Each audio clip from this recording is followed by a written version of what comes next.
The manhwa begins at a towering demon castle, cloaked in gloom and menace. A man's laughter echoes through the dark hall. He says that he can't believe such a lowly creature dared to come all this way with such a filthy body, though he admits that he admires the audacity and skill. A heavy wave of killing intent bursts out from him, suffocating the air. This man is revealed to be the Demon King, the seventh ranked among his kind, known by the name Parza. The one standing before him, enduring that murderous pressure, is the Archduke of Steel. The Archduke, Han Jaewoo, smiles coolly and tells Parza to shut his mouth, because his era ends today. Then he charges. He draws his blade, invoking the Empire Sword's 12th form, Slayer. With a sharp, overhead strike, he yells at the Demon King to take this final blow. But just before impact, a status window suddenly flashes in front of his face, halting everything. The notification says that the connection to the server has been lost. Parza breaks into laughter, mocking that Jaewoo is full of flaws. Jaewoo, frustrated and confused, tells him to wait and stop. Embarrassment washes over him. He realizes he's just failed the Warburg's Parza raid. The legendary warrior, Jaewoo, didn't clear it. In the real world, voices from his apartment break the tension. One person asks if he's still playing the game. Another says that maybe this'll wake him up.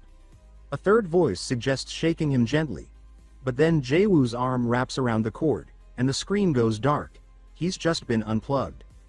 A guy in the room mutters that he just dropped a log in his pants and says "oh." Jaewoo shoots him a fierce glare and asks if he was the one who unplugged the Ethernet cable. The guy quickly apologizes. Jaewoo says that he was basically done with the raid, just a few steps away.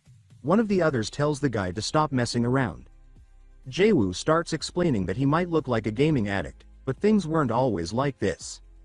He says that he used to be Hanum's problem solver, the brains of the operation, and their money goblin. Back then, he lived a good life. But he eventually realized how meaningless all of it was. Something shifts in him as his eyes fall on the VR capsule. He says that everything he had obsessed over before had been a waste of time.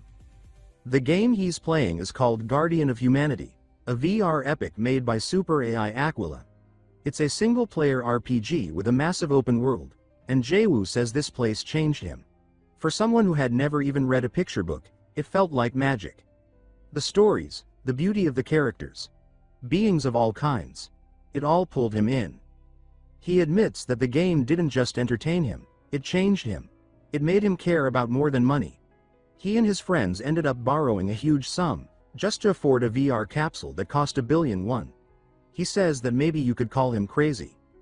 The guy lying under him speaks up, asking how Jaewoo could treat him like this, considering he was the one who invested in him so he could game. Jaewoo laughs, saying that he understands the frustration, but he's covered for them more than a few times. He points out that one of them was caught sneaking out to golf behind his wife's back, another was working 2 secret jobs, and someone else had been simping for VTubers for a decade. He says he always had their backs. Bullcut jumps in, asking if Jaewoo really thinks he's one to talk, borrowing $1 billion just to play a game. Jaewoo glares. The guy instantly backtracks, saying he didn't mean it like that. They all question how he plans to repay the debt by writing walkthrough guides for others. Meanwhile, Jaewoo pushes through trial after trial in the game, constantly problem-solving, constantly learning. We see him typing intensely at his keyboard. When he opens his bank book, the entries are all in red, withdrawal after withdrawal. He's almost out of money. The others suggest that he should come work with them again. They remind him that he was Hanmom's fixer, after all. But Jaewoo says no, he hasn't seen the true ending yet. No one has. He says that reaching the true ending is the least he can do to repay the world that gave him so much. Then he declares that the workday is over and tells them to go home. They protest, bringing up the interest he still owes, but they add that they still believe in him. As the door closes behind them, Jaewoo turns back to his capsule. He heads straight to it and boots up the game again. He spawns inside Baird Cathedral. A message says that, due to his death, he is suspended from actions for 22 hours.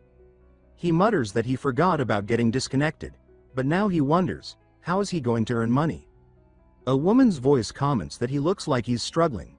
He turns around and sees her spawn behind him. He asks who she is. She introduces herself as Aquila. She says that she's the game master of Guardians of Humanity. Jaewoo bursts out laughing, questioning if this kid is being serious. She tells him not to judge a book by its cover. He says that she's totally his type. Then he asks if she really expects him to believe her, just because she popped out of nowhere and called herself Aquila. She snaps her fingers, and the entire world freezes. Jaewoo observes that this must be the time-stopping spell. He notes that it's at least a triple S rank skill. Aquila corrects him, saying it's not a skill. She simply shut down the server for a bit. She asks if he believes her now. She then announces that she's created a new event for the 7th anniversary, and asks if he's curious about it. At 12 p.m., a new world will open. She challenges him to be the first to clear it as a new character. Jaewoo protests that he hasn't even cleared the game as his current character, and questions if she's lost her mind. She tells him that the reward is $25 billion. Then she smirks and teases him, asking if he's scared. It strikes a nerve. She adds that she thought he wanted to see the true ending, that it might actually exist. She means the clue to reaching it, anyway. He looks shocked and reaches for something she's holding, but she pulls it back into her inventory, telling him to wait. She says that if he gives it a try, he might even get a free gift. Suddenly, he receives a notification. 30 million won has been sent to him. He stares at it, saying that this is insane. Aquila says it's because he's her VIP. His score ranks number 1, higher than almost the next 3 players combined. He asks if she's joking. He remarks that even if he doesn't clear the event, he'll at least be safe for this month's interest. He tells her that only an idiot would say no to this, and that he'll give it a shot. She says that she knew he'd agree. That's what she expected from the top player. She says she'll send him in right away. She begins murmuring in enchantment table language. Her eyes glaze over, and a glowing halo forms above her head.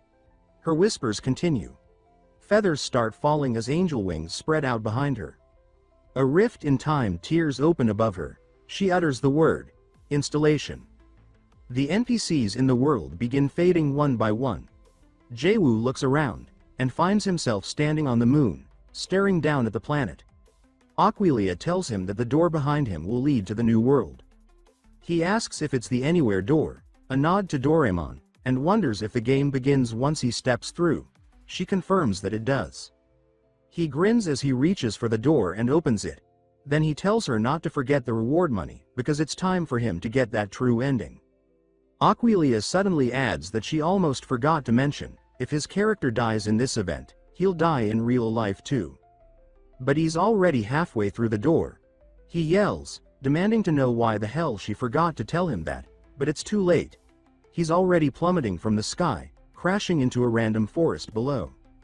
He groans, wondering why it hurts. He's in a game, but that girl, was she actually telling the truth? He starts shaking with anger and curses, but then says that he'll go through with this, just to prove her wrong. It's time. The former Archduke of Steel is officially in the game. The story jumps forward. Jaewoo is seen struggling to walk, exhausted. He groans that he's so thirsty, and says that he's never going to forgive Aquila for doing this to him. He opens his status window and sees the harsh reality. His hydration bar is empty, and his health is down to a mere 3 points. He mutters that he can't believe this new character has a max health of only 20, and only 3 mana to work with. He says this character is straight cheeks. He reflects on the fact that he's only walked for half a day, and he's already dehydrated. He wonders how the hell he's supposed to get the true ending using a character this weak. Then he hears it, the faint sound of water dripping, and instantly locks onto it. He finds a river and nearly cries out in relief. He exclaims that Bear Grylls really saved him, because if not for this, he was just about ready to drink his own piss. He adds that he's very glad the game's realism is this high. As he begins drinking from the river, his health bar starts to rise steadily. He wiggles his hips without realizing, seemingly out of pure joy. But off in the distance, in the river itself, there's a woman bathing, something that catches his eye. He notices her naked back and starts to drool, but the excitement proves too much. He loses 1 health. He wonders aloud if this is who he thinks it is. As the woman begins turning around, his eyes widen with anticipation. He's about to get blessed. But before the reveal, A prompt appears saying that he needs to pay for the DLC. He yells in frustration, asking why a VIP has to pay for additional content, and says he thought this was supposed to be a complete edition. Then a group of women suddenly start speaking to him. They say he'll need to pay up if he wants to see what happens next, and they begin to surround him. He reacts with surprise, asking how much. The next scene cuts abruptly. He's thrown into a room, now locked in with another man. The woman who was bathing before looks down at him, calling him a lewd brat and telling him to stay still. He only has 1 health left. She adds that if he keeps quiet, she might just leave his pants on. The man beside him turns and asks if he's alright. Jaewoo groans and asks how much the DLC costs. The group of women starts laughing as they walk away. The man looks confused and asks what he's even talking about.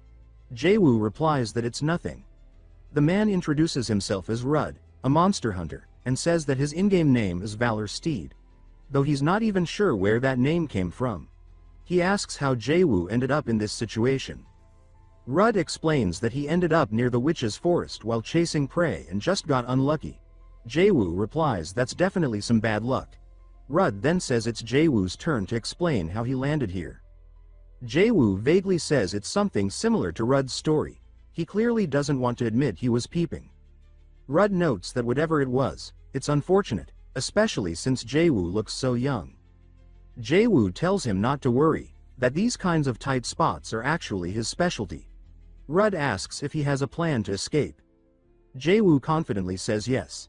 He's the guy who wrote the walkthrough on how to beat these witches. Took him 3 full days to map it all out. He explains that the 5 witches of Hovel earned their title because they dwell in the Hovel forest. Their names are Gunda, Kaldora, Aldida, Fugal, and the one he got caught spying on, Hajuju. Though technically early game bosses, thousands of players have died trying to beat them. Their notoriety is well earned. But Jaewoo points out that if you look closely, they're completely disorganized. Right then, Fugal and Hajuju start bickering. Jaewoo calls out to Fugal, pretending to be overjoyed to see her alive. The system notifies him that he's now provoking her. He says that he clearly remembers Hajuju declaring that she was going to kill Fugal. Hajuju tells him to shut up, but Fugal's already worked up, turning and asking who exactly was going to kill who. The provocation lands. She hates Hajuju.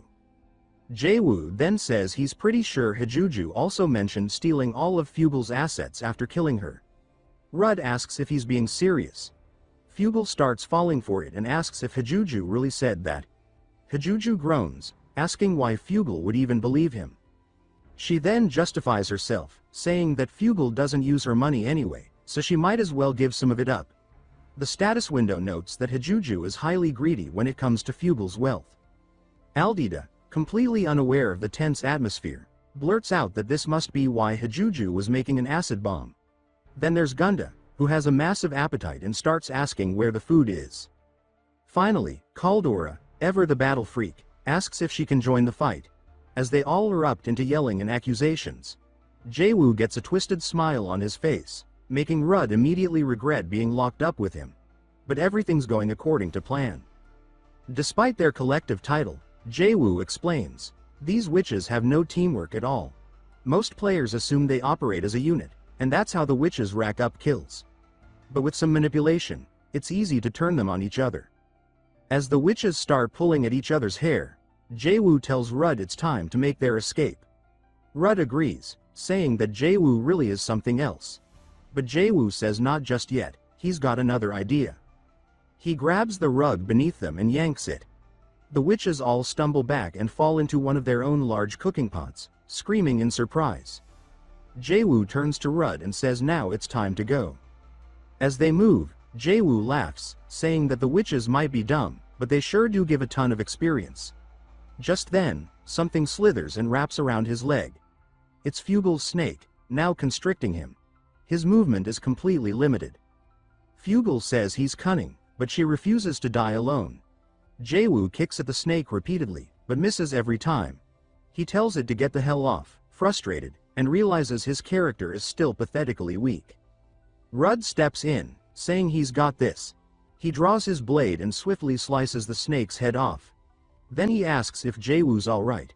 Jaewoo thanks him and asks if he can borrow his bow. Rud hesitates but asks if Jaewoo is any good with it.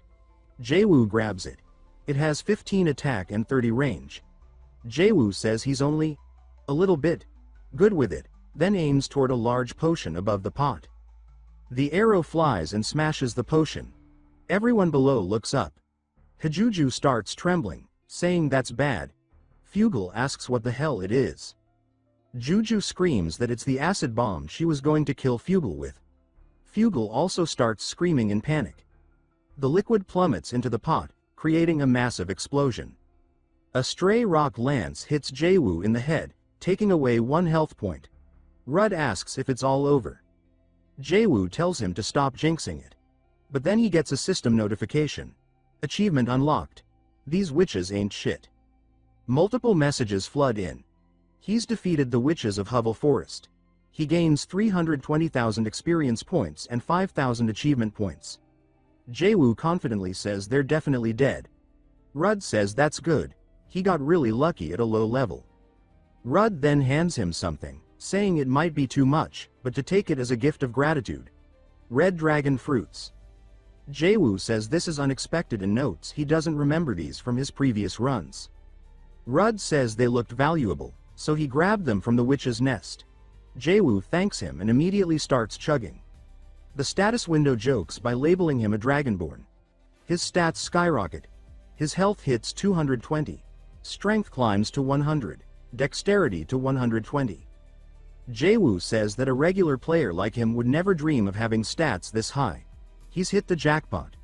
Rud watches and smiles, then calls out to him. While Jaewoo is still chewing, Rud asks if he's interested in monster hunting, extending his hand.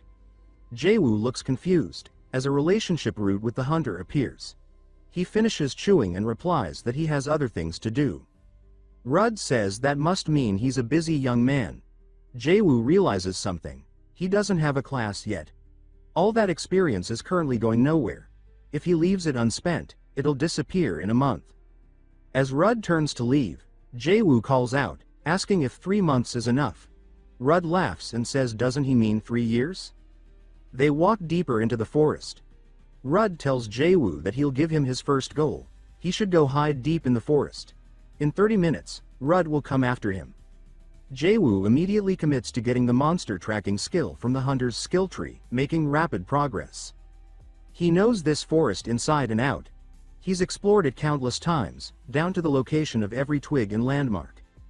The confusing trees, the poisonous mushrooms, the beasts worse than witches, none of it throws him off anymore. And now, with the red dragon fruit boosting his body, he's operating at max capacity. He thinks there's no way he'll be found so easily. But then, as he's looking around nervously, Rud suddenly appears behind him and says, "Peekaboo." Jaewoo is stunned. Rud announces that's 50 points, but adds 10 bonus points because of Jaewoo's effort. Jaewoo demands to know how he did it. Rud says his face is full of curiosity. He adds that it's been a while since he's had this much fun teaching someone. Then he says it's time to get serious. Jaewoo's quest gets updated. Hunter's hazing is now Hunter's trial. He's officially earned the Monster Hunter class. Along with that, he receives several new skills: herbalism, intermediate swordsmanship, survivalism, musket shooting, and tracking. Jaewoo starts laughing darkly and says he's looking forward to working with him. 3 months pass. Rud says that it's impressive, Jaewoo has already mastered everything. Jaewoo says that if Rud doesn't believe in him, then he should go hide somewhere and let him find him. Rud pats him on the shoulder, saying that he admires his confidence and that he'll give it a try. He adds that if Jaewoo doesn't find him within an hour, he's making dinner tonight. Jaewoo says that's perfectly fine, and that he's looking forward to the meal. As Rud walks off, Jaewoo smiles to himself. The expression on his face is more mischievous than anything. Rud begins climbing up a rocky slope, saying to himself that it's refreshing to meet such a passionate apprentice, even this late in his life. He decides that he won't hide too far, and figures if he picks a spot by the cliff, Jaewoo won't find him in an hour. As Rud settles into place and begins relaxing, Jaewoo suddenly appears in frame, grabbing onto Rud's leg. Rud slowly looks down with an "oh shit" face, as Jaewoo says peekaboo. Rudd is stunned. He says that it must have been luck. But when he tries hiding again, the result is the same. Over and over again, Jaewoo finds him. Rudd finally says that he can't believe it. Skills he took 5 years to master, Jaewoo has picked up in just 3 months. Rudd heads deeper into a nearby cave this time, telling himself that there's no way Jaewoo can find him here.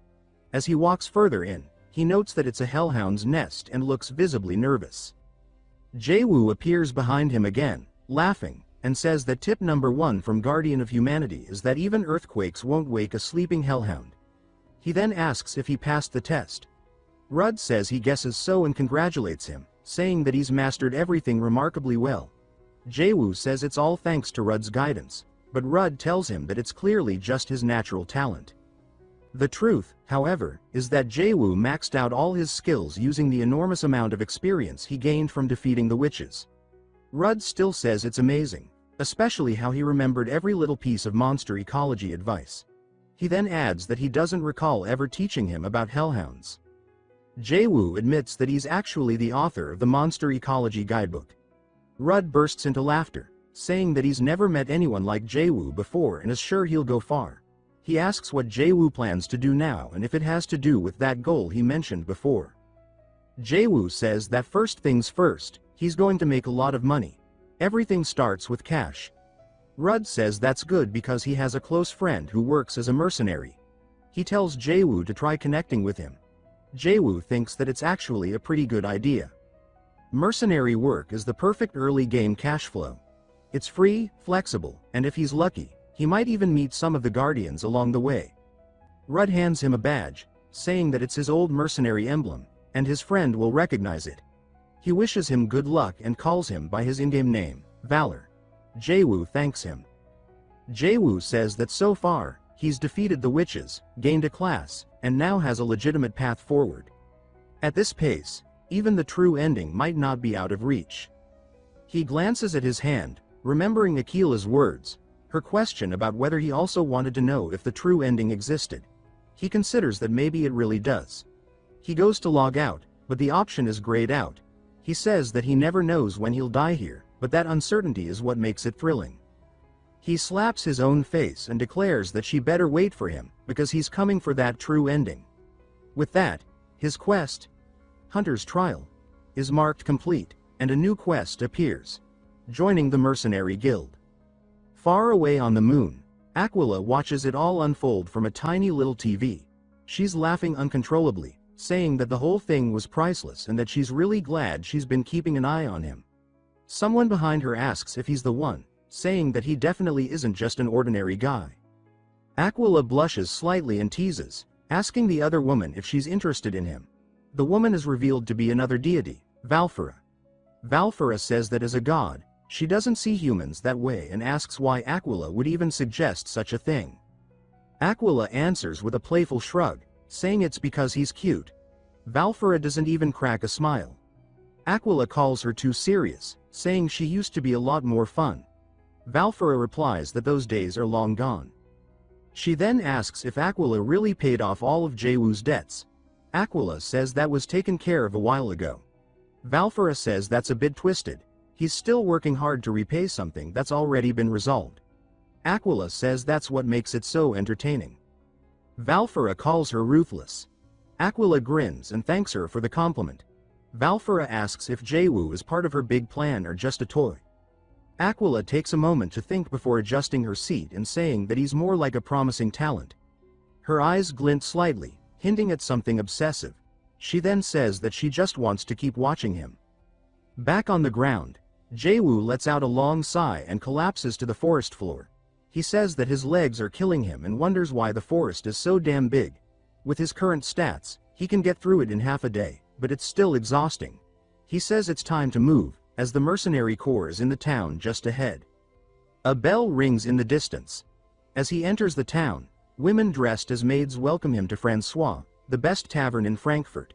They ask how they can help him. He says he's looking for someone, and one of the maids offers to show him to a seat.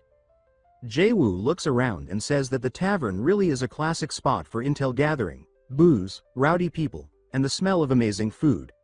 He notes that folks are more talkative in good moods, and on top of that, the waitresses are all cute as hell. He then asks loudly if anyone knows a person named Rabies Schultz. The entire mood shifts. The tavern falls into a stunned silence. One of the waitresses tells him that name is forbidden around here.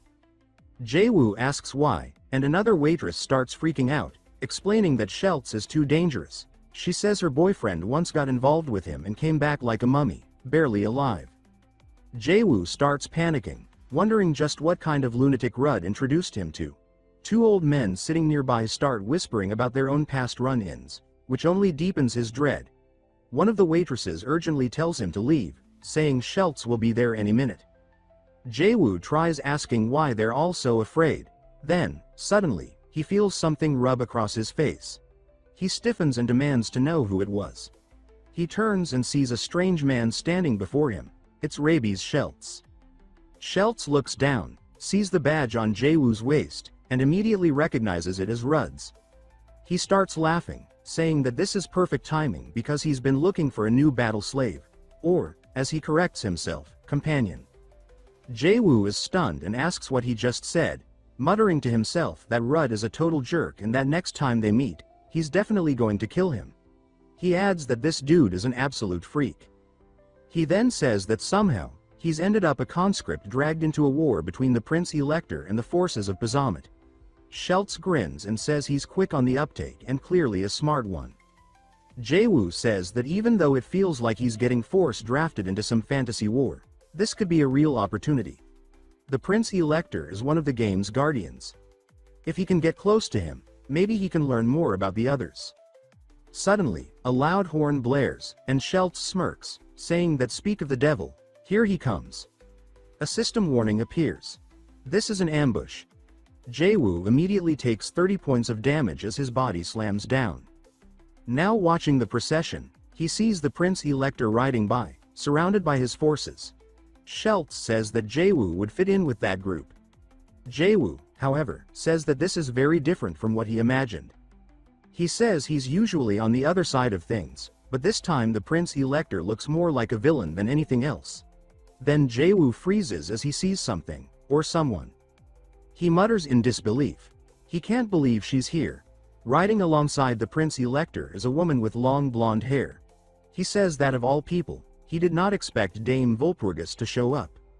The Prince Elector glances at her, asking if something is wrong since she appears distracted. She responds that nothing's the matter and lowers her gaze. He reminds her that the battlefield is waiting. Jaewoo explains that in his previous playthroughs, she was his companion, but no matter what he tried, he could never save her. Every single time, she died to the same monster. He says it was a nightmare of a creature. A wall he could never break through. A barrier he failed to overcome. Schultz notices Jaewoo's distant expression and asks if something's bothering him. Jaewoo tells him no, brushing it off. But internally, he vows that even if he has to risk his life, he will reach an ending where she survives. They proceed toward the mercenary camp, where warriors are training with real swords, shouting and swinging with full force. Jaewoo observes the scene and remarks that this feels more like marine training than any game. Schultz laughs, saying the fun's already started. They're selecting team leaders through sparring matches, and there's real money at stake. Jaewoo comments that pride and cash are one dangerous mix. Still, he says his only goal is to get in contact with the Prince Elector, so it's best to keep a low profile for now. He decides to stay quiet. Schultz then asks if that means Jaewoo's participating, and without waiting for a response, he grips Jaewoo's shoulder, saying that he's definitely in. After all, there's no way Rudd would send over a clueless rookie. Jaewoo groans and asks why his opinion doesn't seem to matter here. Schultz raises his voice to the entire training yard, asking if anyone wants to take a run at the new guy. The mercenaries respond with immediate enthusiasm, calling out that they'll go first, eager to get at the fresh meat. Jaewoo sighs and realizes he might not even have the option to back out. He figures he should show some strength before meeting the Prince Elector anyway. A crowd forms as one of the soldiers steps up. He introduces himself as Max, saying it's nice to meet Jaewoo, but then wonders what's up with Jaewoo's body, since he looks like a twig. Jaewoo mutters that Max's shirt is the only thing running its mouth and adds that his own physique would rack up thousands of likes online. Schultz asks if both sides are ready. When they confirm, the match begins. Max charges forward with a yell, swinging his sword dramatically. In a blink, Max is laid out, completely defeated by a single hit. The spectators gasp, stunned, as Jaewoo gains 15 fame. They ask what just happened. Jaewoo explains that this is expected. After consuming the red dragon fruits, his current strength is on par with an ogre. The others say they have to see it for themselves and insist on fighting him too. Jaewoo begins to get swarmed. He tells them to come one at a time. Using intermediate swordsmanship, he defeats the next opponent, gaining another 15 fame. Then he ties one up. Then, somehow, headbutts another out cold. A bald man steps up, saying that this whole thing is turning ridiculous and the others are embarrassing themselves against a rookie. His name is Charlotte, and despite the feminine name, his body resembles that of a professional bodybuilder. Jaewoo stares at him and wonders aloud if he's even human. He decides this is too much and thinks maybe he should just combat log, but remembers he can't log out. He tells himself that he needs to rest, but Charlotte leaps at him with no warning. Jaewoo mutters that fate really sucks and says that if it's come to this, he'll deal with it properly. Grabbing Charlotte by the arm and collar, he executes a perfect judo throw, slamming the giant into the concrete. Charlotte drops instantly. Jaewoo gains 30 fame and comments that the guy was way too heavy. The surrounding mercenaries are in disbelief. They can't believe Charlotte lost. Schultz starts blushing for some reason. The others gather around Jaewoo, calling him a monster for beating Charlotte. They say he's scrawny but his body is built for battle, and they're itching to challenge him themselves. Schultz pushes through the crowd and tells everyone to move aside. He starts laughing with a twisted grin. Jaewoo guesses that maybe Schultz is about to go easy on him out of respect for being Rudd's apprentice. But Schultz announces something else entirely. He declares that Jaewoo is chosen, and from this moment, he's the new group leader for the upcoming battle. Jaewoo immediately questions his life choices, sinking into a silent existential crisis. Around him, the mercenaries cheer and begin donning armor. Jaewoo looks around at the chaos and wonders what kind of disaster he's been dragged into. The system notifies him that the quest, join the mercenary guild, is now complete, and a new quest has begun. Retake Harfheim Hill. Scene cuts. A real battle is about to take place. Schultz yells for everyone to charge as the entire unit rushes forward, weapons in hand, toward an advancing force of monsters. Jaewoo is among them, slicing through an enemy's neck. He explains that right now, they are allied with the Prince Elector's forces. They're locked in direct conflict against the Demon King's orc army. Their mission is clear. They must steal the enemy commander's military flag. The strategy is to smash through the front lines and, using the chaos, slip through the gaps to disrupt the formation completely. But these are orcs, brutal, relentless, and the most coordinated force on the continent. And as the group leader, it's Jaewoo's job to stop them. As two orcs charge him, Jaewoo ducks and weaves between their attacks. He asks himself why this is his job, calling it ridiculous. He explains that he originally planned to pick up some military merits and then run off quietly. In the orc camp, a scout reports to the orc commander that their spearmen are collapsing. The commander calls it nonsense, saying there's no way their elite spearmen are falling apart. He takes a spyglass to see for himself. As he peers through, he squints and asks what the hell he's looking at. He sees Charlotte and the rest of the mercs tearing through the lines, and sweat forms on his brow. He shouts for the musket squad to form up and open fire. They fire, but their bullets bounce off the mercenaries' shields. Jaewoo calls it pathetic, mocking them for not even knowing what K2 is. He adds that without rapid fire, muskets require a rotation firing system, and while they reload, now is the time to act. Jaewoo charges ahead and tells the others to follow, yelling at them to rip the enemy apart. An orc watches them advance and says that he can't believe his comrades are getting blown away by someone who looks like a shrimp. He adds that these humans aren't normal. But he refuses to let them take their flag. It's the pride of their entire tribe. As the orc lunges to protect it, he screams that he'll never surrender, only to be instantly thrown aside. The mercenaries hoist the flag up, cheering. Jaewoo says now he just needs to hold out a little longer, and the military merit is his. The system notifies him that he has stolen the flag, gaining 30 leadership and 20 achievement points. A loud horn suddenly blares. Max runs up, panicking. He tells Jaewoo that this is bad. Their allies are retreating, and orc reinforcements are directly in front of them. Jaewoo curses, realizing that victory was within reach. He asks why the others are pulling out now. Max suggests maybe they should drop the flag and get out of there. Jaewoo demands to know what kind of logic that is. Max explains that they're completely surrounded. The camera pans to show Jaewoo, Charlotte, and another merc in the center of a tightening orc formation. Then an orc with a massive sword steps forward. He introduces himself as the hidden boss, the Grand General of the orc army, Kalian. He praises their bravery, calling them formidable human warriors. He offers them a deal. Leave the flag behind and retreat, and he will honor their courage by sparing their lives. Jaewoo refuses to trust that offer. He declares that if the orcs take even one step forward, he'll personally shove the flag into Charlotte's underwear drawer. Charlotte glares menacingly, and Kalian looks disgusted, saying there's no way they'd desecrate the flag by putting it in such a filthy place. Jaewoo asks the orcs if they seriously believe there are rules in war. He says that if it means winning, he'll smear their flag all over Charlotte's ass. The orcs begin to panic, their formation tightening, muskets raised in all directions. Charlotte, committed to the bit, starts lowering his pants, but the orcs don't flinch.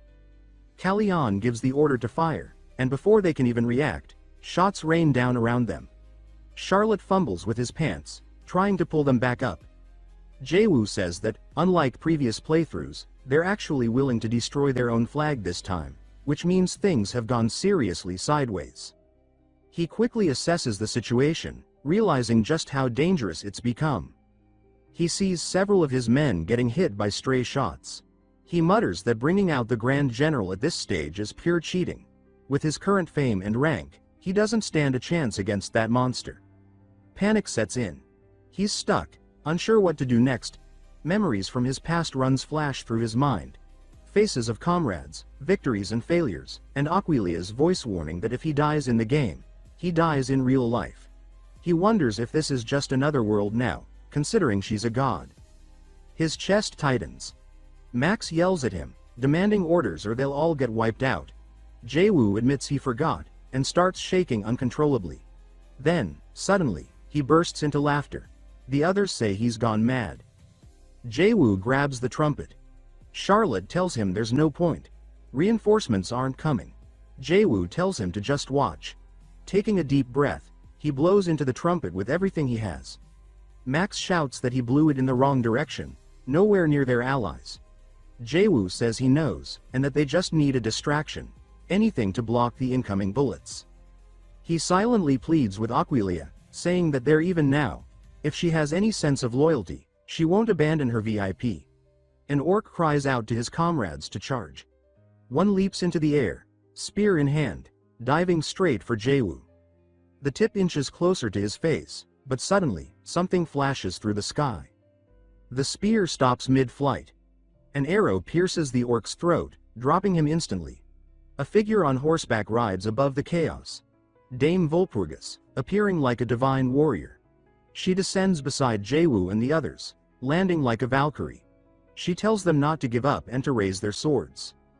Talion, from across the battlefield, commands his soldiers not to interfere. He declares that this will be a duel between him and the Countess Volpurgis herself, and that it will be a noble one-on-one. Volpurgis commends his spirit and immediately lunges, her blade aimed at his head. He narrowly avoids it. Sparks erupt as the two begin exchanging powerful blows.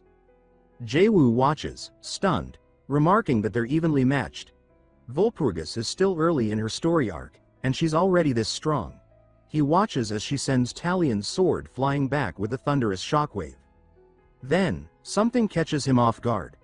Volpurgis spins through the air, lands a precise kick to Talion's face, and blood flies. Talion stumbles, regains his stance, and begins laughing, saying that he expected no less. Jaewoo says that it's not just her swordsmanship, her hand-to-hand skills are elite. She must belong to the Sisterhood of Volpurgia. It all makes sense now. She confirms she serves with a heart full of faith. He laughs, impressed, and she tells him it's getting late. She dashes forward, engaging Talion again. Their blades clash violently. Talion grits his teeth and slams his sword into the ground, cracking it. But Volpurgis is already in the air. She brings her sword down from above, smashing the back of his head. He drops to his knees. He says it was a good match, then collapses completely. As the orcs begin carrying their captain away and retreating, Jaewoo just stands there, speechless. He says he can't believe she took out the Grand General with one strike, but then again, it's Volpurgis. As the orcs flee, she turns to Jaewoo and asks if he's the leader of the mercenaries. She says that she could feel his courage from a distance and introduces herself. Jaewoo shakes her hand and introduces himself in return, saying it's a pleasure.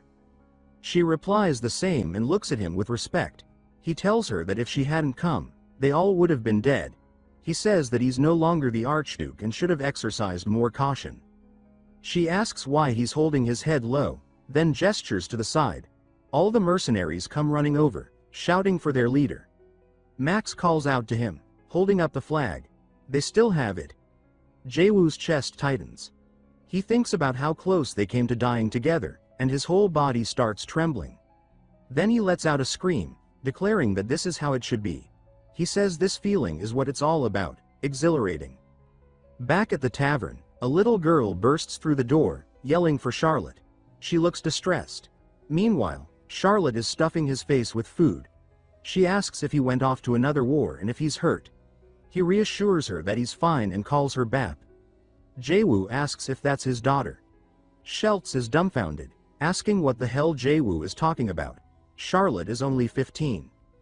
Jaewoo reacts with disbelief. He says there's no way.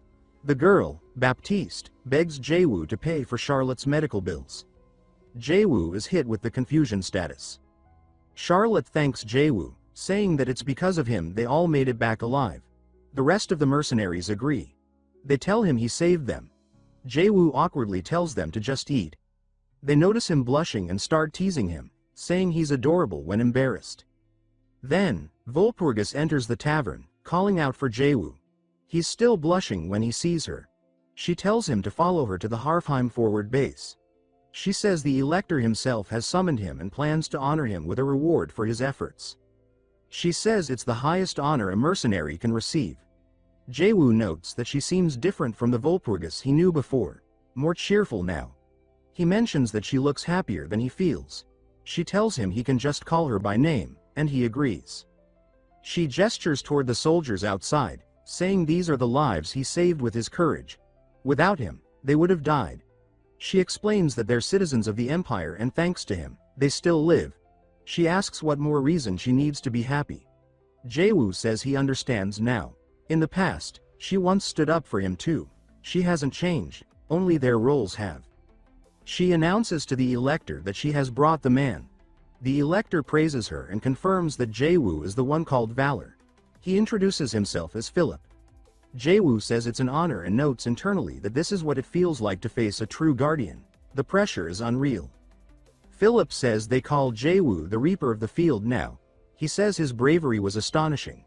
He was like a lion. Jaewoo says he's flattered, but Philip dismisses that, saying that a man of merit should be recognized. He declares that Jaewoo's comrades will each receive 100 florins, and Jaewoo himself will receive 300.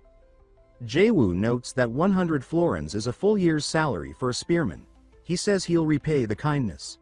Philip nods, then asks if there's anything else Jaewoo wants to say. Jaewoo requests permission to regroup with his comrades and rest in Wittenberg. Philip says that's quite far from the warfront but grants the request, saying Jaewoo can take a wagon from the supply stockpile. Jaewoo expresses his gratitude and asks if he may say one more thing. He looks toward Volpurgis, who smiles at him. He smiles back. He says he has a curiosity. Philip invites him to speak, but the air changes as the Elector releases killing intent. Jaewoo breaks a sweat and nervously asks for Philip's opinion on the war. The room becomes tense. People begin murmuring. Even Volpurgis seems uneasy. Jaewoo says he knew this would throw everyone off, but it can't be helped. He's just a mercenary. Philip asks what Jaewoo thinks instead. Jaewoo says that he only sees things from a low vantage point, but there's something troubling him.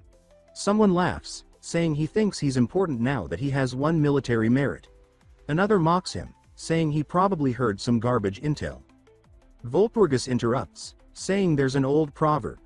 Even when crossing a stone bridge, one ought to tap it first. She urges Philip to at least listen. Philip's pet advisor scoffs, asking how a mere countess dares speak like that. But Philip tells his pet uncle that Walpurgis is the niece of the Elector of Byron and should be treated with proper respect. Jaewoo thinks to himself that, as expected, even Philip won't ignore her. The uncle grumbles and stands down. Philip tells Jaewoo to go on. He wants to hear his view. Jaewoo inhales deeply. He declares that an ambush is coming. Instantly, the tension rises. Philip says he assumes there's a basis for that claim. Jaewoo confirms. He explains that Demon King Bahamut has always favored ambushes and betrayal. Looking back at the Kingdom of Toa War 10 years ago and the Margrave Halt battle 6 years prior, both were decided by surprise tactics. Therefore, he warns, it would be dangerous to overlook betrayal as one of Bahamut's main weapons. The uncle stands stiff, looking visibly uneasy. Philip turns his gaze sharply across the room and asks if there's an imposter among them. Jaewoo replies that it's only a possibility, not a certainty. Philip smiles, but it's a cold one.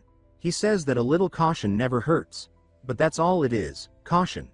Then, almost instantly, he unleashes a wave of killing intent, making the entire room tense up. He says Jaewoo is quite bold and reminds him that the only reason his head is still on his shoulders is because he allows it. He asks if Jaewoo understands his place. Walpurgis steps forward, opening her mouth to speak, but Jaewoo lowers his head and says he understands. Walpurgis recognizes that Philip is the one in the wrong here, but she holds her tongue. Jaewoo apologizes for overstepping and exits the room without further comment. Once outside, Jaewoo mutters that something doesn't add up. In his previous runs, Philip had always been cautious and calculating. This time, however, he seems arrogant, too bold. Jaewoo notes that this isn't the only change. Red dragon fruits, which typically appear much later in the story, are already present. Walpurgis, too.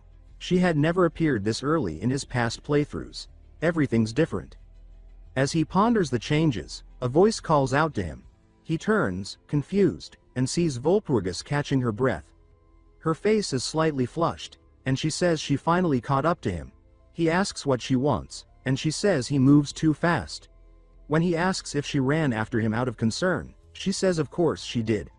Internally, Jaewoo begins freaking out, calling her adorable. She says she wants to apologize on Philip's behalf, for his words and actions, and if there's anything Jaewoo desires, she'll make it happen. He's free to name whatever he wants. Jaewoo starts shaking slightly, stunned by the offer. He mutters to himself that he could ask for something outrageous. He jokes in his mind that he might be a pervert. Walpurgis, however, says not to underestimate her. She reminds him that she's from one of the wealthiest noble families in the empire. Jaewoo thinks that's great and assumes she must have a lot of luxurious clothes. He's clearly spiraling. Eventually, he calms down and says he'd like a quill and a pistol. She's surprised, asking if that's really all. He says it is. He explains that his dream has always been to be a cavalryman, and now he has a chance to learn horseback riding. The pistol? That's just always been part of the dream. As he fights to hold back tears, she asks why he's crying. He says she wouldn't understand. She says she's never met someone so unselfish. She doesn't realize what he's sacrificed. Then she says this isn't the place for that kind of talk and grabs his hand, saying she'll show him. Jaewoo can't believe this side of her exists. He starts blushing again. He's completely folded. Later, the battlefield between Philip and Bahamut burns in the background. Philip declares that today is the day he finally kills him. Bahamut, unimpressed, says someone kill Philip already. His breath reeks. One of Bahamut's assistants appears, announcing that all preparations for war are complete. Bahamut tells him good job. The man hesitates, then asks if Bahamut really plans on using Hexix. Bahamut rolls his eyes and asks why this is being brought up again. The man warns that Hexix is too cruel. If they capture Philip, he could be used as a valuable hostage, but if handed over to that freak, no one knows what will happen. Bahamut says he'll handle it. Then his ring starts buzzing. He answers, and a voice on the other end chirps that she's ready. He tells her good work and to stay sharp. His expression shifts slightly, he looks worried, and he tells her to take it easy this time. The woman on the other end, Hexix, laughs, asking what he means by that. She claims she never goes too far. He says she always does. Hexix twirls and grins, repeating that she always goes easy. She insists she's never overdone it, even once. It becomes obvious she's completely unhinged. There's no logic, no reasoning with her. Meanwhile, Jaewoo rides through a dense forest, marveling at the speed of his horse, Philly. He can't believe this was a spare. It's definitely worthy of a gift from Walpurgis. She even gave him a potion worth 1,000 florins. He says that's the price of an entire building. The potion can heal any wound completely. Suddenly, an explosion erupts behind him. He says the battle's already started, and he has to hurry.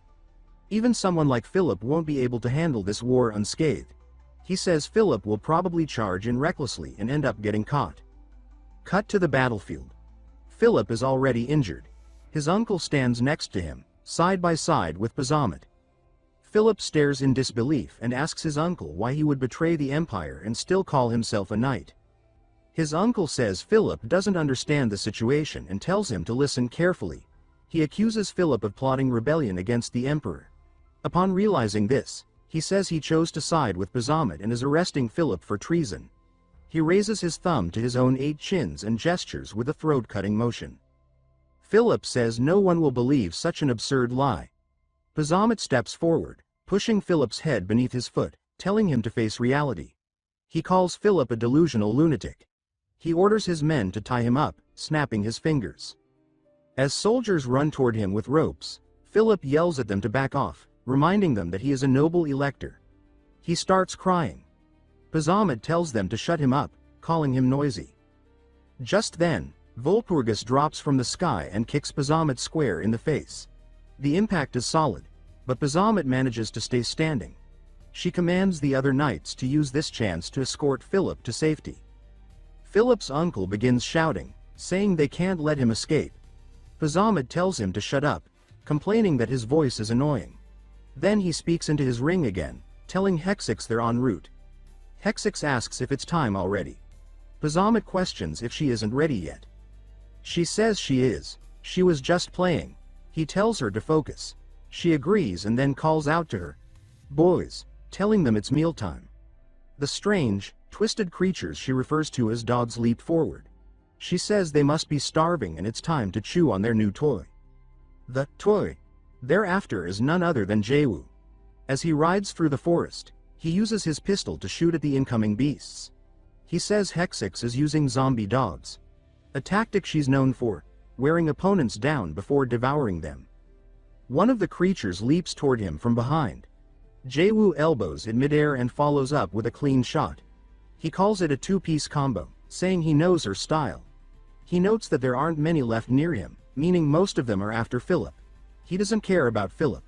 What matters to him is Walpurgis. He kicks his horse into full sprint, saying he needs to get there fast. Ahead, Philip and Walpurgis ride side by side, surrounded by the creatures. The dogs begin circling to block their path. Philip mutters that his mana control is off. It's all Bazamet's doing. He calls it a disgusting trick.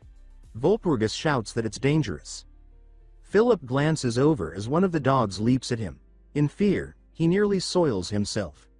Walpurgis intercepts the beast, cleaving its head clean off. Then she follows up with a powerful kick, sending the head flying. She asks if he's okay, and he nods. She tells him the area is uncharted territory. Humans don't venture here often, and he needs to be more careful. Suddenly, screams erupt. Philip turns and sees one of his soldiers being devoured alive. The horror dawns on him. Walpurgis tells him to wait a little longer, but he yells her name and says they can leave her behind. As they ride, the dogs gain ground. Walpurgis starts getting overwhelmed. Philip mutters that he's different from her. His life, and hers, aren't equal. He says she's expendable. Walpurgis grits her teeth, questioning whether this is truly what nobility has come to. She mutters that if she had only listened to Jaewoo before, this could have been avoided. She blames herself for ignoring his warnings. Hexix, now close, laughs and says they're hilarious. She throws a thread around Walpurgis's throat and begins pulling. Walpurgis reaches out toward Philip, her hand outstretched. He turns, shocked, but takes only one glance before riding away. Walpurgis falls off her horse, dragged by the thread. She coughs and says they're cursed to have someone like him as their elector. Her body shakes. Hexix swings her whip and says she's wrong. You need to be exactly that heartless to survive as an elector. Then, without warning, Hexix calls her sister. Walpurgis shouted in anger that Hejaz should immediately retract her earlier words. She went on to explain that the position of elector was passed down through generations, with the authority to choose the next emperor of the empire. Each elector ruled her territory like an emperor. It was a role not to be underestimated. Hejaz commanded the demons beside her to continue tracking Philip. They responded in unison with, yes. Then Hejaz turned back to Walpurgis and provoked her. She asked if Walpurgis, too, carried elector blood. Clenching the whip, murder radiated from her. Her red eyes flashed. She asked if she had hit a sore spot. Walpurgis, furious beyond control, roared that Hejaz was a bastard. She punched fiercely at Hejaz, but Hejaz held her ground and simply dodged the attack. A smirk curled at the corner of Hejaz's mouth. Shock filled Walpurgis's eyes. She felt a jolt of pain surge through her. Her body trembled violently and she was sick with pain. Hejaz erupted in maniacal laughter, praising Walpurgis's scream. That's a fine scream, she said, licking her fingers. Wonderful. Now I'm even more eager to torture you.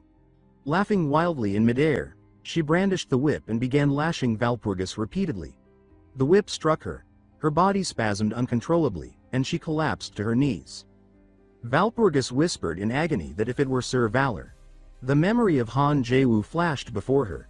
If it had been Han Jaewoo, surely he could have found a way to overcome it. But she thought that this was the limit of her endurance. Hejaz's expression turned savage as she shouted that it wasn't over yet. Raising the whip again, she prepared to strike but suddenly stopped, confusion crossing her face as a shape collapsed in the distance. She stared in astonishment at a corpse of a zombie hound. Hejaz wondered aloud what dog corpse this was. At that moment, Han Jaewoo appeared behind her.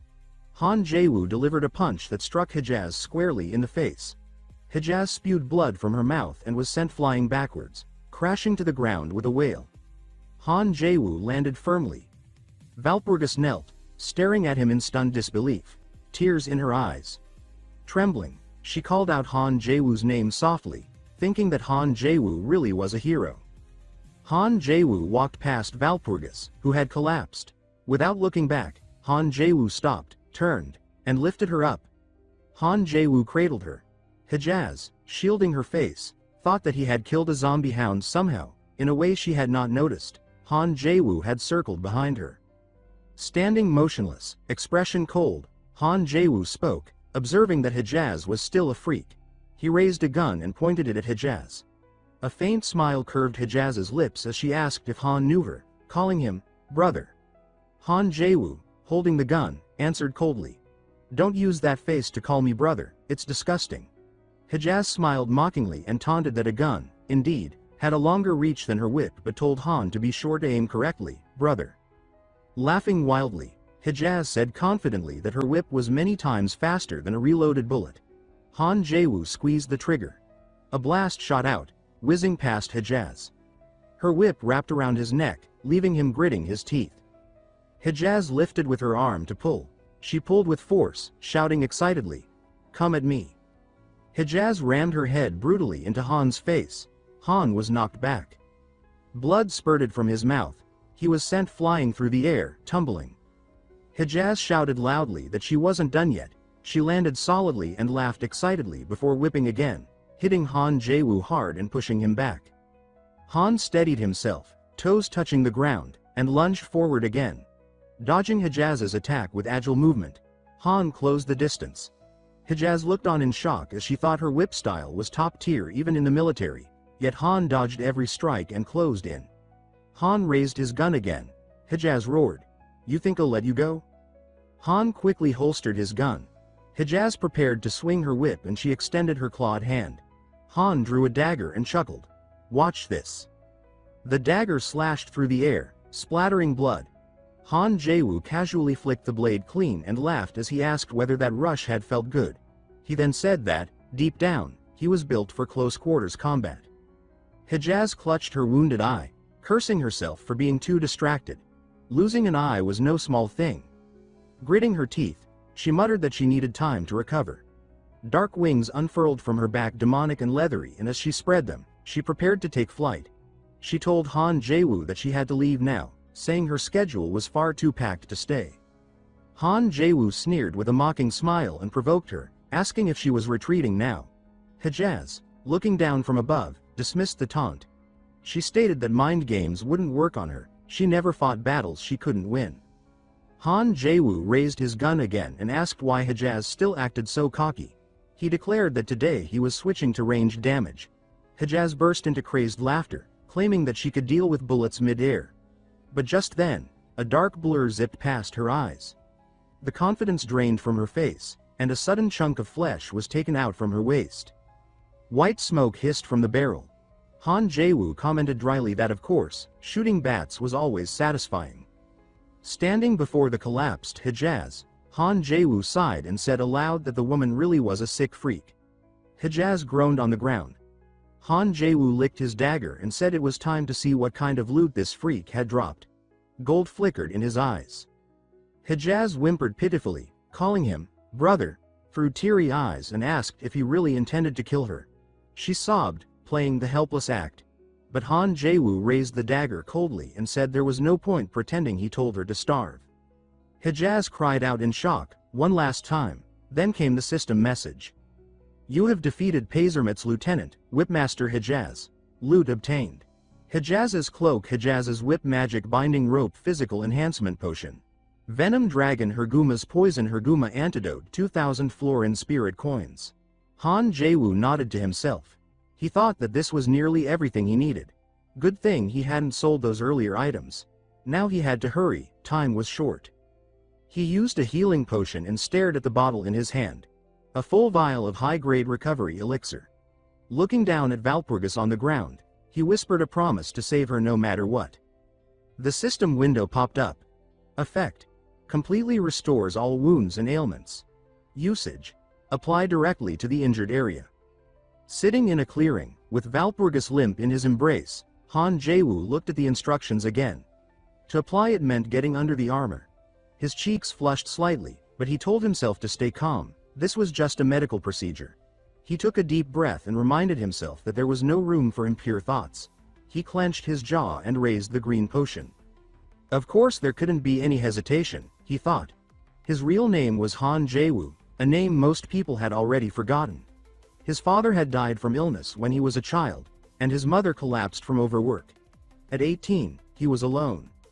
In a memory, a man confronted him angrily, accusing him of lashing out just because he'd been tricked. The man demanded to know why Han was dragging others into his mess. Another man barked at him, asking what the hell his problem was. Was he some clueless rookie? Han Jaewoo had replied calmly that he was just doing a job for money. He was the fixer from Hanam-dong, 22 years old. A bespectacled man handed him an envelope and thanked him, said it was a small token of appreciation. Han Jaewoo counted the money, 10 bills, all hundreds. He double-checked the amount. In another scene, Han Jaewoo stood in the kitchen and told the man that it was only a temporary solution. With that kind of money, he said, the man would be better off paying his debts. The man panicked and stammered, saying he had a job coming up this week. Han Jaewoo clicked his tongue in irritation. The man with glasses pleaded not to be stared at like that. He said excitedly that once he completed the job, he'd get 10 million won. That number caught Han Jaewoo off guard. He asked if one job could really pay that much. The man confirmed it, explaining that it was just that important. Han Jaewoo looked around at the equipment in the man's home and asked what kind of game this even was. The man, confused, asked if Han hadn't heard of Guardian of Humanity. Han Jaewoo shot back, asking what kind of shut-in loser played something with that name. The man grew animated and explained that Guardian of Humanity was a vast world with total freedom, filled with anime-style heroines and globally acclaimed character design. Spreading his arms wide as if to embrace the universe, the man exclaimed that it had over 1 billion players and that top players could easily earn tens of millions of won. He added that the quest he was heading out to complete today was exactly one of those. Han Jaewoo could hardly believe it and asked if he meant that people were actually making millions from this. The man responded with giddy excitement. Yes, he insisted, that was exactly what he meant. Of course, the man leaned in excitedly and asked if Han Jaewoo wanted to try it. Han rubbed his chin, thinking. Then he refused the offer, saying that he's busy right now. He pulled out his phone and glanced at the screen. A message popped up. I'm canceling today's request. We've made up. Han thought to himself that it seemed he was free now. Streams of blue data surged around him as he logged into the game. The sky was a brilliant blue, dotted with white clouds. Han Jaewoo muttered to himself that he couldn't believe he was logging in on a whim. He stood in a medieval-style plaza, marveling aloud at how modern technology could make the sky look so real. The streets, the people, they all felt alive. He questioned whether this could truly be just a game. He stared, puzzled, at a burly fruit vendor by an apple stand. Everything was so vivid, he could even see the pores on the character's skin. It was unnervingly real. Suddenly, the vendor grabbed him by the collar, asking impatiently whether he intended to pay. Han panicked. The vendor waved him off angrily and told him to leave if he had no money. He had other customers to deal with. Han opened his system window and checked his funds. 10 florins. That must be the in-game currency, he figured.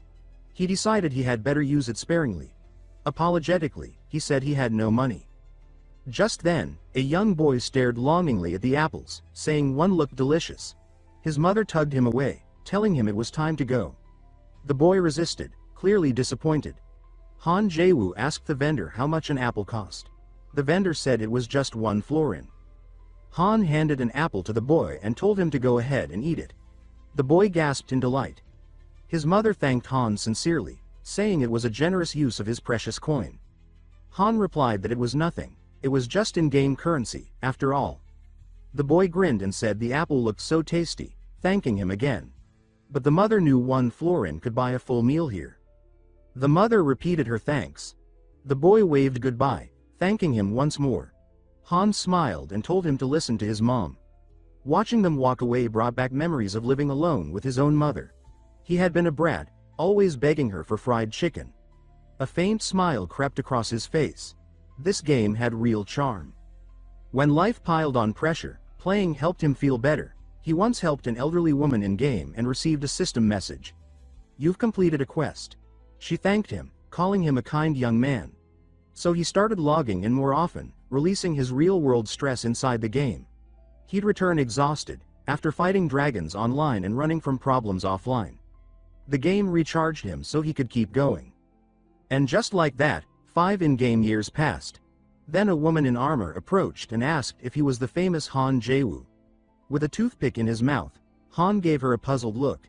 She introduced herself as Valpurgis and said she'd heard he was strong. She asked if he could help with a wild boar problem in the Javier forest. Han repeated her words, wild boars? She asked if he was scared. Smiling, he replied that the timing was perfect. He asked if she was kidding. He'd just been thinking about roasted boar for dinner. Valpurgis said she hoped his skill matched his bragging. A massive wild boar fell to the ground, bleeding heavily. Valpurgis, amazed, exclaimed that it had only taken 1 blow and that she hadn't even had time to do anything. Laughing, she explained that he was so strong she never got the chance to intervene. She asked if he wanted to form a team. The system displayed a message. Nun Knight Valpurgis has sent you a party invitation. Han asked aloud if this was just another way to make him do someone else's chores. Valpurgis teased him, asking if he had some long-term trust issues. He laughed and admitted that maybe he did. Then she added that he was definitely entertaining. Valpurgis proposed that if he accepted the request, she would recommend him to become a knight of the Empire. He agreed immediately. Deal. Below the balcony, a crowd gathered and erupted into cheers. They chanted his name, Han Jaewoo. The elector asked him how he felt and said it must be exhilarating. Han smiled and replied that it didn't feel like an achievement he earned alone. He added that if Valpurgis hadn't spoken to him that day, he wouldn't be seeing this sight. Valpurgis objected and called that nonsense. She pointed to the crowd and said these were the people he had saved. This piece was his creation. A white dove flew by, feathers drifting down like snow. Images from the past flashed in memory. Back in the present, Valpurgis looked at Han Jaewoo with admiration and said sincerely that he was incredible. She admitted she hadn't lived long, but she had never met anyone so persistent. She asked him why. Han Jaewoo paused, face scarred, his cheeks still swollen. He smiled and answered that he just really loved this world. Valpurgis laughed and said she understood. He confessed that this was the first place where she ever thought the sky looked beautiful. Han Jaewoo said, aside from his aching face, everything was fine. Valpurgis asked why he had taken off his armor like that. Han replied helplessly that he didn't have much of a choice. She rode her horse and said she'd soon be returning to the monastery. She needed to inform them that he was alive. She promised she would repay him. There were so many things she was thankful for. Han stroked his chin and said he was looking forward to that. He wondered aloud with a Seuss look what a good reward might be. Valpurgis scolded him, calling him a pervert. They rode side by side down a forest path. Valpurgis said that actually, the reward wouldn't just come from her. The monastery would definitely honor him too. Han Jaewoo replied that was fine, but what he really wanted was her reward. Valpurgis threatened to punch him again. Night fell, and a grand monastery loomed ahead. Valpurga Monastery. Inside, Valpurgis demanded an explanation from Sister Angela. She said that Sir Valor was a guest of the monastery. But Sister Angela calmly replied that they had no choice. The monastery was under emergency protocol. For that reason, Sir Valor was not allowed to enter the inn near Linfelton. Han Jaewoo lay on a bed, sighing to himself. Things were getting complicated. He had planned to request the heart of the angel from the monastery, a sacred S-rank artifact passed down for generations. It held divine blessings and could restore a soul. Essentially, it granted an extra life. Lying on the bed, Han Jaewoo let out another sigh. Han Jaewoo thought to himself that he truly needed that relic to face what was coming next. A knock came from outside. It was Valpurgis's voice. She said it was her, Sir Valor. Han sat up, confused, and greeted her, addressing her as Lady Valpurgis. She entered the room, apologizing for making such an esteemed guest stay in such humble quarters. Han Jaewoo asked, puzzled, what she meant by that. Valpurgis looked at him and asked what he was doing. Han replied calmly that he was thinking. Valpurgis grew serious and explained that the situation was dire but also confidential. Han Jaewoo assured her that he was tight-lipped. Valpurgis nodded and said she believed him. She sat down, then solemnly declared that the abbess had become a sacrifice to darkness. Han replied with the same composure he was just thinking, but added that he had just spoken to Abbess Angela. That, he realized, could only mean one thing. There was a traitor among them. He paused, stunned by his own deduction. He asked again, seeking confirmation Margareta was the abbess. Then it had to be that bastard Pazimuth's doing. It was unbelievable. He thought that guy was dead. And Margareta, she was still alive? Han gripped his head in disbelief. His eyes were wide. Valpurgis called his name, trying to get his attention. He said he had assumed Margareta was dead and had never thought twice about it. Valpurgis, worried, said that he didn't look well. Margareta was the strongest woman in imperial history, a living symbol of power, capable of defeating even the ultimate demon king. She was the one who turned the Valpurga Monastery into a military order. They absolutely couldn't lose her. Han Jaewoo suddenly shot to his feet, startling Valpurgis. She asked what had gotten into him. Han, fired up, exclaimed that Valpurgis meant the abbess had been corrupted by darkness. Valpurgis confirmed that it was true. He said they had to move immediately. Han Jaewoo declared that he had deep knowledge of darkness. They made their way to the main headquarters of Valpurga Monastery. Rain poured down from a heavy sky. A nun asked skeptically if she really claimed to know about the dark. Valpurgis confirmed it and said that Sir Valor was someone who could be trusted. Slogans hung on the walls. Strong bodies bring unwavering faith. Another nun questioned why they didn't at least try to trust him. One of them called out to Deputy Abbess Angela. Angela stood with her arms crossed, eyes sharp. Valpurgis turned to Han Jaewoo with a grin and said it seemed like she had told him quite a lot already. Han thought the atmosphere here was way too tense. Suddenly, the nun struck her desk hard. Angela spoke firmly, reminding her that the incident was caused by a traitor, and yet Valpurgis proposed trusting an outsider? She snapped that there was nothing worth listening to anymore and told them to leave. She tried to argue, but Han cut her off. Han Jaewoo gave Valpurgis a subtle smile. Then he spoke up, saying he had heard the situation with the abbess was critical. Angela shot back that it wasn't an outsider's concern. Han asked her to just let him finish. Smiling confidently, he said it was up to them whether to believe him or not, but he had read the 7 sacred texts. Angela was shocked and asked if he meant the ones written by Saint Antonio himself. Han confirmed that he had, and said the books contained detailed records on the darkness. He explained that after the Dark Army came, the 7 sacred texts vanished, and with them, the final account of the struggle and the seal. Angela was speechless. She demanded to know how he knew all that. She pounded the table in frustration, saying that even speaking the name of that force could bring a curse. It wasn't something to talk about lightly. Han replied seriously, asking her to trust him. He claimed he knew the final method to resist the darkness. Angela hesitated. Han gave her another confident smile. She eventually relented, saying that in return, he must swear never to speak of this again. She warned him if he uttered a single word, she would smash him and bury his body in the Rhine River. He and Walpurgis were then surrounded by muscle-bound nuns, all radiating ominous intensity. Han Jaewoo stared, horrified, thinking these were muscle freaks one had just crushed a table with grip strength alone, and the smell, what was that stench of sweat? He thought he had never seen Margaretta's face, but judging by the rumors, she could probably bench and squat more than most athletes. Walpurgis asked, concerned, why Han looked so pale. Han stammered that he was fine. Then she asked, half joking, if that body type was his ideal. Han replied affirmatively no. Walpurgis said that that is a relief. Angela announced they had arrived. In front of them stood a massive door, surrounded by a miasma of purple fog. She warned that the corruption here was dense. Lose focus, and they could lose themselves. Han Jaewoo acknowledged that he understood. Angela instructed the other nuns to wait behind. They replied in unison. Yes, ma'am.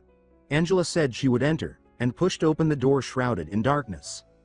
Han Jaewoo immediately felt a crushing pressure, an intense magical force. The system prompted. You are taking mental damage from the dark aura. He asked Walpurgis if she was okay. Walpurgis replied that the goddess would protect her, and then asked how he was. The system notified. Player has received mental protection against darkness. Han said with a smile that he thought he could still handle it. Angela stated that what they were seeing now was the abyss. Han looked ahead and gasped. This was the strongest warrior in history. This was the abbess of Walpurga Monastery. A stunning woman with silver-white hair lay motionless on a bed. Her eyes were closed, and her body was wrapped in the ominous purple aura. Her name Margareta. Han was stunned seeing the petite nun. He turned, asking in horror if they kidnapped the little girl. This was the woman said to bench press and squat like a beast. Angela spoke sternly, telling him to take this seriously. She said that unless they were truly desperate, they wouldn't have reached out to a mercenary like Han Jaewoo. They had tried everything. Nothing worked. She grabbed Han and pleaded, saying she would pay any price to save the abbess. System prompt. You have taken 50 damage. Han gasped and asked if she could let him go. He was suffocating. Angela immediately released him and apologized. Looking at Margareta on the bed, Han Jaewoo now saw with his own eyes her condition was truly dire. He explained that as a priest, her pain and rate of corruption were twice as fast as that of ordinary people. Han gently touched her forehead. The blackened veins on her neck were proof enough. Angela cried out in disbelief. Han reassured her that there was still hope. Angela, visibly shaken, asked what it was begging him to tell them. System prompt.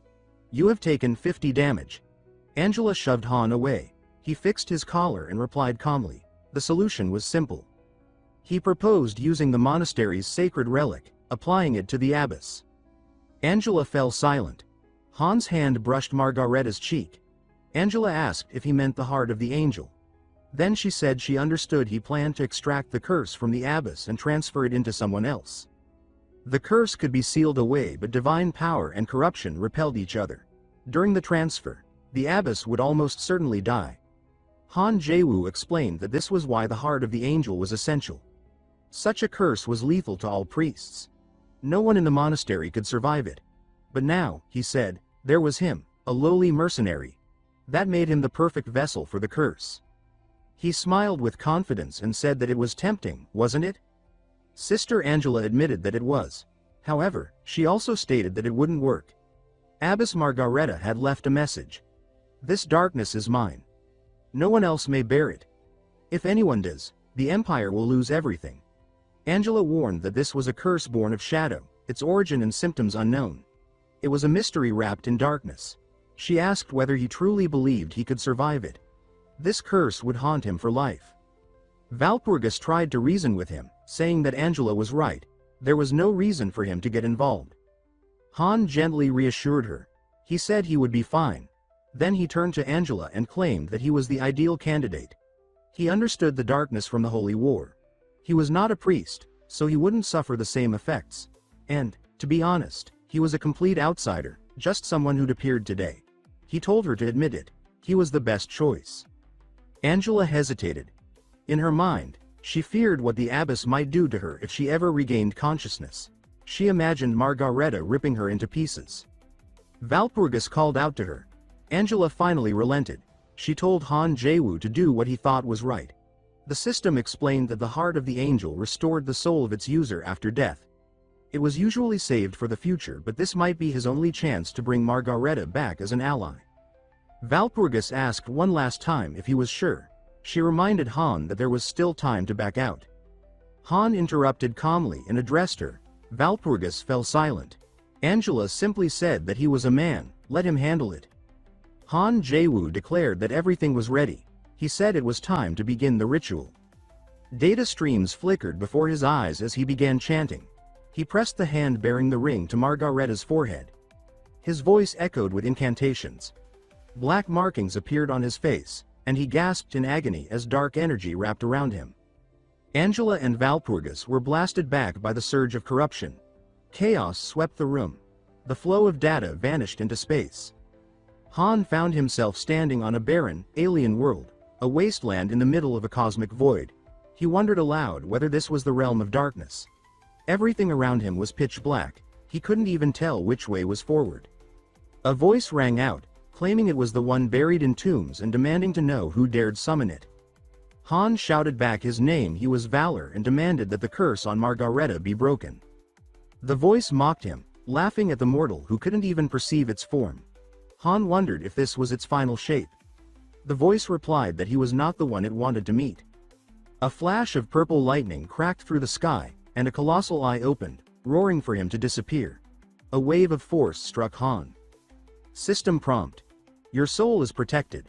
The eye was surprised. It exclaimed that he was immune to soul extraction.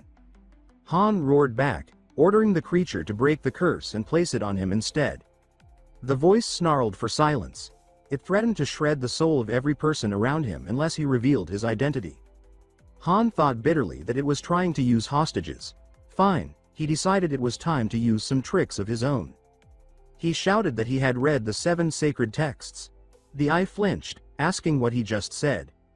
Han explained that he had made a deal with the entity known as Struggle's Death and had exchanged one of its mongrel pets to get the texts. The eye cursed the foul beast and demanded more. Han continued, suggesting that by now, Struggle's Death was probably reselling those stolen relics to desperate freelancers. He opened his arms dramatically and warned that if they delayed any longer, he might even reveal the color of the voice's underwear. The eye hesitated, then relented. It agreed to his request. Han smiled triumphantly and said it had taken the bait. The eye added that it had a condition. Han welcomed that, saying it was exactly what he'd hoped for. System prompt. New quest available. Objective. Eliminate all demon lords sponsored by Struggle's Death. Quest list appeared. Rank 5, Lord of the Void Crack. Rank 7. Lord of Darkness and Sky Faza. Rank 14. Lord of Gluttony and Greed Hezemerk. Episode 17. Lord of Nightmares and Illusion Amur. Han thought to himself, perfect. He could feel them taking the bait already. Maybe a little sweet talk would go even further. He smiled and said that honestly, this might all be too much for poor little him to handle. The eye sneered, calling him a pitiful worm. But it added, if he could catch it, he could keep it. A massive burst of energy blasted into Han Jaewoo. This was the power of darkness. He screamed in agony, feeling his body torn by its force. He shouted in pain, demanding to know if the eye was trying to kill him. This wasn't part of the deal. The eye replied coldly that nothing came for free. That kind of power required equal payment. Han Jaewoo screamed again, body writhing. System window appeared. New class acquired. One without blood or tears primary stat boost. Health and mana increased. New attribute unlocked. Darkness new S rank skill acquired. Summon undead. Status: you have died. Han Jaewoo jolted awake in bed, gasping for air. He looked at the ring on his hand and muttered that it seemed, yes, he had been revived. Then he burst into manic laughter, his expression twisted with exhilaration. He thought to himself, Necromancer King. Commander of undead liches. Even ancient dragons. He had become the one without blood or tears, the first among 10 billion players in Guardian of Humanity. The whole world would be watching him now. Valpurgis, tears in her eyes, asked if he had hit his head. Han hurried to reassure her. He insisted that it wasn't what she thought, calling her Lady Valpurgis.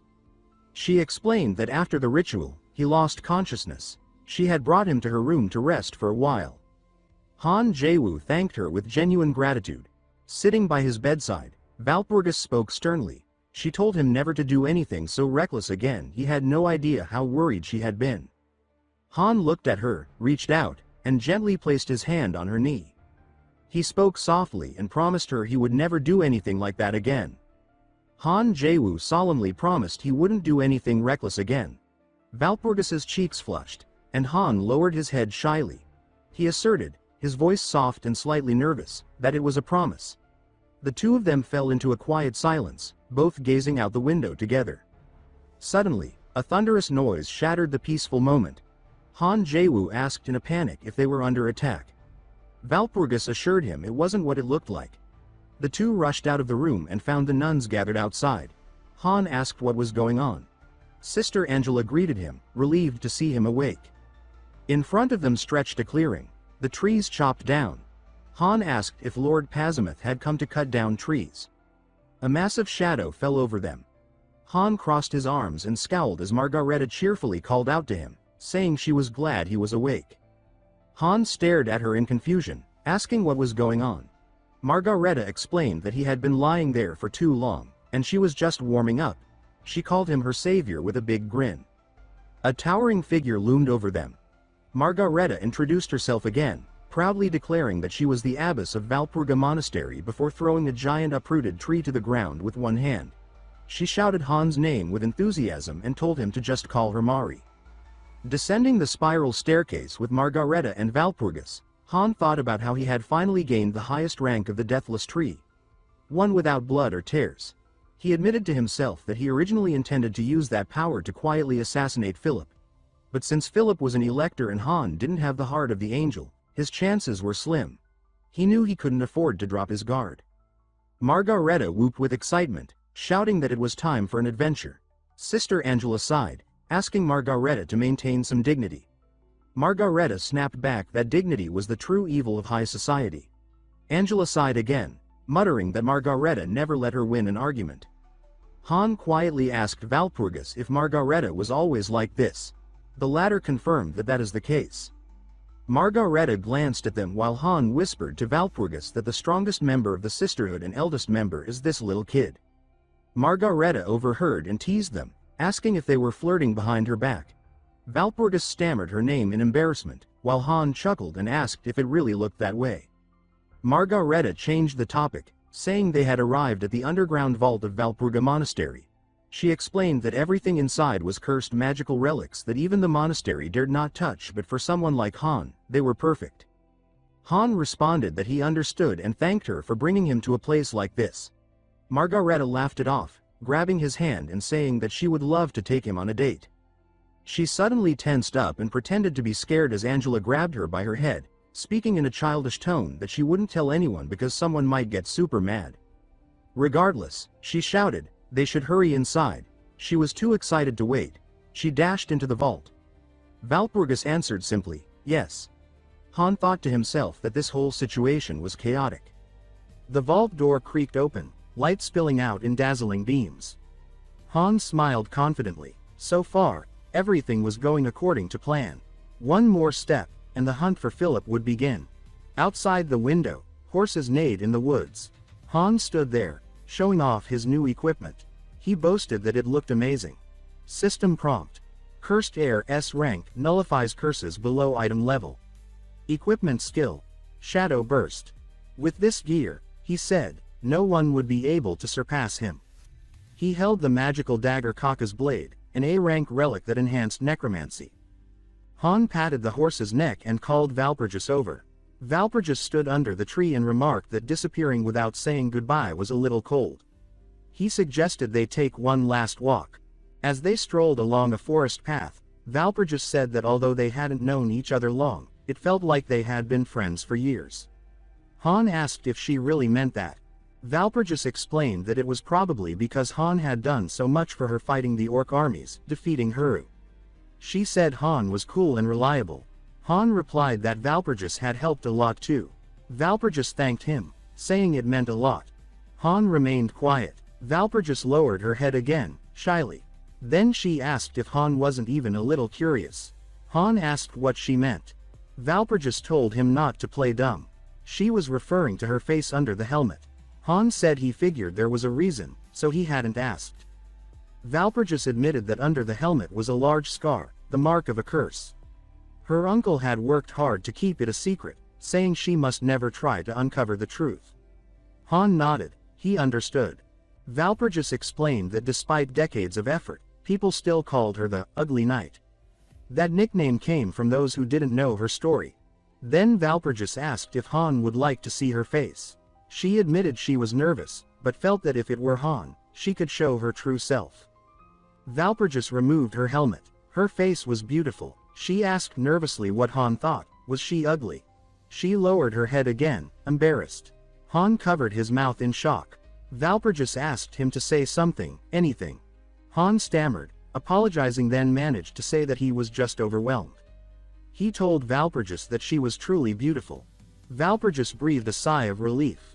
Watching her shyly cover her face, he thought that there is no way Valpurgis has actually removed her helmet. He has seen her in every chapter and she has never shown this side of herself. She told him awkwardly that there is something she wanted to give him. When asked what that is, she presented a necklace, saying that it's a treasure from the House of Bayern, passed down by her uncle. He asked why she would give something so precious to him, to which she replied that it's a token that means they'll always be together. He stared at the necklace with a blush on his face. He repeated her words, clearly overwhelmed. Then he promised to treasure it. She did the same as she promised as well. Laughing awkwardly, he turned and said that he should take his leave now. She shouted, her face completely red, wishing him good luck. He told her that she could go first like a gentleman, but she said the same. They kept insisting on who should go first, causing even the horse to get annoyed with their lovey-dovey act. System prompt. Hidden story unlocked: the truth of the Ugly Knight. Valpurgis's romance route has been unlocked. Night settled over the forest. An eerie laugh echoed through the trees. Han laughed to himself, thinking that at this rate they may end up marrying soon. Suddenly, a foul stench caught his nose. Looking around, he sees dead bodies of soldiers. He deduced that Philip and Pazamuth's armies must have fought here. And judging by the damage, it wasn't long ago. He spurred his horse, thinking that he'd better sweep the area. He gets a notification that a new skill has been unlocked via the magic dagger of the monster Karka.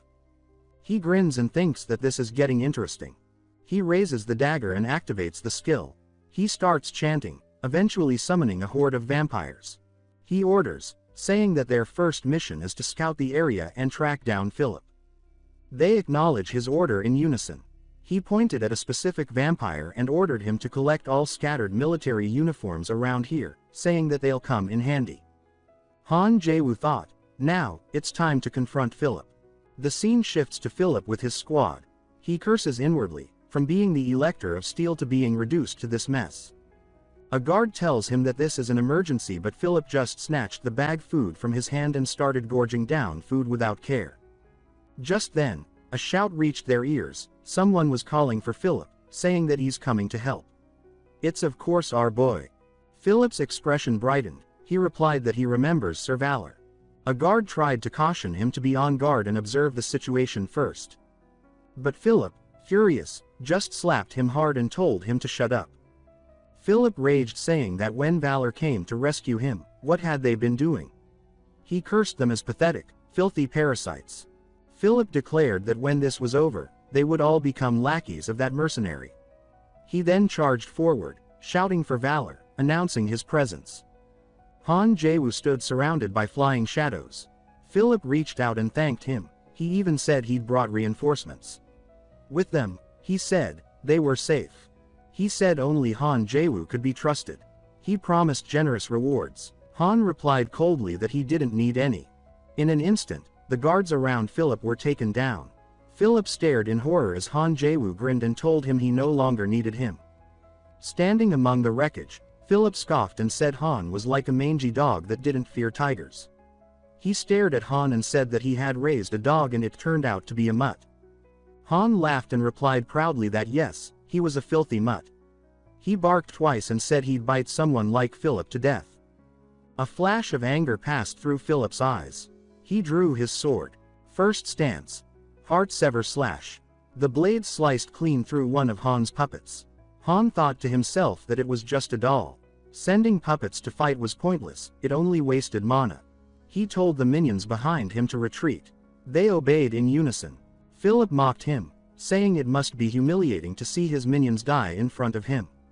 Han replied that unlike some people, he wasn't the type to care about pawns. As he spoke, blue energy began to swirl in his hand.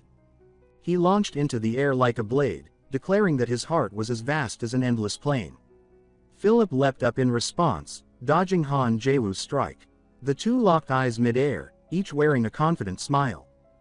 Philip smashed into the ground with force, shattering it beneath his feet. He followed up with another sword slash, sending 10 blades flying through the air. Han Jaewoo blocked the assault and thought to himself, so this was the strength of the Steel Elector. How ironic, it was once the very sword style he cherished. It looked graceful on the surface, elegant even, but behind that beauty lay a deadly counter.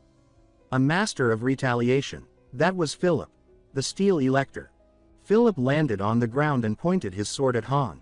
He asks if he thinks he can survive after betraying him. Han Jaewoo replies casually, saying that he's pretty close with the sisters of the monastery. Philip scoffs at him backing, saying that he's not scared of some militant religious order. He then jumped into the air and unleashed his Moonshadow sword style second form, 3 harmonies. Bit to his shock, Han casually blocked it with his dagger. No matter how much force Philip put in, the dagger wouldn't budge. He freaks out, blaming his internal injuries. Han shouts that this sappy drama ends now and kicks Philip hard in the stomach. He coughs up blood as he's sent flying backwards. Han declares that it's not the monastery he should be afraid of, it's him. Philip fell to his knees, groaning that if his body were in better condition, he could have won. He then demanded to know why Han wanted to kill him. He claimed to have admired Han's talent, even granted him favor shouldn't Han be loyal. Han Jaewoo asked if Philip truly didn't understand where he went wrong. Fine, he said he would spell it out. First, Philip had ignored everything Han had warned him about and was betrayed for it. Second, he had heartlessly abandoned Valpurgis, who had worked tirelessly for him. Third, Han asked how many people had died because of Philip's incompetence. And yet, he still called himself an elector. Philip pleaded with him to think it over. He claimed everything he did was for the people. He asked, if he died, who would protect and feed them? His absence, he said, would only bring joy to the other electors, who would seize the opportunity to devour the empire. Han Jaewoo admitted that he made a fair point. Then he said he would give Philip one chance. He pulled out a vial, a full recovery potion. He said that if Philip accepted his terms, he would let him use it. Philip, overwhelmed, asked what Han wanted. He promised to agree to anything. Han asked if he was serious. Then he laid out the condition. Philip would have to kneel before Valpurgis and beg for forgiveness with both hands and knees on the ground. Philip asked if Valpurgis was still alive. Then, as a gesture of apology, he offered to donate 10,000 florins to the Bayern family. Han replied that was great. Philip sounded energetic. He might even deserve the whole bottle. Philip took the potion, thanked him, and downed it in one gulp. The bottle shattered in his hand. Han Jaewoo asked how it tasted. Philip began coughing up a thick, purple fluid. Han Jaewoo said casually that it was the venom of the poison dragon Fukuma. Philip cried out in agony, cursing Han and accusing him of mocking him. Han replied with a bright smile that it's a toxin strong enough to kill even demon lords. He had acquired it from Hejaz. Han Jaewoo laughed and confirmed it. Enraged, Philip tried to drive a dagger through Han's chest, shouting that he'll die for this.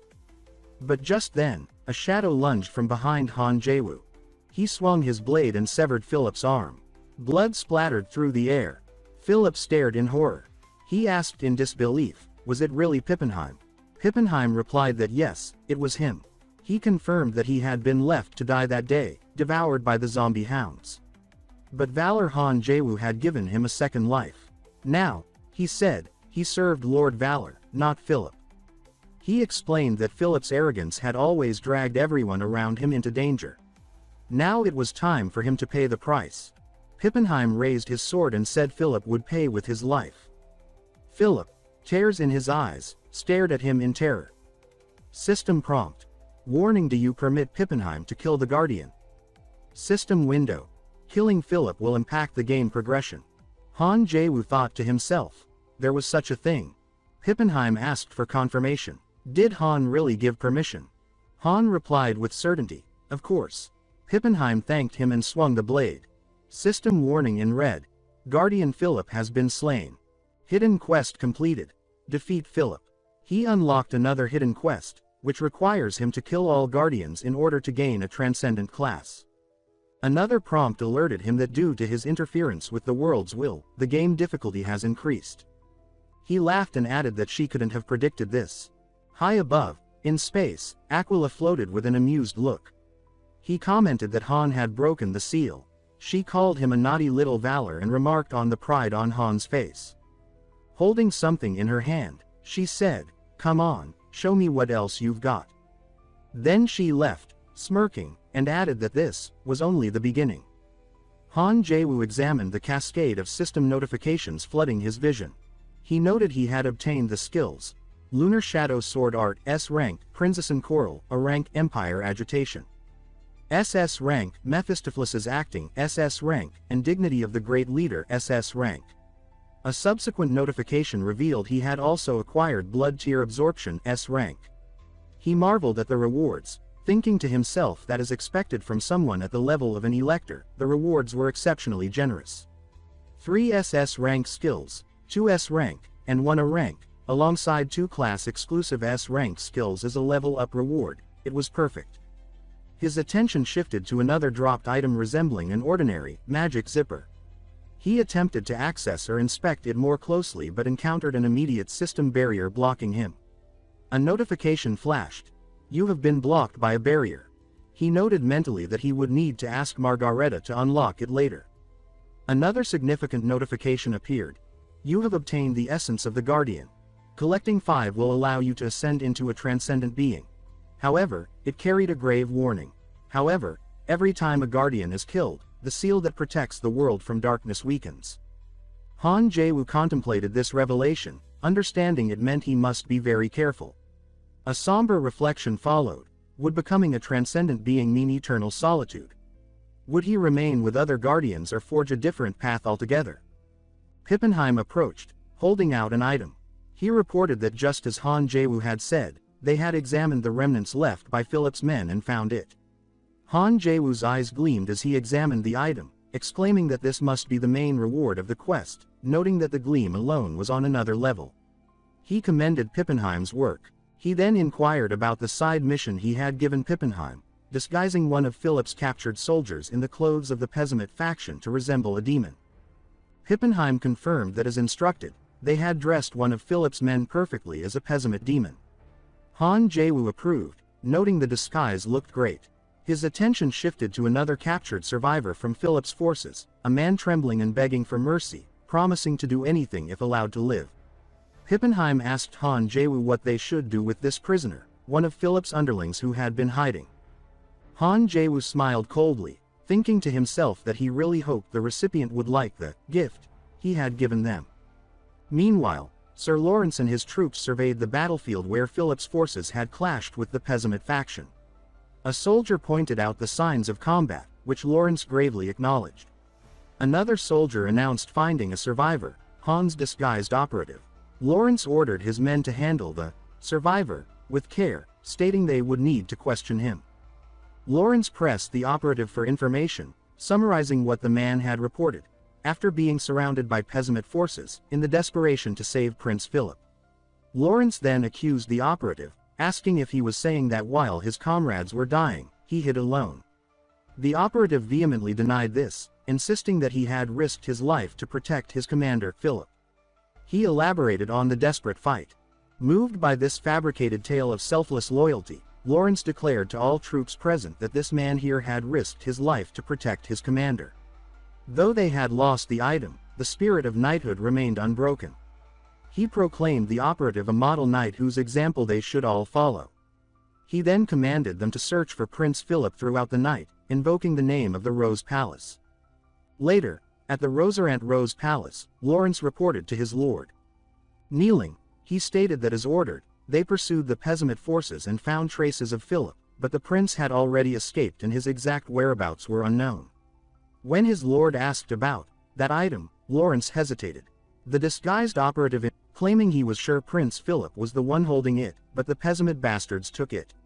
Lawrence confirmed this report. His lord expressed deep frustration, stating that the name Pessimist was becoming awfully tiresome. Lawrence bowed deeply before his lord, voice trembling as he apologized profusely and begged for punishment. The lord waved it off, her expression grave as he declared the retrieval of that item paramount, the only means to restore Prince Philip as elector. She dismissed concerns about Philip's fate, insisting the prince wouldn't die easily. Her command was clear. Lawrence was to go directly to the Pessimist base and deliver a message demanding they surrender the item immediately. She added ominously that refusal wouldn't be pleasant for them. This lord is Roland, Rose's demon king. At the Pessimist base, panic erupted. Demons trembled in terror, shouting that the crazy woman, Margareta, had been re-elected. Pessimist, eyes wide with disbelief, screamed that it was impossible, that monstrous wench was back. He pounded a table, ranting that his trap had been perfect, demanding how a mere human could survive. Another demon, pale with dread, retorted that he simply didn't understand the magnitude of what Margareta represented. Isn't she just a human? The boss, voice low with fearful recollection, reminded the others they hadn't forgotten her legend. He recounted how Margareta had once stormed the domain of the demon king Alpha alone, slaughtering every single one of his subordinates. The catalyst, one of Alf's underlings, had carelessly stepped snacks. Since that day, he explained, the demon kings referred to her with a title spoken in hushed terror, Margareta, the Storm and Annihilation. A messenger rushed in, announcing the arrival of a formal demand from King Roland. The Pessimist leader exchanged uneasy glances. He asked what is it now, and the messenger trembled and said he had no idea. Trembling, Pessimist muttered in exasperation, wondering what tantrum Roland would throw now. After reading the letter he muttered, that crazy woman, in disbelief, veins bulging on his forehead, slammed his fist down and roared, why does she think I have that item? When asked, he revealed Roland was demanding they hand over that thing, leaving the Pessimist commander baffled and curious. He thought, why would Roland think they possessed it? They hadn't even come close to securing it during the chaos of chasing Philip. In fact, they lamented the loss of their own commander, Hejaz, during that pursuit. Then there is the resurrection of Margareta and the sudden disappearance of the item itself. This series of events back-to-back is extremely suspicious, with everything having an end result but the cause remaining frustratingly vague and obscured. Then it hit him, could there be a mastermind behind all this? Meanwhile, Jaewoo sneezed abruptly. Pippenheim, standing nearby, asked with concern if his lord was feeling sick. Han dismissed it casually, saying his nose had just felt ticklish. Pippenheim then inquired about their plans for Philip's corpse. Han's response was cold and pragmatic. He intended to use it later as an undead servant. Pippenheim remarked that such a fate seemed fitting for a fallen elector and expressed anticipation. Han shifted focus, declaring the truly critical acquisition was the Golden Imperial Edict he now held. He examined the document carefully, a formal parchment stamped with the Empire's unmistakable golden seal. He recognized it as the ultimate proof of an elector's authority. A faint, Satisfied smile touched his lips as he reflected on possessing both Philip's corpse and this powerful edict. With that in mind, Han's whole body started shaking. He kept calling to Pippenheim, then shouted in excitement that the whole world was now his. The document itself was substantial, a 31-page agreement meticulously outlining the electors' exclusive rights and procedures for appointing the next emperor of the realm. Its weight in his hands felt like the weight of destiny shifting. A group of merchants celebrated boisterously in their caravan. One slapped the guild leader's back, exclaiming that he'd earned a fortune again. The guild leader nodded grimly, stating that with the imperial economic blockade order in effect, this was their final opportunity to profit. He declared they must extract every possible coin before returning. Another merchant grinned, suggesting they drink until unconscious once back, while a third claimed to know the perfect tavern. Just then an arrow hit the merchant leader in the back of his head. Suddenly, bandits swarmed the caravan. Their leader bellowed orders to loot everything and leave nothing behind. Merchants scrambled in panic, screaming about being under attack and fumbling for weapons. The bandit leader emerged from the shadows, his voice cold as steel. He observed that the merchants had clearly profited handsomely, likely from trading with Roland during the blockade. The merchant confronted the bandit leader directly, demanding what he thought he was doing. He challenged him, asking if he even understood the destination of this money. The bandit attacked, sending the merchant crashing into a tree. The bandit leader squares his shoulders before the cowering merchants and says that if they have a problem they should go cry to Valpurgis. He bares his teeth and adds that they should bring their uncle too. Later, inside the monastery room, Han Jaewoo lies bruised while the blonde Valpurgis leans over him with bandages. He pants that as she presses his wounds, and she tells him that he must stay still. He flinches and says that it hurts. Valpurgis, and she tells him to endure it. Studying the bruises, she asks where he even got hurt this badly. The door slams open and the nun Margareta rushes in. She shouts that Han Jaewoo is back. Han Jaewoo and Valpurgis both fall silent, saying nothing, while Margareta also falters into silence. A beat later, she shouted that Valpurgis has removed her helmet. She startles and yelps. Margareta, catching her breath, says that Valpurgis will give an old lady like her a heart attack at this rate. Valpurgis lowers her head and says that she is sorry, Margareta. Margareta softens and says that she understands that feeling of not wanting to hide one's true self, and she asks if that is not how a woman's heart is. Valpurgis laughs weakly.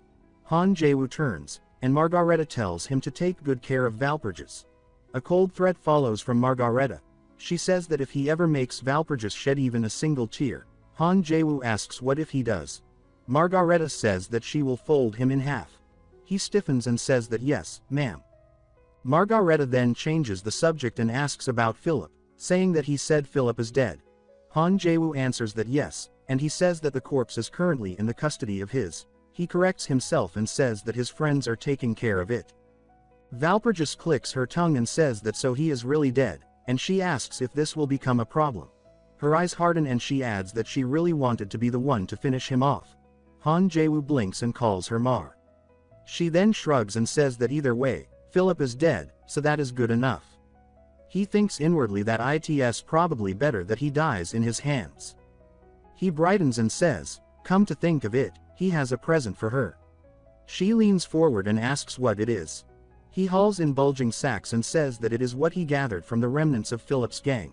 She claps her hands and exclaims in awe. He grins and says that with this she can buy any snack she wants. She startles and stammers, asking what he just said. Still dazzled by the gold, she peers up and asks Han Jaewoo if he is some kind of saint of compassion or something. He eyes her snack-fixated look and asks if Angela starves her regularly or what. She blushes and says that suddenly he is looking kind of handsome. He waves it off and asks her to stop. Valpurgis then notices a stacked bundle and says him, and she asks him what those bundles of paper are, adding that they look like letters. Han Jaewoo spreads them out and says that they are letters exchanged between Philip and Roland. He says that it seems like Roland was trying to make Philip emperor. He adds that the current emperor's relationship with Roland is bad because of tax issues. Margareta nods and says that that is right, just like the current economic blockade order. Han Jaewoo asks about an economic blockade order, and Margareta reacts in surprise and asks if he did not know. She explains that the emperor is currently seizing goods from all merchant guilds tied to Roland, and she says that because of that the nearby night houses are going absolutely berserk. She continues that that is why House Ritter attacked the Linny Merchant Guild. Han Jaewoo reacts with a puzzled sound. Margareta, half teasing, adds that thanks to that, their poor Valpurgis is going through so much mental stress. Valpurgis jolts and Margareta says oh right. Han Jaewoo studies her expression and asks if something is the matter. She fidgets with the papers and says that, well, actually. Valpurgis steadies her and says that it is okay. She lifts her chin and says that she will explain it. Night air slips through a window with a faint sigh. Alone, Han Jaewoo thinks that this has become such a tangled mess and that to think the Emperor's economic blockade would escalate into a big clash with the Elector of Bayern. A knock comes and a familiar voice at the door says that it is her. He looks up and answers that it is Valpurgis. The door opens on a tea tray and simple sweets. She steps in and says his name, Han Jaewoo, and she asks him to forget everything he heard today. Valpurgis sits with her hands folded and says that this originally had nothing to do with him. Han Jaewoo raises a hand to his chest and says that he cannot do that, and he adds that if it is something involving Valpurgis, he wants to help. She lowers her eyes and says softly that thank you. She then looks up again and says that the situation has grown too big, and she adds that if she receives help from him on this matter too, she will feel too guilty. Han Jaewoo studies her in silence and thinks that he knows Valpurgis is reliable, but he also thinks that she still lacks experience and that her heart is still too soft.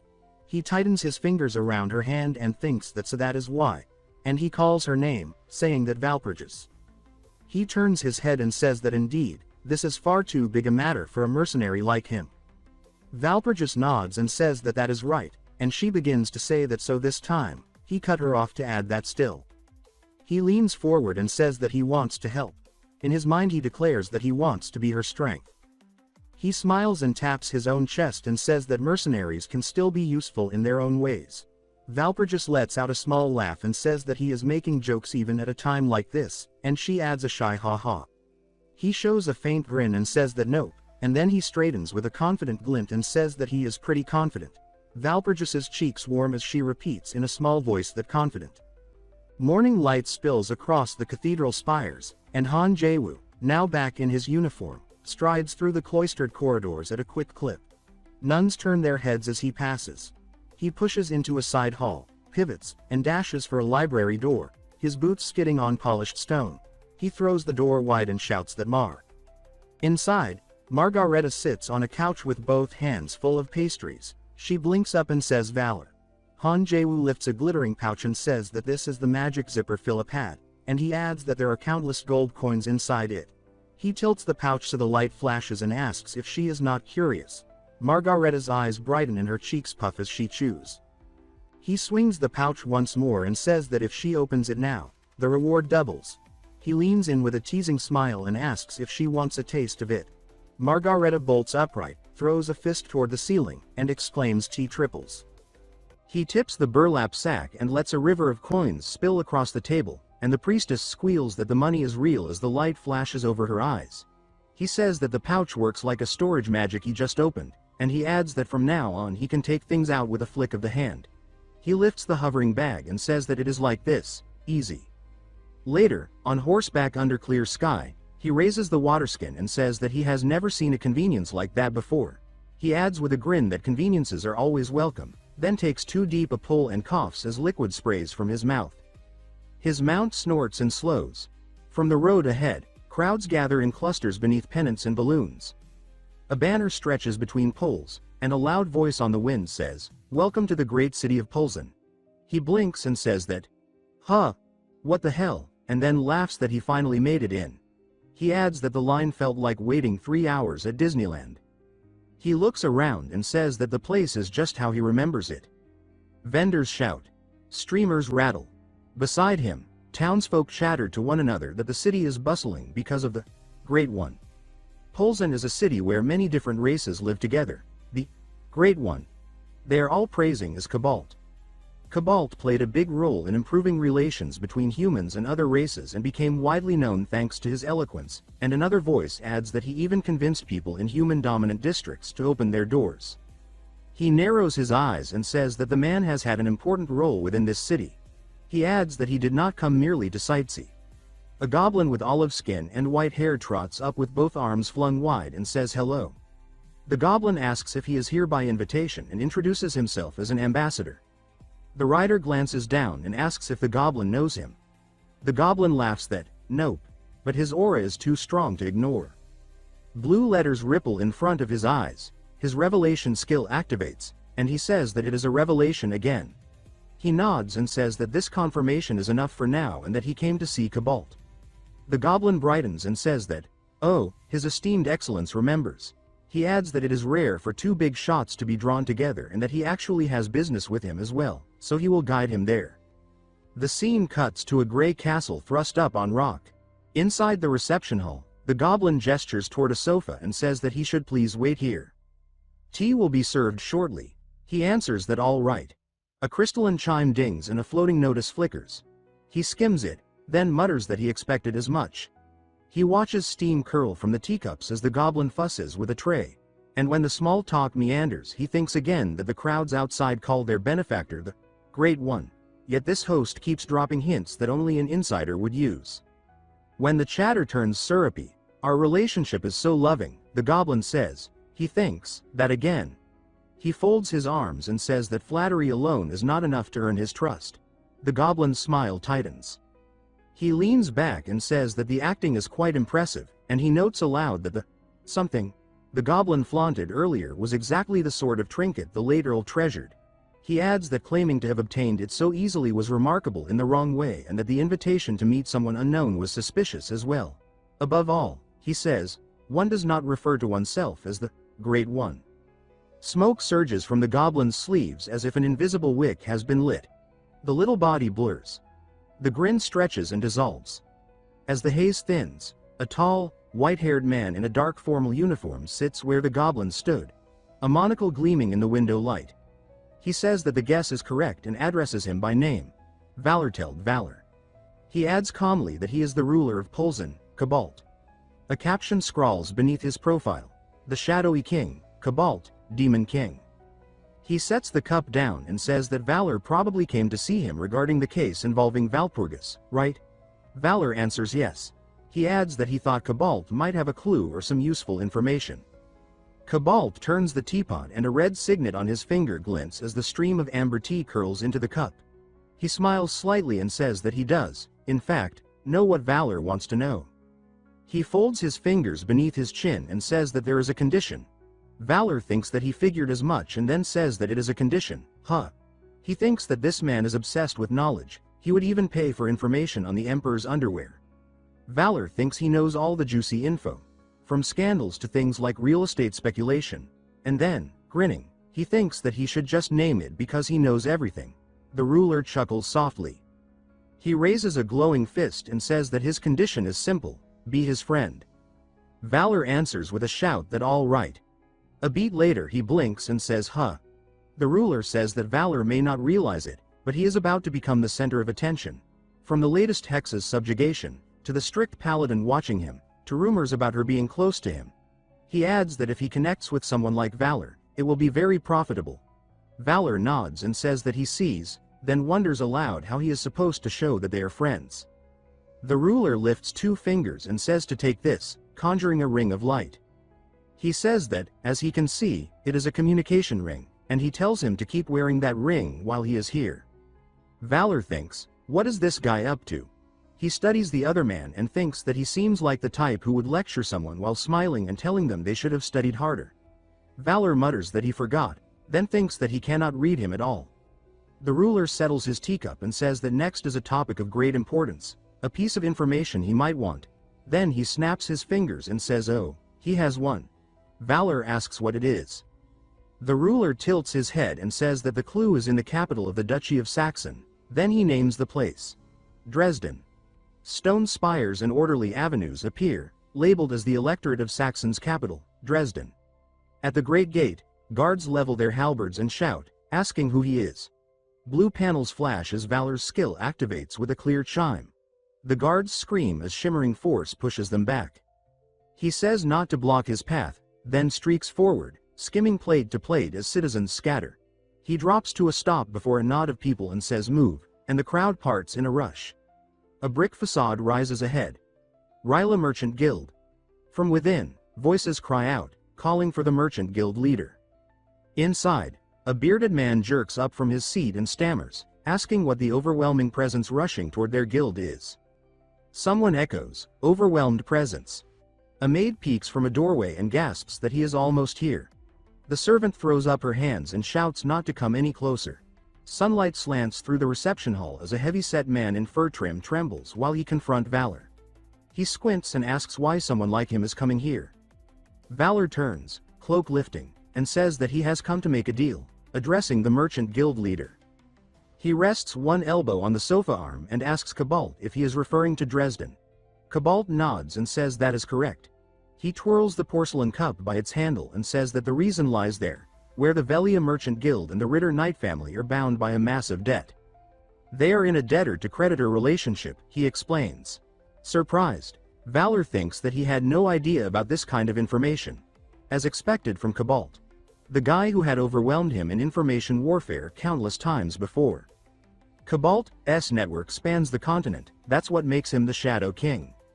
Seeing that Valor is pleased with the information, Cobalt adds one more thing that we'll know later. Back in the guild hall, the leader rubs his brow and says that extraordinary phenomena began to manifest in his daughter, Arya. He adds with a heavy swallow that though she turns pale and red like this now, not long ago she was a bright, healthy child. He says that she laughed then. He lowers his voice and says that after that, one day, she just started to waste away, and eventually even lost strength to even lift a spoon. He says that is how they ended up in this situation. He invited every reputable doctor across the continent to no avail. He slumps down, holding his head, crying that at this rate, he will lose his daughter. Then he shouts that there has to be a way drowning our boy in his spit. He starts begging for Valor to help. Valor pushes him back and says that he came here to make a deal anyway. Valor clears his throat with a light cough and then kneels at a bedside and places the back of his hand against the girl's forehead. He says that her somatic response is weak, that she is sustaining a low body temperature that does not match the room, and that her breathing is irregular with an abnormal rhythm. He says that it cannot be treated with ordinary medicine, but he adds that there is a way. The guild leader reels back and shouts to know what on earth it is. Valor says the name Grossglockner and adds that they need the elixir from that place. The merchant's hands tremble on the ledger edge and he whispers that this is bad. He paces 2 steps and says that it is practically impossible to get. He says that only a handful of people have even seen the stuff from Grossglockner.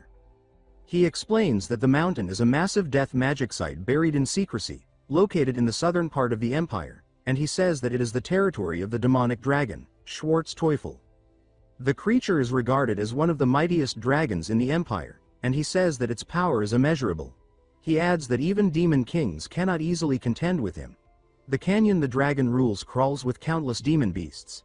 Simply put, it is a deadly place and a hopeless challenge for the average person. Valor's mouth tilts.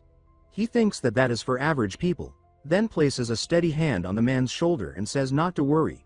He says that he will go. The merchant's eyes glisten as if lit from within, and he nods over and over, relief breaking across his face like sunlight in winter. A soft chime pulses across his vision as a blue pane pops up. He notes that it says his acting skill has been activated and that it will help him deceive and mock his opponent. He draws a breath to speak, but the merchant leader suddenly crushes him in a hug. The man begs that, if someone must go, he should be the one to risk it. Valor pries at his arms and says that no. They stand by the bedside where the small girl lies wan and sweating. Valor studies her and says that what can stabilize her right now is not medication. He says that it is the heartfelt love of her father. The merchant leader jerks, tears springing as he clutches his head and sputters that he understands, then asks what he can do to help. Valor lifts 2 fingers and says to hold that thought. He adds that the situation is complicated and says that he has heard the Ritter family owes a massive debt to the Ryla Merchant Guild. He asks if he could take that debt on himself. The merchant leader bolts upright with a shout and stammers what. Valor leans close and says that, for the one case, he is asking to shoulder the debt. The man looks from Valor to the child and rasps, "Daughter," and the girl stirs, whispering, "Dad."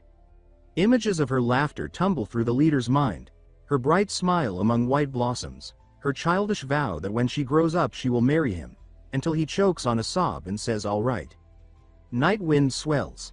A crescent moon rides high as Valor heads out, cloak snapping. He clicks his tongue and says that it is a perfect night for camping. A sharp cry from the trees makes him look up, then he crouches at a patch of glowing plants and says that this one is a big one. He plucks a white star petal and holds it to his horse. He asks Phil if he knows what it is, then laughs that, well, fine. He knows the horse has not had dinner. He tells him to eat up. He pats the black mane and says to listen carefully. Thanks to a dual exorcism security barrier, neither evil humans nor demons can enter this ground. Another blue pane flickers. He notes the confirmation. He says that because the sacred field shrouds the entire canyon, the herbs within do not soak up the dragon's mana. He adds that outside this place the plants are brittle and warped, but inside they are soft and medicinal. In other words, he says that what one can gather here is pure treasure. He sweeps his hand through the growth. He says that there are medicinal herbs here, even rare ones of high grade, and he says that they had better move quickly to harvest them all. He inhales and says that the aroma is the real thing, too. A sudden snap makes his ears twitch. He straightens and mutters, huh. Green claws part the foliage. A chorus of red eyes rises from the dark. The foremost creature rasps that he should leave, human. Valor's gaze hardens. More figures spill from the brush, and a sibilant growl passes among them as they say that this land belongs to them. The scene jumps forward, working on harvesting the medicinal herbs while Valor lounges back on a sunbathing chair with cocktail in hand. Seeing one goblin's sloppy work, he shouts at them, asking if they can't even dig properly. He take out a wrapped sample and said that it should look like this, nice and clean. He had jabbed a finger toward clumsy workers and said that if they cut down carelessly like that, he would just shove them all back into their graves again. He had then bellowed with a red face. 1 hour earlier, as the goblin charge at him, Valor moves. He thrusts an arm, ether coiling like a tide around the first wave. He says that his skill should activate. His pupils contract to cold points as the sigil flares. He says that it is blood tear absorption. Crimson lines whip through the fray, draining all their blood. He exhales, just a quiet few, and glances at the tethered bodies. He says that his skill works on these guys too and that it is perfect. A blue notice confirms itself before his gaze, declaring that his skill proficiency has increased. He lifts his hand and says one word, that they should arise. Purple light pools in the hobgoblin's eyes. Rank upon rank steadies, now bound to his will. He watches them take formation and says that it is excellent, truly excellent.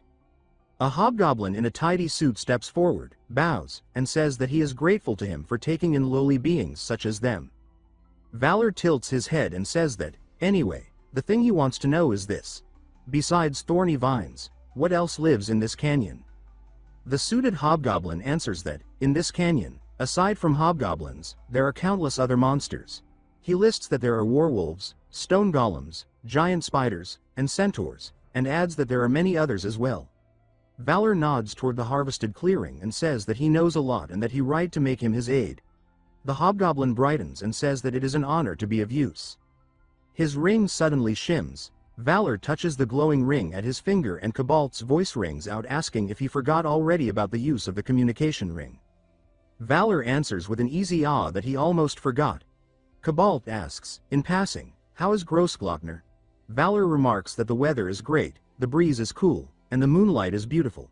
The voice replies that he sees. Cobalt's smooth tone then slips in live. He says that Polzin is bustling with preparations for the upcoming festival, and he adds that if Valor has time he should visit. Valor answers that, well, if he has time. Cobalt continues that, more importantly, Valpurgis has visited Ryder earlier. Valor perks up and asks how it went. Cobalt replies that it is just as he expected. They demanded a huge settlement and threatened to confiscate the goods that were to be traded with Roland. Only unequal terms were exchanged. Valor curses, saying that those bastards are starting to go off the rails, and Cobalt warns him that this is just the beginning. Valor tells him to inform Valpurgis that she should act like she's agreeing to their demands while stalling for as much time as possible. Cobalt agrees to do him this favor with a wicked smile while Valor rubs his head and promises to reward him handsomely when he returns. Cobalt brightens and says that he looks forward to it and says that he heard that there are gold mines in Großglockner, causing Valor to become more irritated by this shamelessness. Cobalt then says that it seems noisy on his end and decides to end the call. Valor mutters in disbelief that he actually hung up. The goblin cries out, "My lord." He asks why the fuss. The goblin says that it is just that something has happened. Valor, already turning his head, says with a short huh. The ground shudders. Trees explode as a hulking ogre barrels out, and one of the demon beast handlers yelps that an ogre has appeared. Valor snaps an order that Kurik should fall back. The butler protests that, "But his lord, what about the herbs they have already picked?" pleading that he must, "No, please." The commander cuts him off and repeats that he said to fall back. Valor watches them tumble and thinks that they are all knocked out already, then hums, thoughtful and unhurried, as the moonlight glints on the arc of his blade. He studies the hulking ogre and thinks that at his current skill level with blood tier absorption, it will be tough. He notes as a blue notice pings that, as the levels of the monsters are very high, they are resisting the blood tier absorption skill. He concludes that the goblins have zero chance, and he adds that summoning undead will not help, because they would just end up like those goblins. He kicks lightly off the ground and thinks that, well, this worked out great. He rolls his shoulders and says that it is time to stretch a bit. Heat blooms across his palm. Golden light pours down his arm. He calls forth one of the Empire's 12 legendary swords, described aloud as the unbreakable treasure of House Valiant. He names it. He says that it is Rubelania. A blue information panel confirms Rubelania and outlines that it is the heirloom passed down by the Palouse Elector and the blade associated with the Lunar Shadow sword art. He eyes the tense green faces and says that they recognize this sword, do they not? He adds that this sword is the exclusive sword of the Lunar Shadow sword art, and he remarks that that fool Philip just locked it away in storage and chose some flashy sword instead. He lowers his stance and declares the technique. He says that it is Lunar Shadow sword art, zero form, dark moon. The moon-tinged arc sides. Monsters shriek as the cut ripples through them. He steps onto the air as if it were a plate of light, rides the streak down, and buries the strike. He lands and watches the ogre topple, and he says, "Nailed it." It worked, adding that, according to the Lunar Shadow forms, that was precisely how it should go. The suited hobgoblin claps with shining eyes and says that it is incredible. He sniffs with mock pride and says that it was nothing. He adds that right now he can only sustain it for 30 seconds, but in his prime he held it for 10 full minutes, laughing as he says it. The goblin gawks and says that his lord's nose is even higher than his own. A hooded figure appears on the ridge and asks in a low, echoing voice whether that was his doing. The demand comes again, sharper. She tells him to tell her and asks whether that was his doing. He startles and thinks, when did she? Then flares with silver light and answers by moving, the Lunar Shadow art flashing across his guard. She descends fully revealed. A horned, crimson demoness whose eyes burn like coals. She says with chilling calm that she will snap his neck. He grits his teeth so hard that a cracking sound comes from his jaw as the crimson-horned demoness steadies herself before him. She declares that she will twist his neck. In a blur of red hair and taloned limbs she whips forward, scything the ground and sending him flying. He meets the rush, and a blue prompt materializes in front of him to report that he has taken heavy damage and his HP is down to 10%. He rayals in disbelief at her strength. Landing, she plants a clawed foot and growls. Shadows coil from her arms as she circles. He looks up through the drifting dust and, with a dry laugh, asks what a person of such power is doing here guarding this place. More importantly, he asks who exactly she is. With a jaunty point of his finger, he orders that she state her identity first. She answers, coldly, that his demand is improper, and then she identifies herself. She says that she is the master, Großglockner. He blinks, baffled at the name. The night trembles. A towering image of the demonic dragon, Schwarzteufel, looms behind her as he finally understood her identity. That is the demonic dragon of the northern range. He wonders aloud what is going on with this case. She says that he intruded, and her body vanishes and reappears with killing intent, so close that the air pops. She adds with a taunting curl of her lip that he is far too relaxed. She can feel energy pressing from everywhere at once. He wonders why that self-proclaimed wizard is talking like that. The goblin shuffles in front and declares that he will protect his master. Lifting her arm, Calling him an arrogant inferior, she decrees that he dies. He throws up both hands and shouts that she should wait and listen to what he is saying. She raises her hand toward the moon. She fires back that it is pointless, then proceeds to attack. He hurls a desperate wedge of words. He says that if he dies, she will die too, demonic dragon. The declaration stops her and she demands what he just said. Keeping his voice level, he says that he has prophetic dreams, and in them he saw her. He clarifies, he saw her, the demonic dragon, die a miserable death. She narrows her eyes and repeats, as if tasting it, his death equal her death. He nods and says yes. If she does not believe him, she should check his memories. She darts, talons flashing, and then halts above him with a hissed appraisal that he is very suspicious, but, if he is lying, he will die. He agrees with a trembling voice. She morphs her hand into human ones and stands behind him. She declares that if he moves his head, he'll die, to which he agrees. She places a hand on his head and enters his mind. She rips through the air into a chamber of light and floating memory. She gets surprised by the amount of memories he has. He answers that it is nothing important, then points and says to look at this instead. A globe swells with images. She mutters that it is suspicious. He laughs, stiff at first. Then she looks at the sphere. Inside, the colossal body of Schwartz Teufel lays motionless. She stands shocked in disbelief seeing her motionless corpse. He then swiftly kicks her out of his mind before she notices his other memories. He thinks that that was close. If she saw more, she would have noticed his memories from other cycles. She steadies in front of him, eyes narrowing as she says that her corpse has been confirmed, and then asks a single question, saying that she wants to know who killed her. A bead of recognition flashes through her gaze. She jolts and, with a taut breath, says thanks, then declares that as a reward he will not die and will be freed from this mountain. He straightens with a grimace and says that he does not like that, and when her expression tilts in puzzlement. He raises a hand quickly and says that they should make a deal instead, then jabs a finger with sudden cheer and calls her Shubi, saying that her name is too long, way too long, and that from now on it will be just Shubi. She bristles, chops the air, and says in halting words that his speech is arrogant and asks if he is being serious, while a sullen, loading face seems to hang over the moment like a gag. He steps closer and says that she should listen to him, that Shubi can live. She bares fangs and screams that Shubi refuses and says that she is 3,000 years old. He insists with a sweeping gesture that this is how the MZ generation talks now and says to accept it. She snaps back that MZ is nonsense and just words and repeats that Shubi refuses. He throws his voice like a hammer and says to accept it, and her answering roar tears through the ravine. New quest has been updated, titled, The Dragon's Trust.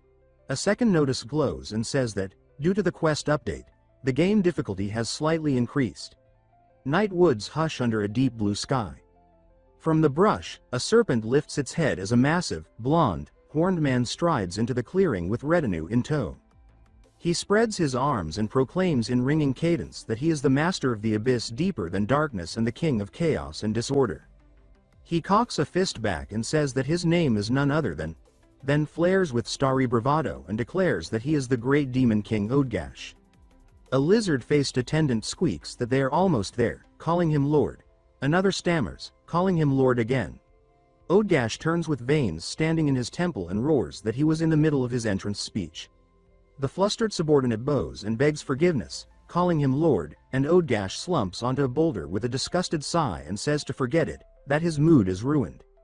A cool voice drifts in as a silver-haired figure advances, and that voice says that those flustered ones are her subordinate and asks that he forgive them. Odgash's irritation melts into a grin. He tips his chin and says, "Oh ho, so it is you." Footfalls drum the path as a knight in sleek, dark armor approaches with spear and greatsword crossing her back.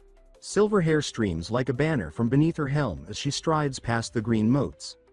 He watches with brightened eyes and, with a possessive, almost delighted murmur, says that she is his daughter, then names her as Callione.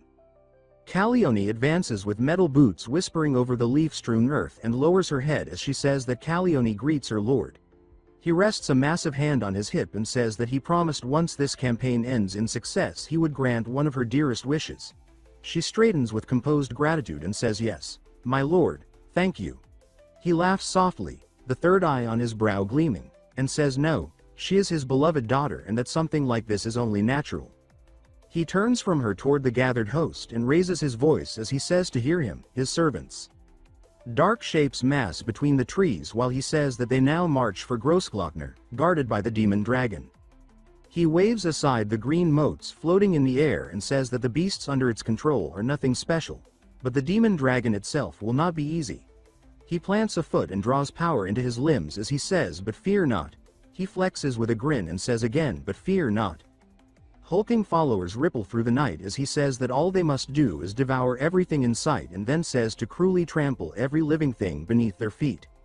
He hefts his great weapon, muscles knotted beneath the torn shirt, and tilts the head of the weapon toward the high ridge as he says that, as for Schwartz Teufel, it belongs to him. This is Odgash, Demon King of Greed, ranking number 3. Wind lashes the canopy. Violet speedlines rake the sky. Green currents coil from the ground and lick around his arms.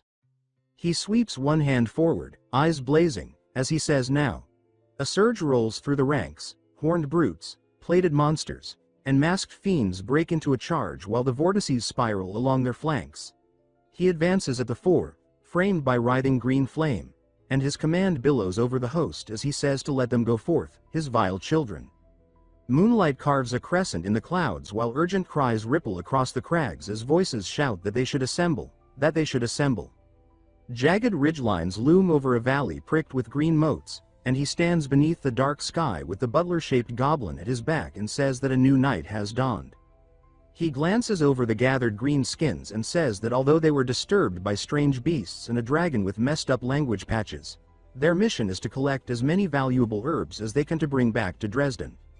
He throws up a fist and says let's go, and a flustered echo from the ranks stammers that let's go. The troop breaks into a run through the glowing brush, and he calls after them that it is good and says that everyone should go to their positions, and voices answer that they are going to their positions. He settles under a popped open parasol with a relaxed exhale and says all right. The suited goblin steps in with a tray and says here, a mandrake cocktail. He accepts the bulbous glass cradling a tiny, wailing mandrake and says thank you, Kurlak, then tilts the rim toward the field and says to bring one for their filly too. The goblin dips his head and says yes, master. He sips, watching the motes drift, and thinks that running into a dragon all of a sudden in a place like this was absurd, and he thinks that if he did not have memories from the previous run, he would be dead for sure. He knits his brow over the glass and thinks that this run is so weird. Images roll through his head. He thinks about Philip's betrayal, and he thinks about the dragon's design suddenly changing. A soft recollection rises and he thinks that, well, Walpurgis's bare face was pretty. The memory warms him and he laughs, letting a smug ho-ho-ho spill out. Then his eyes snap wide. A jolt of alarm flaring as he reels forward with a gasp that manifests as sharp, silent exclamation marks. He flings his hand through a circular glyph and says, open. Blue panes bloom and spiral as he sweeps his arm downward like a conductor summoning a swell, and he says, main scenario. The light sheets unfurl and whirlpool around him, reflecting across his gloves and cheekbones as the interface churns. His eyes narrow and a thought bites down that it is just as expected. He thinks that it was not only this time. The thought tightens into certainty and concludes that everything that happened so far. He sifts through the spinning panes of light, bracing a palm against the cliff as he thinks that not a single thing matches the previous run and then concludes that every single thing is completely new. A flashed portrait of Walpurgis gleams across a panel while he steadies himself and identifies himself in a measured cadence, saying that he, Valor de Valestedt, no, humanity's guardian, Han Jaewoo, ranking number 1, remembers nearly every map in Grossglockner down to every stone. He frowns and adds in thought that it does not make sense that he is confused about the dragon's spawn locations, and he decides that something is off. He draws a breath and says that they should organize this. Images cascade as he recites the major beats. He names the battle for Harfame between the Steel Elector and Bahamut. He names Friedrich's betrayal, the Steel Elector's aid, and he names the crisis at the Grand Convent of Walpurgis. He concludes that the major main scenarios are all the same, but he notes that the smaller events within them are different. He studies the glass in his hand with miniature reflections of familiar faces and thinks that this is not just a new world. He wonders why it is so different and asks himself if he is missing something. A scream rips from the brush as someone yelps in pain. He calls out that he told them to be careful. A nervous voice stammers an apology, and he asks what happened. A goblin clutches a nicked hand and answers that it is nothing, saying that he just got a little hurt while gathering herbs. He warns evenly that they must be careful and says that if they scratch the roots they know what will happen. The goblin nods and says that he will keep that in mind. He glances over the scurrying crew and thinks that if he takes his eyes off them even for a moment, trouble happens. Two of the workers mutter to each other that they should be careful and agree with a subdued yeah. Then one asks the other if he is hurt badly. The wounded one flexes his fingers and answers that he is completely fine, calling the other brother. He watches and thinks that they look like brothers, and the thought tugs at another memory as he adds that, come to think of it, Charlotte also had a younger sister. He pauses with a small start and admits inwardly that he did not know that in the previous run. His eyes widen as a stray recollection snaps into focus, and he murmurs a baffled huh while the scene of Charlotte and her companion surges up from the back of his mind like a reprimand caught mid-breath. He watches a memory unspool across the mind's screen. A bustling table, fists thumping in cheer, plates piled high while he sits among them with the small blonde girl tucked at his side. A gleaming knight with a visor and rippling gold hair raises a hand in bright delight. The mandrake in his glass yawns and squeals from its foamy perch. Ants tick along the table leg near the stem of the drink as he thinks that he sees it now, that since his position has changed his perspective has changed too. In the previous world his build was Steel Elector and that he was the emperor of the empire and a hero who saved the world. He thinks that he always started with extraordinary abilities, that he had high stats. He looks up into the spotlight of his own recollection and thinks, but now, and then thinks that nothing stands out at all, that he is just a normal commoner character, and that all he has are memories from countless runs. He mocks himself and thinks with a snap that it is utterly pitiful. He steadies and then thinks that because of that he could see the expressions of the people around him and the tiny connections he had overlooked, and he could see Walpurgis's bare face. Petals and light drift in the mind's eye as he thinks that starting as a commoner finally made it visible. He studies the present scene and thinks that it is the same with this situation. He reflects that in the previous run he would have just repaid Walpurgis's debt and ended it, and he adds that he did not know the circumstances until now. His eyes harden as realization drops, and he says that he got it. His resolve spreads like starlight and he says again that he got it. He thinks toward the distant girl that her sudden proposal that day is a piece of the puzzle that can unlock the true ending that no one else found, and he thinks about that mysterious space she created. The mandrake jolts in his glass with a startled cry, foam wobbling at the rim, as his fingers tighten around the stem and the knight hums with new intent. He thinks that, along with the suddenly unlocked commoner class, there was one more hint, and he lifts his hands as blue data trickles down his arms while he thinks the name Aquila. Ghostly blocks cascade like a puzzle before a bright doorway as he realizes and exclaims with a dark, pleased smile and asks if this is it, then repeats with rising certainty that this was all a tutorial. His butler goblin lurches in panic and shouts that, Master, the dragon rushed to them. Wind shears across the camp. The parasol flips. Snow-like spray whips the ground as the red-horned dragoness barrels in, pumping her fists, and she screams his name, then screams it again, and says that they arrived just as he said, those things. He straightens into the gale with a satisfied nod and says to thank Aquila for the expected outcome. She blinks and asks what, and he rubs the back of his neck with an easy grin and says that, well, it made him realize again that this game is truly amazing. She scrunches up, baffled, and asks what he is saying. He suddenly throws an arm toward the dark path and shouts that they should go, and she yelps his name in confusion while he laughs and says that he does not know either. He thinks that he has got it, that he understands, Aquila, how to fully enjoy this world. He sets off at a purposeful jog through the drifting green moats and thinks that, yeah, from now on he will chew, savor, and enjoy it properly. He thrusts a fist to the sky and shouts that a new strategy begins. He vaults forward and the two behind him, demoness and goblin, stare as he erupts into wild laughter, and his laughter peals again until even the goblin's blank stare looks worried. The dragon mutters in a small, flat voice that his master has lost his mind, and the goblin answers simply yes. Aja bursts from the vortex with a wild grin, axe aloft, declaring that they have reached the lair of the demon dragon, Schwartz Teufel. Behind him, his horde erupts, fists raised and eyes burning crimson. chanting his name until the gorge trembles. At his side, a silver-haired knight tilts her visor skyward and warns that something approaches. Aja asks if it is the demon dragon. A gale howls through the clearing as the air twists into a tunnel of force as Jaewoo falls down in front of them. Aja peers and mutters that it is only a human and a goblin, but the knight insists more are coming. Then the ground explodes. Bark ripped from trees as a vertical blast tears upward. Through the debris descends a crimson talon. The horned dragoness lowers her foot with deliberate menace and remarks that it is a strong morning, then flatly declares that this is her base. Smoke coils from her aura as she advances, repeating with growing venom that they should leave. Aja spreads his arms wide, greeting her as an old acquaintance and claiming he has come with a proposal. She replies without hesitation that it is rejected. He follows, insisting that she hear him out because the offer will tempt her.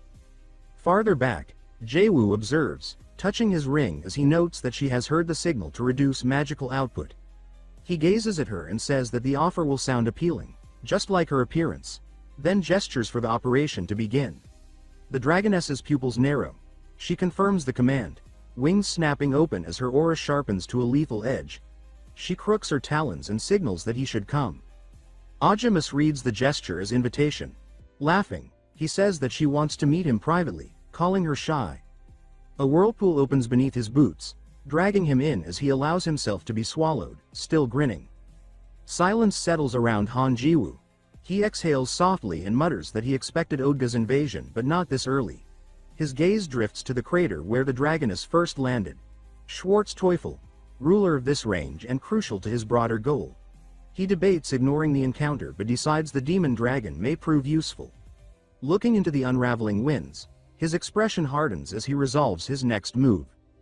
Then he sweeps a hand across his chest with theatrical flair and laughs, saying that to stand before the continent's greatest beauty, Lady Kalyon, is an honor. The knight lifts her visor, moonlight glinting across steel, and steps forward, silver hair spilling free, green eyes locked on him. He studies her and murmurs her name, Kalyon. Behind her, soldiers gather, assassins, goblins, armored phantoms. Internally, he reminds himself that she can become either ally or enemy depending on his choices, noting that she surpasses even Bahamut in strength and that her title as Ice Queen is well earned. He concludes that recruiting her is vital to his strategy. Steeling himself, he decides Walpurgis can wait, he'll finish this first. He raises a hand in greeting, complimenting her beauty in person. A flash of steel cuts past his cheek. He turns to see a hooded elf step forward, eyes glowing red, weapon leveled. He says that he wishes to speak with her princess and asks the elf to step aside. The elf lunges, spitting that he is a demon. Before the blow lands, a goblin leaps between them, shouting that the elf should leave and calling her lower than earwax. Jaewoo blinks, surprised, as the trembling goblin declares that anyone wishing to harm his master must kill him first. Recognition softens Jaewoo's expression. He says that the goblin, Kurlak, has grown since the time he fled during the battle with the demon dragon. Kurlak stammers an apology. Jaewoo gestures toward his back and says that the goblin is braver than she is. A whip lashes the ground, sending up green sparks. The elf snarls and moves to strike again, but violet sigils bloom beneath her feet. Shadows rise and coil around her limbs, binding her mid-lunge. Black shapes flicker within the dark ribbons, tightening them until her weapon clatters to the ground.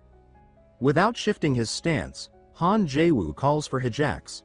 From the gloom steps a caped figure, half hidden by violet light, idly twining the whip with one hand. The bindings cinch tighter. The goblin exhales in relief, glancing back for approval. Hijax yanks the whip. The bound elf thrashes as shadow bats burst across the ground. Violet energy slices through the air while a man in a dark coat steps charged and slashes the elf, declaring that he will cut down anyone who threatens his lord and will show no mercy. Kalyon narrows her eyes, noting that he is a vampire. Jaewoo praises the observation and orders his forces to connect. At once, purple veins of power link them together as a line of familiars rises from the mist. Surveying his army, he remarks that their numbers are now even. He asks the Silver Knight how she feels about the arrangement. She studies it, then admits that now she understands, so that is the source of his confidence, and calls him human. Lightning crackles along her blade as she adds that they face the legion of Demon Lord Odga's army. Lowering her visor until it glows red, she commands her troops to destroy everything. Her vanguard roars in answer, swearing loyalty to Lady Kalyeon. Horned brutes shriek their charge, while Han Jaewoo's followers scream defiance. Steel meets storm. He surges forward, blades flashing, meeting a masked champion head-on. Kalyeon's necromantic blast erupts, but he cuts through it, landing on bent knees as sparks scatter around him. She steps forward, aura blazing, and admits that his strength impresses her, that he not only blocked her spell but her strike as well, concluding that he surpasses Bahamut. He straightens and says that her praise is an honor, but remarks that calling Aja a demon lord would make her father weep. He recites her title, the only daughter of the former rank 1 demon lord Kaimars, naming her as Lady Kalyeon Romnia Kaimars. She demands to know how much he knows. He laughs lightly and says that her ignorance amuses him. When she demands why he laughs, he answers that it is because she blindly follows her father's killer. The earth quakes. She whirls, eyes blazing, and growls, asking who killed whom. She remembers that he was the one she admired above all others. The warmth in his eyes had always steadied her, a quiet strength that lifted both her and the demon folk who followed him. Petals had drifted through that memory as she ran to him as a child, calling him father in her heart, feeling that he was her pride and her happiness itself. Then the memory burned away. She bites her lip until blood runs, the roar of fire drowning everything. Voices scream through the inferno, claiming that Kaimars was slain by Gorikaldum and Cultus. Smoke crushes in as her younger self is seized from behind, a heavy palm muffling her cry. She hears them declare to the mob that from this moment onward, the number 1 demon lord is them. The horde howls their madness to the flames. Later, rain drums on broken stone. She remembers standing beside him, Aja, who would later wear that hood, his voice low and cold beneath the storm. He says her name and tells her that he despises them as much as she does. He says that Lord Kaimars was not only his master but his friend, and that now is the time to endure. He swears that one day he will help her take revenge. She remembers every word. The present slams back in lightning and armor. She lifts her greatsword and snarls that he should be silent, demanding how he dares to insult her master. She challenges him to say who killed whom and vows to tear him apart. Han Jaewoo watches her trembling blade and says that she truly has it bad. He crouches, rolls a blue sphere across the rock, and tells her to look. The orb clinks to her boot. She stares down, breath caught, shock fracturing beneath her helm. Far off, a lonely ridge funnels the wind into a ring. Aja stands there laughing beneath the clouds, saying that it feels almost romantic, that he is touched to find himself alone with the demon dragon. The dragon beats its wings and answers in thunder that Aja himself killed Kaimars. She names Kaimars's daughter Kalyeon and spits why she is his lackey. Aja grins and says that the dragon must be mistaken. He claims that Kaimars was killed by Gorikaldum and Cultus. The dragon's eyes burn, and she replies that excuses are useless, for all of them were traitors. Aja rolls his shoulder, his axe humming, and admits that the dragon is right, that those fools could never have done it. He says that it was all his doing. When they learned he knew Kaimars's single weakness, they begged for his lead. Back on the shattered plain, Kalyeon stiffens. She says that it cannot be true. Her fingers lock white around her hilt as the sphere at her feet flickers with a pale figure trapped within. Sparks creep up her armor. The memory of rain, the false comfort, and Odga's confession twist together into a breath that cuts her from within. She sinks to her knees before the sphere and says that it cannot be true. She insists that Lord Odagshui was her father's most trusted ally, like a brother. Han Jaewoo measures her trembling and thinks that it is working. She is falling for it.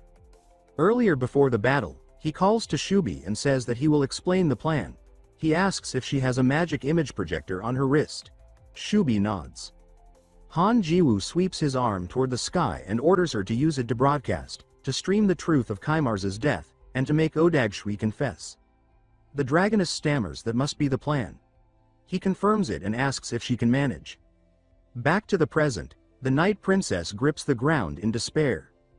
Jaewoo glances toward the ridge and praises Shubi, saying that half the plan is already done and that he will handle the rest. Steam curls from the sphere. Kalyeon watches it, realizing that everything so far was an act, and thinks that after all this time, After being so close, the truth was waiting here. The air shimmers with the memory of her small hand reaching for her father's as they once walked together. Footsteps crunch through dust. Hajax hops in, reporting that cleanup is complete and calling him Lord. He tells her to hold position as ordered, and she chirps that she will. He exhales softly and says that she has served 50 years without even knowing who her real enemy was, calling her loyalty impressive. Silence lingers. Then he asks if she will keep standing there like that, asking if she does not crave revenge. He tells her that from now on he will teach her Kaimars's right of the true name, and that what she does with it will be her choice. Her lashes tremble as she says it has been long since she heard that name. She gazes at the constellations as golden lines trace the heavens and says that the right draws on cosmic power, strong enough to wound even the archdemon. She explains that this was the spell that made her father the #1 demon lord, then fixes him with a sharp stare, demanding how an outsider could know such secrets. Jaewoo thinks that he learned everything from the strategy guide, that he knows not only the right's immense power but also its fatal flaw. He decides to keep the full truth to himself and spins a more useful story. He says that he read the chronicles of the 7 demon wars, that it describes ways to resist the archdemon, and that among them was Kaimars's right of the true name. He says that it proved invaluable. She breathes out and says that she understands now, admitting that it explains his strange behavior. He flashes a grin and thinks that it worked. His all-purpose cheat, the chronicles of the 7 demon wars. But she hardens her gaze and warns that it will not help him, saying that Odagshui is immortal. She recalls the horned tyrant wreathed in green flame and says that even her father's right only crippled him. She asks how she could finish what Kaimars could not. Jaewoo steps closer and says that she is wrong.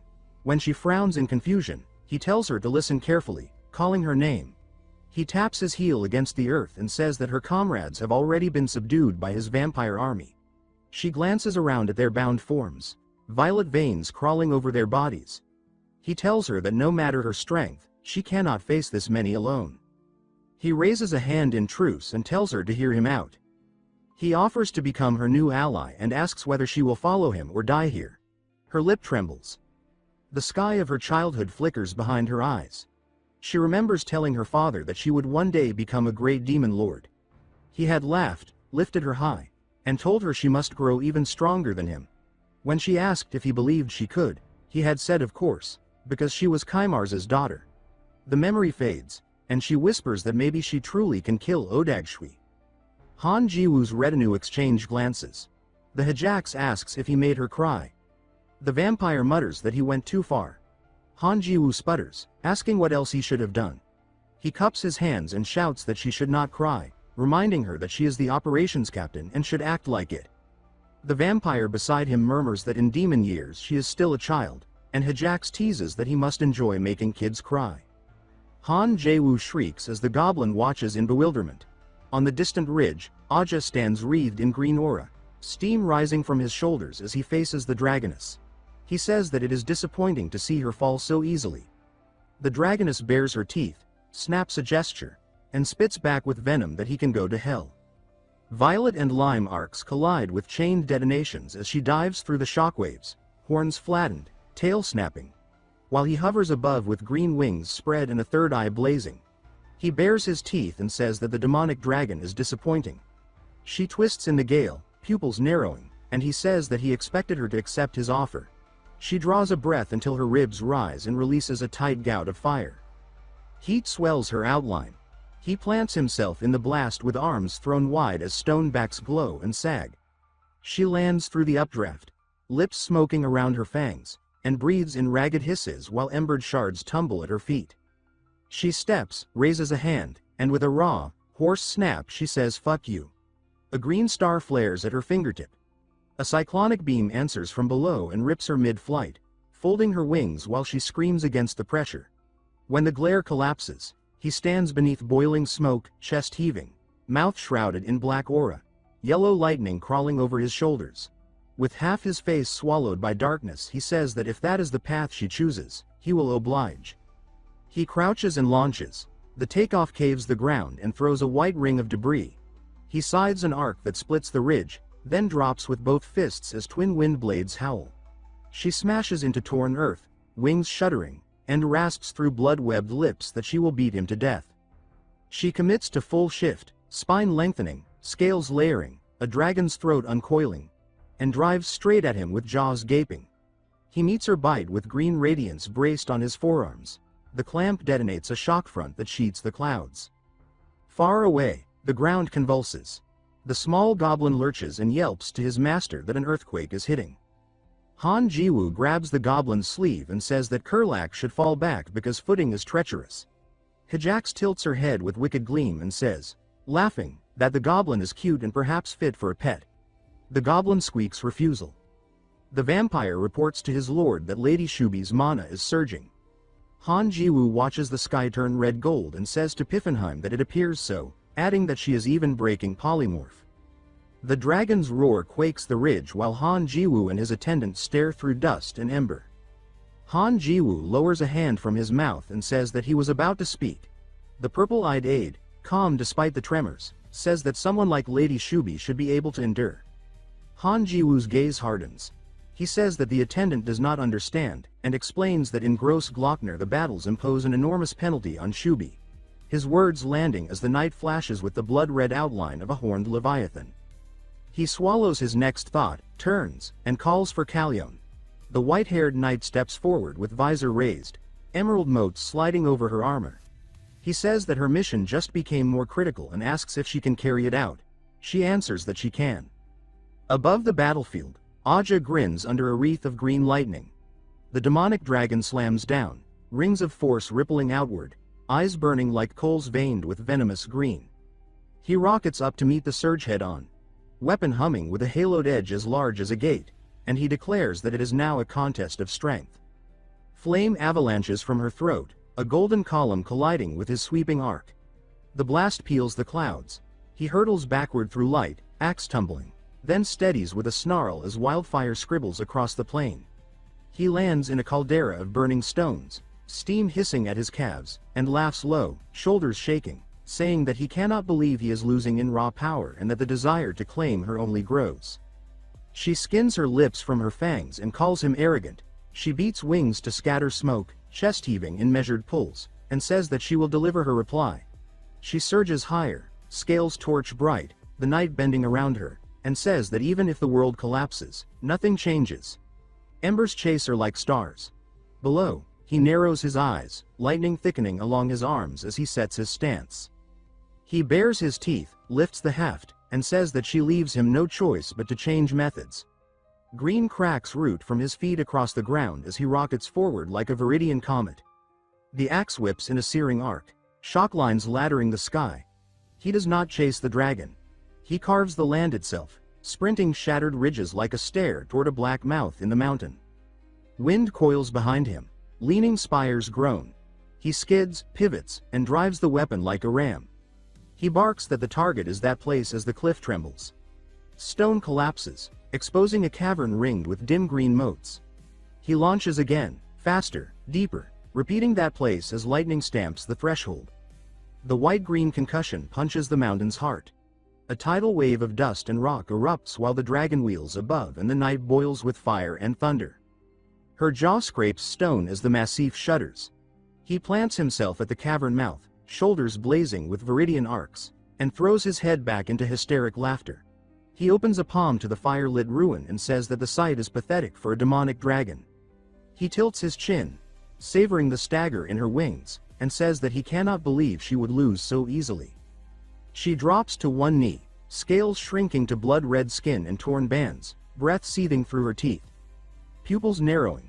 He says, almost pleased, that he suspected a reason bound her to this place, though he admits he does not yet know what that place is. She wipes ash from her lip, lifts her head with a savage smile, and spits another fuck you. He rolls his neck, amused by her defiance, and says that she has guts even now. He lifts the axe as green lightning webs from haft to sky and says that he will cleave her in two. Her eyes harden. She exhales once as a decision seals. She says that her role ends here. A white-blue line screams from the heavens, steel braided with sigil light, hammering across his guard and making him snarl and skid. Jaewoo steps through the shock with blade raised and declares that it is his turn now. Blood spatters the dark like rain. The red woman drags herself back, hands shaking, and breathes a wordless sound before letting a corner of her mouth lift at the swordsman's approach. She says that he is a brat. He plants himself beside her, eyes never leaving the horn-crowned foe as she says that he is late. He barks a laugh at her bruised scowl and says that her face is pathetic. She snorts, flicks sweat away, orders him to be silent, and warns without looking that he must never drop his guard. Aja straightens with aura roaring full and rakes the field with contempt, asking the leech like human what became of his Kalyon. Jaewoo smiles with lazy provocation and says that he refers to her. Han Jiwoo inhales, blade settling to his centerline as power gathers beneath his boots, and he calls for Kalyon. A golden star detonates above. Radiance pours through the broken clouds, and from its heart a voice trembles down that addresses a father. He lifts his face, third eye burning, while Kalyon floats within a spinning magic circle, eyes bright and cold. She fixes him with her gaze and asks whether he has anything to say to her. Below her, the Aja stretches his arms wide, laughing with manic pride. He calls out that his daughter, Kalyon, has at last mastered the true name, urging her to use that newfound power to obliterate their foe. But he stops mid-command. Jaewoo cuts in, demanding to know what she is doing. Han Jiwoo steps forward, cloak snapping in the charged wind. He raises his voice to the hovering knight, asking if she intends to simply let the monster keep talking. He scowls and adds that she will be kicked out on her first day if she hesitates. The blonde titan's third eye narrows, his gaze burning across the battlefield. Jaewoo points at him and growls that this man is her father's killer. Aja toward Jiwoo, his confusion sharpening into threat, demanding what he just said. He throws his head back, laughter rolling like thunder, and says that such talk is absurd. He beats his chest and declares that Kaimar's had been his drinking companion, that killing him would have been unthinkable. He recalls his earlier conversation with the dragon. Images twist together, his masked grin from the past, a voice dripping venom admitting that everyone knew he was the traitor, that he had orchestrated it all. Green lightning rips through the haze, crackling around Odga's frame. His tone drops to a rough growl as he realizes he has been toyed with. He spreads his hands, the ground shaking beneath his feet, and says that she was only playing him from the start. Han Jiwoo snaps to the dragoness, shouting for Shubi to restrain him before he goes berserk. She bares her fangs, replying that he should not rush her. Violet chains erupt from her hands, spiraling around the giant's limbs and locking him in a lattice of binding light. He braces against them, muscles bulging, as the ground cracks beneath his weight. Sigils flare into a massive circle, sealing them within a glowing arena of light. Aja tilts his head back, laughing in feverish delight, saying that this is fun and urging them to bring it on. Kalyon descends through a shower of golden motes, sword-shouldered, aura bleeding into scarlet. She drives forward in a blur, her voice breaking into a roar as she calls for Odga's death. Above her, a vast golden seal ignites. She slams her blade down, and the heavens answer. An enormous sunbeam strikes the ring, consuming the bound colossus. The world becomes white fire, sound collapsing into a single burning note.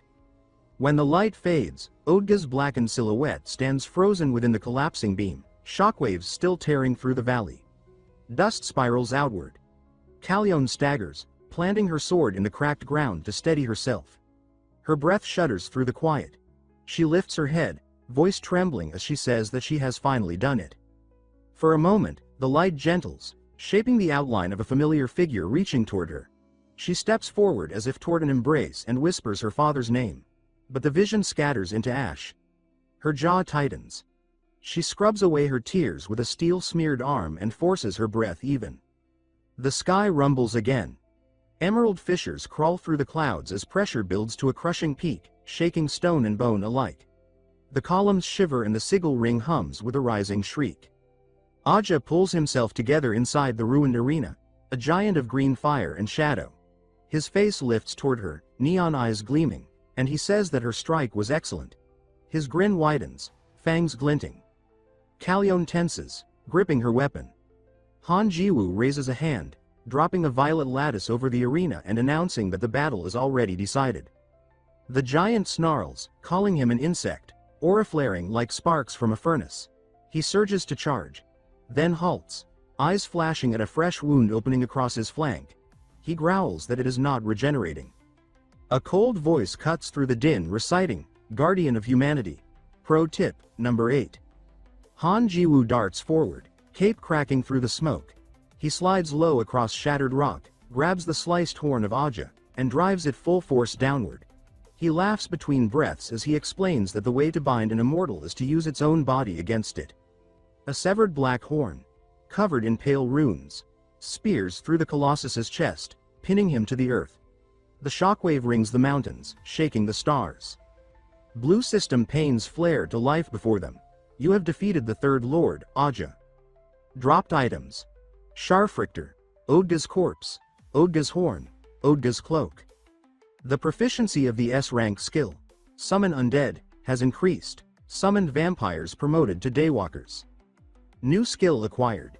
Endless Vitality, S-rank. New skill acquired. Black Lightning, S-rank.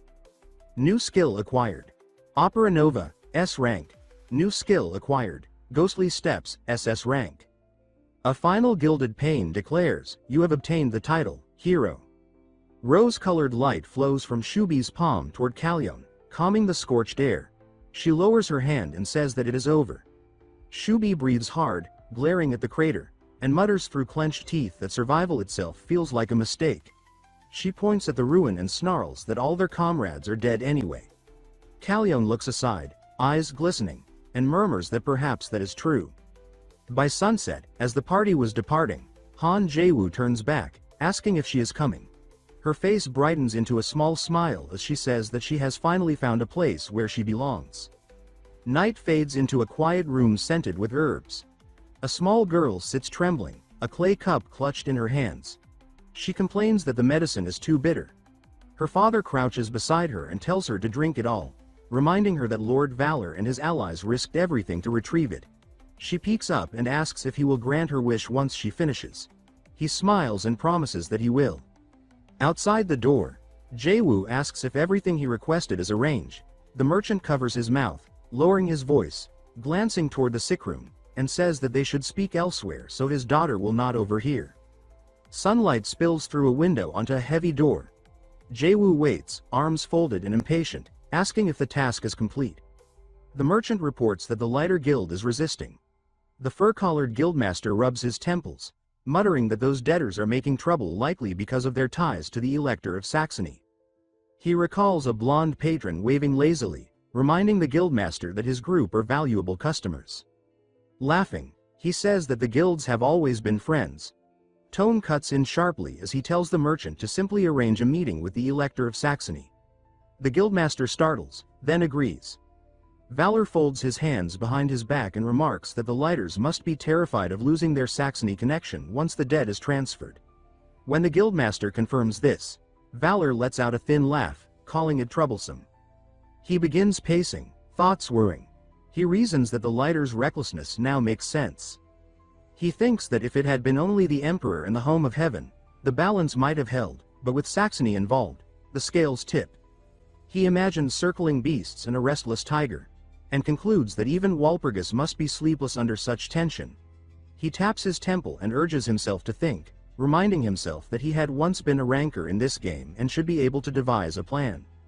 He turns back with an idea forming while the guildmaster proposes offering alternative compensation instead of a debt transfer. When the guildmaster looks surprised, Valor steps closer, voice dropping, and asks if the guildmaster is skilled at making threats. A crimson banner cracks in the wind above a stone keep. Inside the grand hall, a sharp-faced lord leaps from his throne, demanding to know why Saxony now threatens their annihilation. A sweating steward bows and explains that Saxony promised a 2-year extension if they acknowledged the debt transfer. The lord slams a jug to pieces at his feet, snarling that they should have refused such terms, then orders them to go to the capital at once. He points toward the doors and roars that they must cling to the emperor himself if necessary and resolve the matter by any means before returning. A blue notice materializes, stating that the proficiency of his S-rank skill Summon Undead has increased and that his vampires have advanced to Daywalkers. He tilts his head and says that Daywalkers, then reads the follow-up note defining a Daywalker as a vampire who has overcome sunlight. He lifts his hand, gathers power, and says that Piffenheim should arise. Bats coil into form and the purple-haired vampire kneels from the swarm, saying that he greets his lord. From the steps, he says that Piffenheim and the others have become true Daywalkers and that, because of this, He is assigning a special mission. Piffenheim bows lower and says that it is an honor. Han Jaewoo, Valor, produces a sealed letter and says that it contains his will and must be delivered to a man named Reeb Saltz. Piffenheim startles and says that he understands the gravity. Valor waves the envelope toward him and says that it must not be torn. Piffenheim accepts and says that the command will be carried out. Valor nods and says that he may go. Piffenheim withdraws, saying that yes, my lord. On the street, the fur-collared guildmaster hurries up and says that Valor is leaving already. He adds that he has prepared what was requested. He gestures to a lacquered carriage behind a black horse and says that it is a masterwork used only by select nobles, acquired through an acquaintance at a client's business. Valor runs a hand along the trim and says that it is slick. The guildmaster points to heavy pouches inside and says that payment for herbs and travel funds are included. Valor says that it feels substantial. The guildmaster studies him and asks what such a luxury is for. Valor smirks and says that he intends to bash the lighter scoundrels with it. The merchant flinches at a memory of a rampaging blonde noble, then stammers that he is not curious about how Valor plans to teach them. A pink-haired girl peeks from behind her father. Valor softens and says that she is out and about and that, while healthier, she must still be careful. She gathers nerve and says that she has something for him. He asks what it is. She rises on her toes and presses a quick kiss to his cheek as petals drift and onlookers gasp. She clasps her hands and says that it is a present, then hurries to her father. As they depart, she looks up and says that she once mentioned a wish. He swallows and says that he remembers. She admits, voice shaking with excitement, that she wants to become Lord Valor's bride. Her father freezes in shock. Memory floods her father's mind. A child with white blossoms and a kitten once declaring that she would be her daddy's bride when grown. The recollection shatters under a present tense howl from the street that says no, and the world reels with it. The lacquered carriage rattles along a forest road under blue sky. Inside, Callion leans back, grinning, and says that the girl is a true warrior. She says that such boldness to claim a mate is impressive.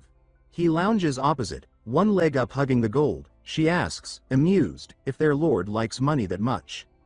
He blinks and says what? He waves it off with laughter and says that they do not understand, that the world runs on money. He points at the row of attendants and says that they should stop copying his habits. A telesyll buzzes. A bright familiar voice bursts through, laughing, and says that Lord Valor survived Grossglockner. He answers dryly and says that he is very much alive, addressing Lord Kubert. Crows pattern the sky as the report continues with a jaunty tone, saying that he is as chic as ever. Valor cuts in and says that is enough, then asks whether the lighters have departed. The courier's voice turns brisk and says that the crows discovered it just now and that this is why he is calling. Valor nods and says that the speed is good, then asks for details. Images flicker across the link, cobbles, porters shouting to hurry, harried replies. The voice concludes that events match Valor's prediction and adds, amused, that what he did hit them earlier than expected. Valor smirks at his reflection and says that it was only a small trick. The courier adds one more surprise and prompts him to guess. Valor asks what it is. A perfumed silhouette of a woman in roses spins across the channel. The voice says that Yorlin, the only Lord of Roses, is in the capital. Valor's eyes glint and he says oh. He taps the window frame and says that it is interesting, then asks the courier to spread a rumor in the capital. The courier laughs knowingly and says that Valor is as meticulous as ever. Valor raises a hand, grimacing at the flattery, and says that this is between them and that he will reward him handsomely, so the flattery can stop. The courier howls with delight and says that there is no need for embarrassment.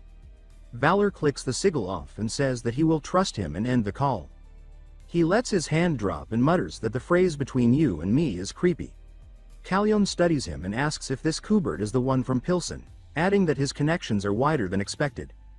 Jaewoo pats his chest and says that they are broad indeed.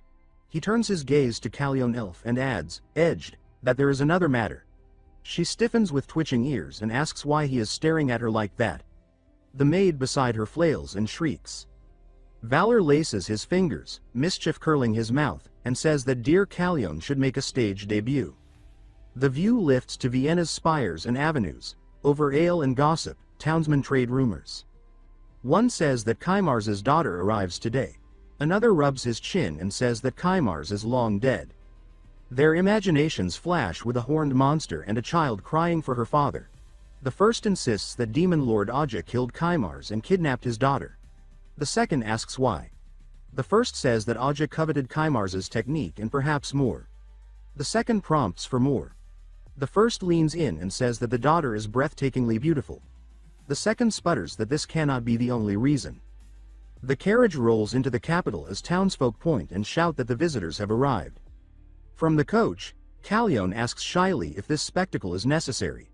She looks at the crowd as he answers with a bright, instructive smile that it is, saying that her presence is a strategic weapon.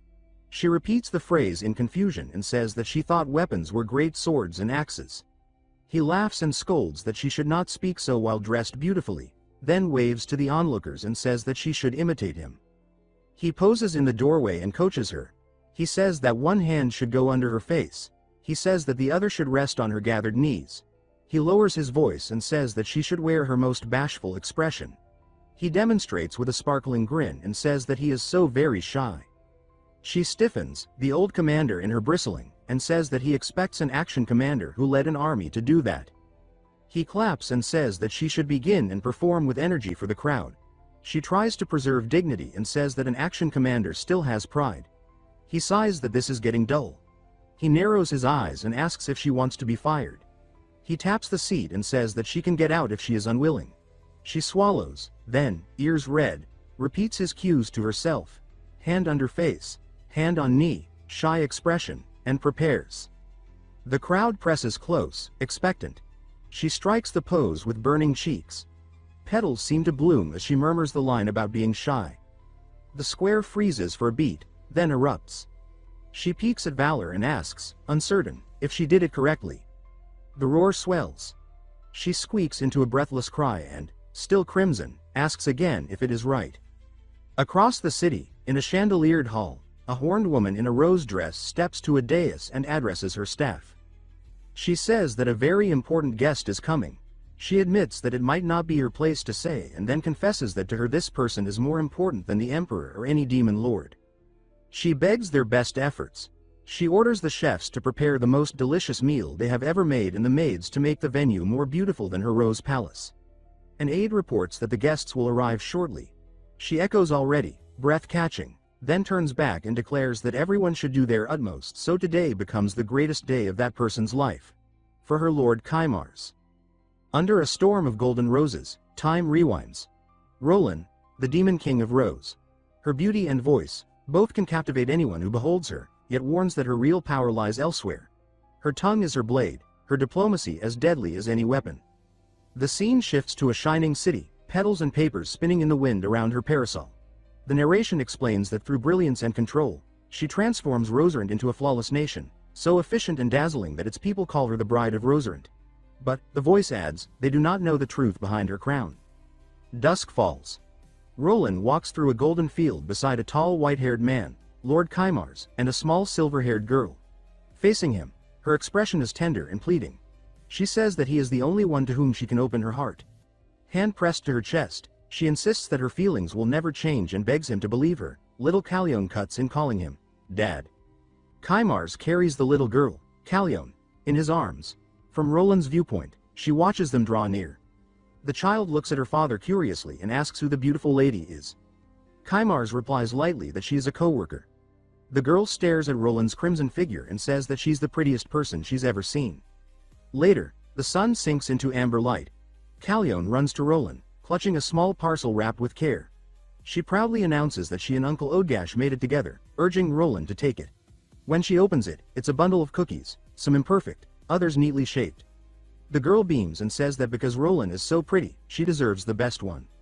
Roland's expression wavers, surprise, melancholy, and something unspoken. She murmurs softly that she sees. Looking at the gift, then at the father and daughter before her, she says it feels as though she no longer belongs anywhere. Yet she kneels, lifts her gaze to the child, and addresses her as Princess Kalyon. She asks that, if she ever builds a castle someday, she WZNTS Kalyon to name it. Kalyon points at herself with puzzlement. Roland answers that she would be honored if Kalyon named it. Kalyon smiles and says that since Roland is so bright and lovely, the castle should be called the Rose Palace, leaving Roland speechless. Her face softens into a gentle, motherly smile as petals whirl through the glowing sky. The memory fades. In the present, Kalyeon stands in a marble hall beneath soaring arches, now grown into a poised princess in a white and blue gown. With steady composure, Roland announces that since Lord Kymars has passed, she comes now as his sole blood relative, Lady Kalyeon. Before her, Roland kneels, head lifted, calm and unreadable. Time slides forward to a banquet. Kalyeon gazes at the grand feast while Roland admits regretfully that if they were at Rose Palace, she could have offered something more extravagant. Roland observes her with an amused smile while the table gleams with gold dishes, jeweled meats, and shining vegetables. Flustered, Kalyeon waves her hands and insists it's already more than enough. Roland thanks Lord Valor for bringing the princess back when everyone believed her dead, calling it an extraordinary feat. Valor modestly replies that it was nothing. Roland, half smiling, remarks that Count Niederbayern has spoken much about him, how he overcomes obstacles through the strangest means. She adds slyly that she also heard rumors of a rather special connection between him and a certain lady. Valor's face flushes scarlet. He hurriedly insists that the topic be dropped. Roland leans back with a sly grin and says she enjoys love stories. Valor sweats, muttering an awkward agreement while the atmosphere turns comically dark, both of them exaggerated like mischievous caricatures. In the background, Kalyeon and the maids stand frozen with uneasy smiles until Kalyeon blurts that she'll excuse herself. When the laughter fades, Valor straightens and says that he also enjoys business.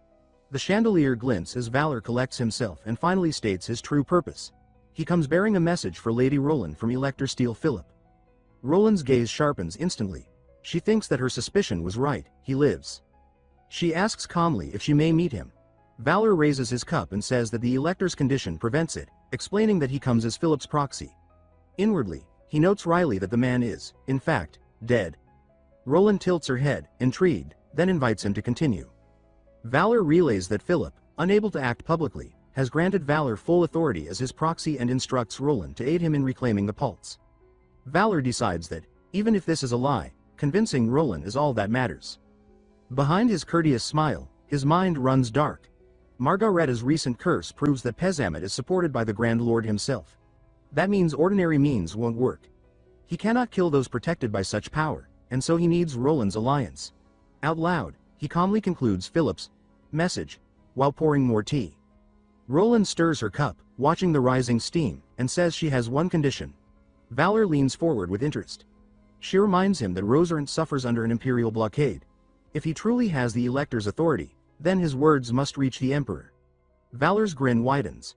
He snaps his fingers and declares that she need not worry, the board is already set. The scene jumps to the imperial capital, Wien. A noble kneels before Emperor Franz IV, pleading for help.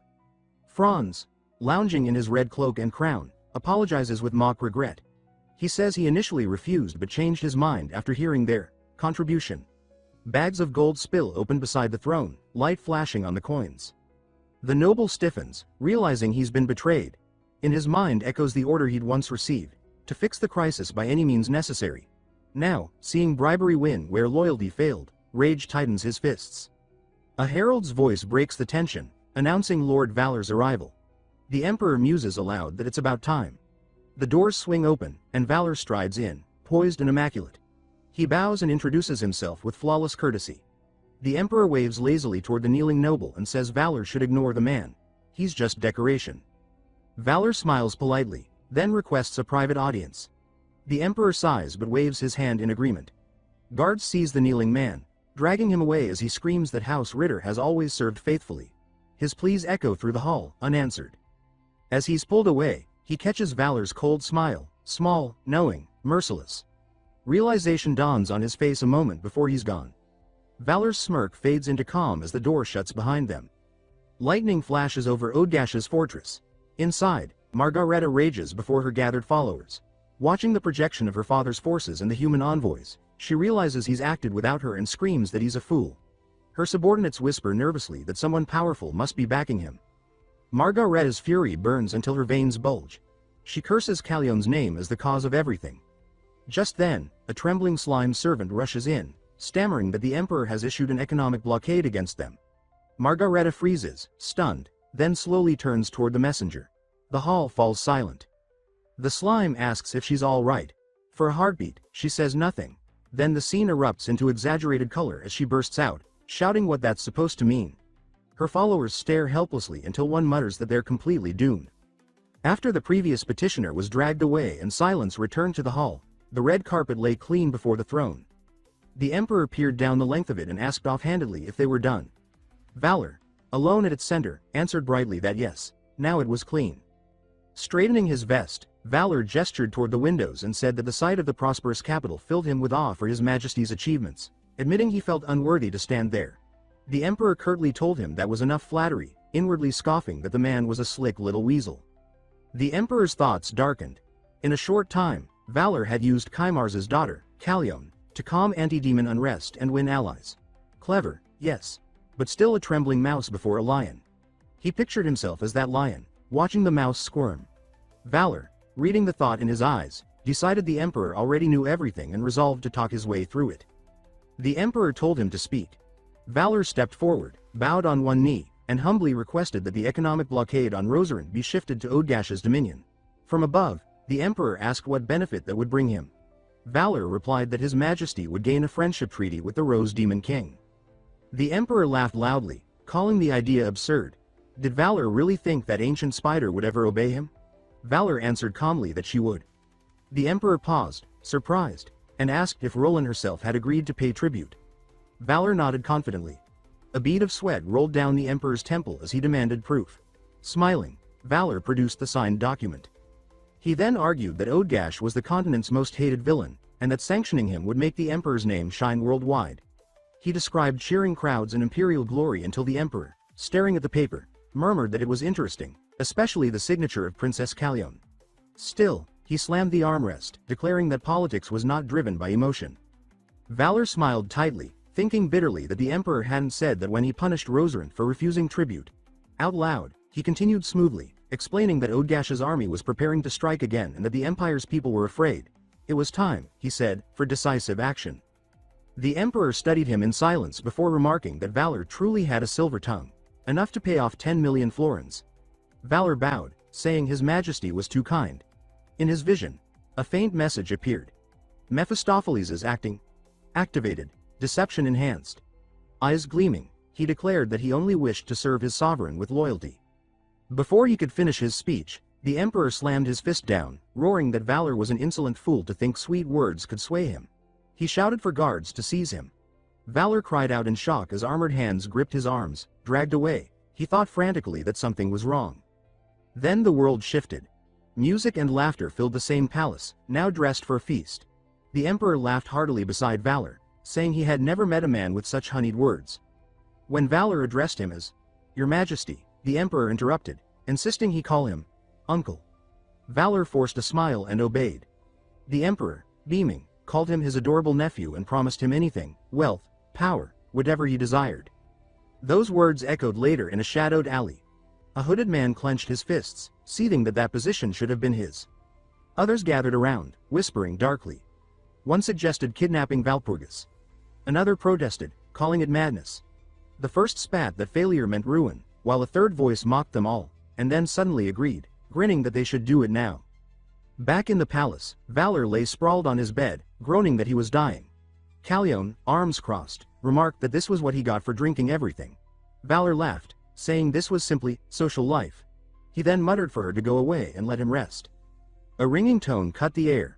His communication sigil blinked, and his miniature image appeared groggily answering a call. Lord Cabal shouts that disaster has struck. Valor winced, scolding him not to yell, but the man insisted it was serious. Valpurgis has been kidnapped and behind her, a man in a vest led a line of hooded conspirators, their eyes glowing red. Meanwhile at Odgash's castle. Inside, Margareta stormed through the chaos, shouting that hesitation was over. She vowed to avenge her father, even if it meant devouring the demonic dragon herself. Margareta Vontash, daughter of Odgash, the caption named her. In the castle hall, she ordered every surviving warrior gathered and driven to train without rest, pointing at a trembling dog like demon.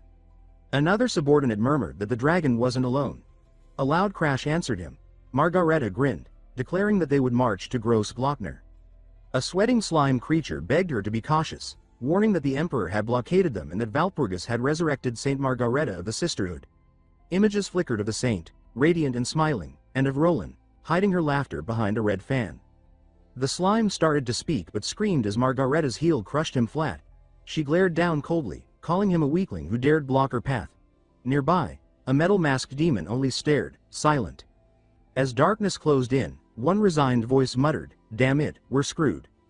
Valpurgis, still bound in her ornate armor, lets out a strained groan through clenched teeth. Her voice trembles with fury as she demands that they kill her and demands to know why they are still keeping her alive. A noble from House Ritter sits nearby, legs crossed and arms folded, sighing as if her words are an annoyance.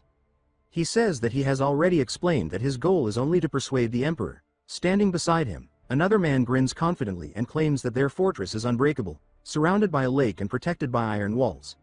Even if Count Bayern's army attacked, he insists, it would take them ages to breach the defenses. Laughing lightly, he says that everything will turn out fine. Valpurgis lifts her head sharply and snaps that he is a fool if he thinks enemies will politely knock before attacking. Her single visible eye burns crimson beneath the visor. The Ritter noble snarls, telling her to shut her mouth, and kicks her with brutal force. Looking down at her, he mocks that she's awfully loud for a prisoner. His tone drips with venom as he leans close and remarks that she must have been close to that bastard Valor. At the mention of Valor, his face contorts with rage. Inwardly, he seethes at the memory of his humiliation at Valor's hands, a wound that still burns. He vows that he will make Valpurgis suffer the same disgrace, forcing her to pay in Valor's stead. Struggling against her chains, she spits that he's pathetic. He laughs, saying that perhaps he is, but taunts that she can do nothing about it now. Stretching his arms wide, he shouts that she's alone, completely abandoned. He taps the front of her helmet mockingly, repeating her name as if savoring the sound. Outside, a guard's shout pierces the night. Someone yells that intruders have been spotted. The Ritter noble stiffens in disbelief, his expression twisting from arrogance to panic. Under the pale moon, dark figures line the fortress walls, cloaked in shadow. A crimson cape flutters among them. On a rooftop, Hexix grins and reports that every unit except Piffenheim, who is on a special mission, is in position and ready to strike. A nervous subordinate asks if he should join. Hexix, cloak whipping in the wind, replies cheerfully that since they are friends, of course he will. A scream splits the night as the assault begins. Valor's tone hardens as he commands silence, his gaze cutting through the chaos. He declares that their mission is simple, to rescue Valpurgis and annihilate House Ritter. Staring at the fortress, he thinks grimly that he would have let them be had they stayed quiet. Power surges around him as he draws his weapon, announcing that the hunt begins. The fortress erupts in chaos, steel against steel, flames sparking, cries echoing down the corridors. Valor moves like a shadow, cutting through soldiers with ruthless precision. Hexix swings her weapon with savage delight beside him. Valor tells her to handle this side. She grins and answers that she understands, addressing him as her lord. The goblin Karorik sprints after them in a neat suit, pleading to come along. Hexix grabs him by the collar, insisting he stay with her, and he yells in protest. Valor calls over his shoulder that Karorik should help Hexix clean up this side. Karorik flails and screams that he refuses. Valor clenches his teeth, thinking he has no time for cowards. Every step drives him faster, he must reach Valpurgis before it's too late. Inside the fortress, through a projection, Valor's figure glows faintly. The Ritter noble sees him and freezes. Recognition strikes instantly. That hated face, the one that once disgraced him, returns like a nightmare. His features twist into madness. He shouts for a sword. When one is handed to him, he runs a thumb along the blade and mutters that imagining Valor's screams makes him tremble with anticipation. His grin stretches into something monstrous as he vows silently that this time, he'll be the one laughing when Valor dies. He orders his men to follow. Meanwhile, Valpurgis strains against her restraints. Realization dawns. Valor has come. He always comes for her. Memories flash of battles fought side by side, of his constant presence at her back. Yet now, chained and powerless, she feels fury at her own weakness. A thunderous crack shatters the pillar. Stone splits, and fragments scatter. The Ritter Lord exhales heavily, muttering that everything had been going so smoothly and that he should have gone to the capital himself. His gaze snaps toward her as the chains break. His eyes widen when she steps free, the bindings falling away. He shouts that she actually broke the reinforced barrier, then scoffs that it makes no difference, she's unarmed. He lunges with a roar, shouting that she should die. She pivots and drives a kick that shatters the sword, sending him stumbling. He slashes wildly, demanding how she dares defy him. She meets his attack head-on, countering with a crushing blow that hurls him across the room.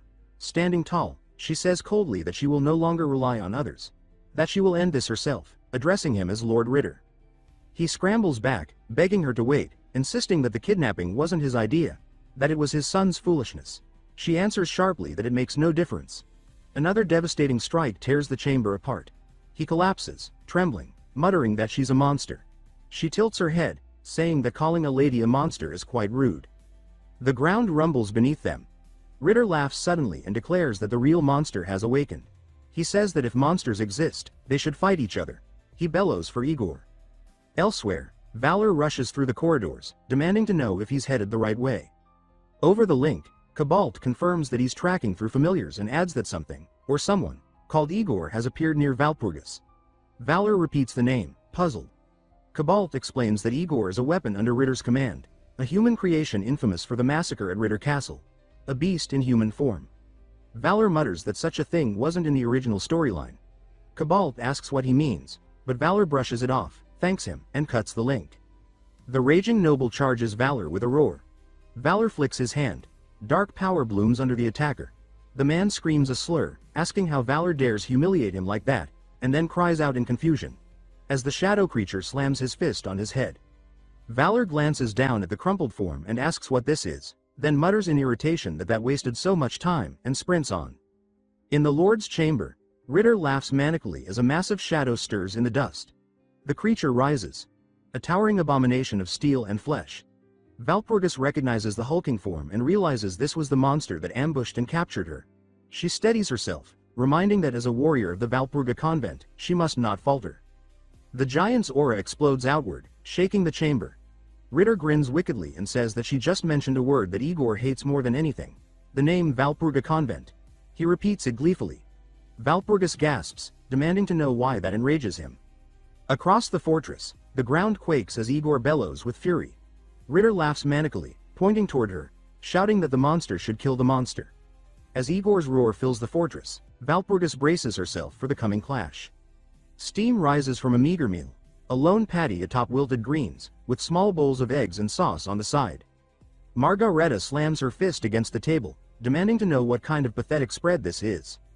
The slime servant beside her murmurs nervously that their finances are dire and that they must save Lord Vontash. Outraged, she snaps that they are rich. The slime hushes her, whispering that they even sold the castle because of the blockade. She blinks in disbelief, then waves dismissively and asks if the army is ready. The slime stammers that yes, after using part of the sale money, they completed the soldiers' medical treatments. She smacks him sharply, saying she meant training, not treatment, and orders him to make them strong, not healthy. He protests weakly that treatment was necessary. She reclines with irritation, saying that meat heals everything and that her pampered soldiers are useless because her pig-headed father spoiled them. A tiny armored attendant mutters that things were better when Lord Odgash was around. She points to the meal and orders them to eat and summon everyone. The small one nods obediently, while the slime droops, thinking grimly that they are doomed. Far away, before a cathedral's rose window, two nuns watch a trembling boy clutching a metal ball to his chest. One sister asks if he truly wishes to join the Valpurga convent. He nods, bowing deeply. The taller nun crosses her arms, explaining that their faith is proven through weight, not words. She remarks that he hardly looks strong enough to lift 100, let alone 500 pounds for the 3 sacred exercises, bench press, squat, and deadlift. His devotion, she admits, is admirable, but he lacks the physical strength their convent demands. She tells him that though he may visit anytime, he cannot join. And this is why Igor came to hate them. Steel roars elsewhere. Inside a ruined hall, Valpurgis tries to block with her armored forearm against the bald giant's fist, the impact shaking the fortress. Explosions ripple outward as the floor splits as she is sent flying. Ritter, watching, throws back his head in cruel laughter, shouting that no one can stop Igor when he loses control, that he could not recognize his own father when in this state. The giant's massive fist sends him crashing through the window. Meanwhile, Valpurgis slides across marble and steadies herself amid debris. She mutters that she doesn't know what triggered his rage but feels the sorrow in every blow. Bracing her legs, she channels golden energy through her fist, hurling the monster backward. Violet power seethes across his body as he rises again, roaring through clenched teeth. Through the thunder of battle, fragments of memory surface, the voice of the nun echoing in Igor's mind. She reminds him that faith is proven by weight, that he was too weak for their path, and that though his heart was pure, his body failed him.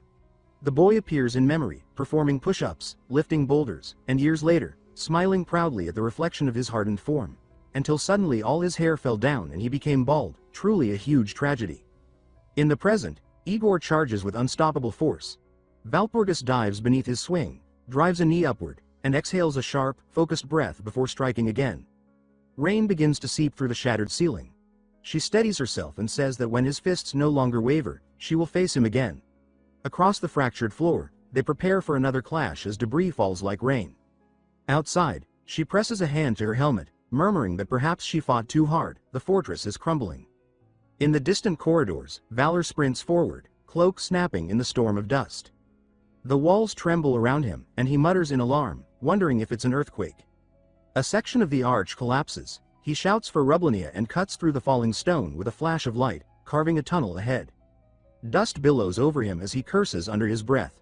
The path ahead is blocked, and a voice in his mind warns that time is running out. A familiar telepathic tone calls him, Lord Valor, and asks if he's unharmed. He answers yes and demands to know Walpurgis's status. The voice replies that she's alive but the fortress is collapsing, adding that it has sent its familiar to assist and urges him to rescue her quickly. He glances up to see a bat-like demon fluttering above and thanks it, saying its timing is perfect. Back in the shattered hall, Walpurgis stands over the unconscious giant, looking toward the corridor. She senses Valor drawing near and thinks that she must meet him. There's something she could never say before. The memory tightens her chest. Above her, the ceiling groans and breaks. A flash of white arcs through the falling rubble. Valor's blade slicing the debris apart. She turns, visor lifting. Calling his name, she sees him land through the dust, smiling as he speaks hers in return. Behind her, the half-conscious giant blinks. Valor asks who he is. She says curtly that his name is Igor and that they need to get out immediately. The bat flutters between them, agreeing urgently that they must hurry. Valor nods, saying he understands, and gestures toward the exit. They run through halls bathed in colored light from shattered stained glass. Walpurgis watches him flick his gauntlet, noticing the neat sigil on his wrist glowing with the words, Magic Glove Storage Active. She thinks it amusing that the hulking brute somehow fits inside that spell. The bat urges them onward, saying it's not far. Valor responds with a strained breath that he knows. As they move, Walpurgis says she has something important to tell him. He answers that he has much to say too, but insists they talk after escaping. She refuses, saying that it cannot wait. He sighs and tells her to go on. She explains that the name, Walpurgis, is a false one, and that her real name is different. He acknowledges her faintly, urging her to focus on leaving, but she raises her voice above the storm and shouts that her true name is Chartier. Valor glances back, smiling despite the chaos, saying that it's a beautiful. His words cut off as the hall rumbles. He finishes softly, calling it a beautiful name, but his eyes widen when a deafening crack splits the ceiling. She shouts for him to look out as another wave of rubble crashes down. An explosion rips through the chamber. Dust engulfs everything as the familiar shrieks that Valor is dead. From the crater below, his voice rises, hoarse but alive, saying that he's fine. He stares at the destroyed ceiling and mutters that it's completely collapsed. Chartier flies to the edge, calling down anxiously. He says he's unharmed and asks about her. She shouts back that she's fine. Above, Hexix drifts lazily into view, laughing softly about what a romantic scene it is. Valor calls her name and says that her timing is perfect, asking for help. He reaches up to Chartier, telling her to take his hand. She nods, reaching toward him. Hexix interjects, counting down that the fortress will collapse in 5 seconds. Both Valor and Chartier scream as the walls groan and the ground splits. He gasps that they need to move. She calls his name, reaching again through the storm of dust. Their hands touch, fingers grazing, just as she cries her true name once more. The fortress finally gives way, towers folding inward, walls swallowed by smoke and flame. Moments later, the three burst free above the collapsing stronghold, borne aloft by Hexax's magic. Sunlight pierces through the haze. A shimmering panel of light forms before them, declaring that Valor has learned Walpurgis's true name, Chartier. Another luminous pane follows, stating that her affection toward him has greatly increased. She smiles, her face flushed and bright, as tiny glowing hearts swirl around her, carried by the wind. Hexix beats her many bat-like wings through the blizzard of dust, carrying him by the wrist while a string of familiars tows her cape like pennants. Far below, the fortress buckles and exhales rubble. She looks up mid-flight and says that he barely made it, adding that a heartbeat later they would all have been crushed. He steadies himself in the updraft and says that he is simply glad he arrived in time. Hexix tilts her cap as the bells on her ribbon chime and says that her lord has a call. He glances aside and says that it is Cobalt. He raises the link with a greeting, but a furious voice tears through the channel, howling his name. He startles and says that the voice belongs to Margareta. The abbess on the line sees that those deranged Ritter vermin dared kidnap Valpurgis. She steadies her breath and says that, in truth, she was already running their way because she intended to find those bastards and beat the life out of them. He repeats in a low murmur that she intends to catch them and beat them, and she confirms with relish that the plan is precisely that. On the ground, soldiers crane their necks as she hovers before the shattered keep and lifts both arms. She proclaims for all to witness the secret technique of the Valpurga convent's abbess, the great Margareta. Light detonates. She roars the technique's name, supernova, and a sun-white pillar drops, hurling soil, bodies, and stone. Standing in the smoking crater with gold radiance running from her hair, she laughs that she is unbeatable. Watching from the sky, he gulps and thinks that he should not act cheeky toward her for a while. Night fractures into a new morning at the administrative heart of Niederbayern, in Landshut, where Valpurgis's villa mirrors a blue pool. Chartier, Margareta and Valor gather beneath the portico. Wheels clatter to a halt as armored men in deep blue cloaks dismount into crisp ranks. Margareta whispers that the guest has arrived. She that it is yet another theatrical entrance, while Valor stares at the wall of metal and stammers that these men wear heavier plate than the Emperor's elite. Footsteps strike the carpet as a tall blonde noble advances under banners. A caption names him Maximilian, Prince-Elector of Bayern. Valpurgis breaks from the line and runs into his arms, hair flying, asking if he has been well, calling him uncle. He draws back, searching her face, and asks if she is hurt anywhere and whether she understands how worried he has been. She flusters and says that she is fine, adding that she is safe thanks to Valor. His gaze slides past her toward the rescuer. His voice cools with acid as he says that Valor, vapor, or whatever, should simply disappear as the name implies. She stiffens at the bite in his tone, a bead of sweat slipping down his cheek, and Valor wonders inwardly about the sudden change. Margareta snaps that without Valor they would have been in real trouble. She says that Valpurgis stands here only because Valor arrived so quickly. The prince is already swaggering toward Valor, grumbling that had he not come later than this infernal brat, then, he stops himself, muttering that the boy should consider himself lucky. Valor offers a thin laugh and thinks that with all those men in tow, the prince would not have reached the fortress any faster. The prince suddenly throws his arms wide and shouts that his dear Valpurgis should sleep with her uncle tonight. She yelps and tries to wriggle free while Margareta says with alarm that he should calm down. Watching this, Valor thinks that Valpurgis must have had a hard childhood. Ceremony reasserts itself as trumpets level their tone. The prince proclaims that Valorstad Valor, for great merit, shall be granted knighthood, and commands him to serve Valpurgis with unwavering loyalty. He bows and says that he accepts with thanks. Later, as he walks the cathedral's aisles, narration runs in his head. He says that the Prince-Elector granted him knighthood today, and that even though the man looked sour about it, he could not deny the rescue. He says that Ritter's debt arrived neatly converted into a deed of land. He says that a few faces tightened at the award. In a neighboring hall, Valor projects the Emperor in front of those who protested. The Emperor then slams a hand down and demands to know whether those punks dare show disrespect to his brother. Valor notes that the Emperor says life is about money and power and that the Emperor taught them a pointed lesson. He smirks inwardly and calls them cute little brats. When he finally staggers into his room, he says that the day has been endless. He drops onto the bed and says that the Ritter who harassed Valpurgis is gone, that he is now a formal knight, and that he even holds a small territory. His gaze lingers on the memory of a certain blonde, and he thinks that although he watched her through countless runs, everything about her now feels new. His door bangs open and a blue-haired princess, Callione, storms in. He blurts her name as she points and, with trembling lips, demands how he could do this, saying that he told her to follow, then vanished, and asking what she was supposed to do. He raises his hands and says that she should calm herself.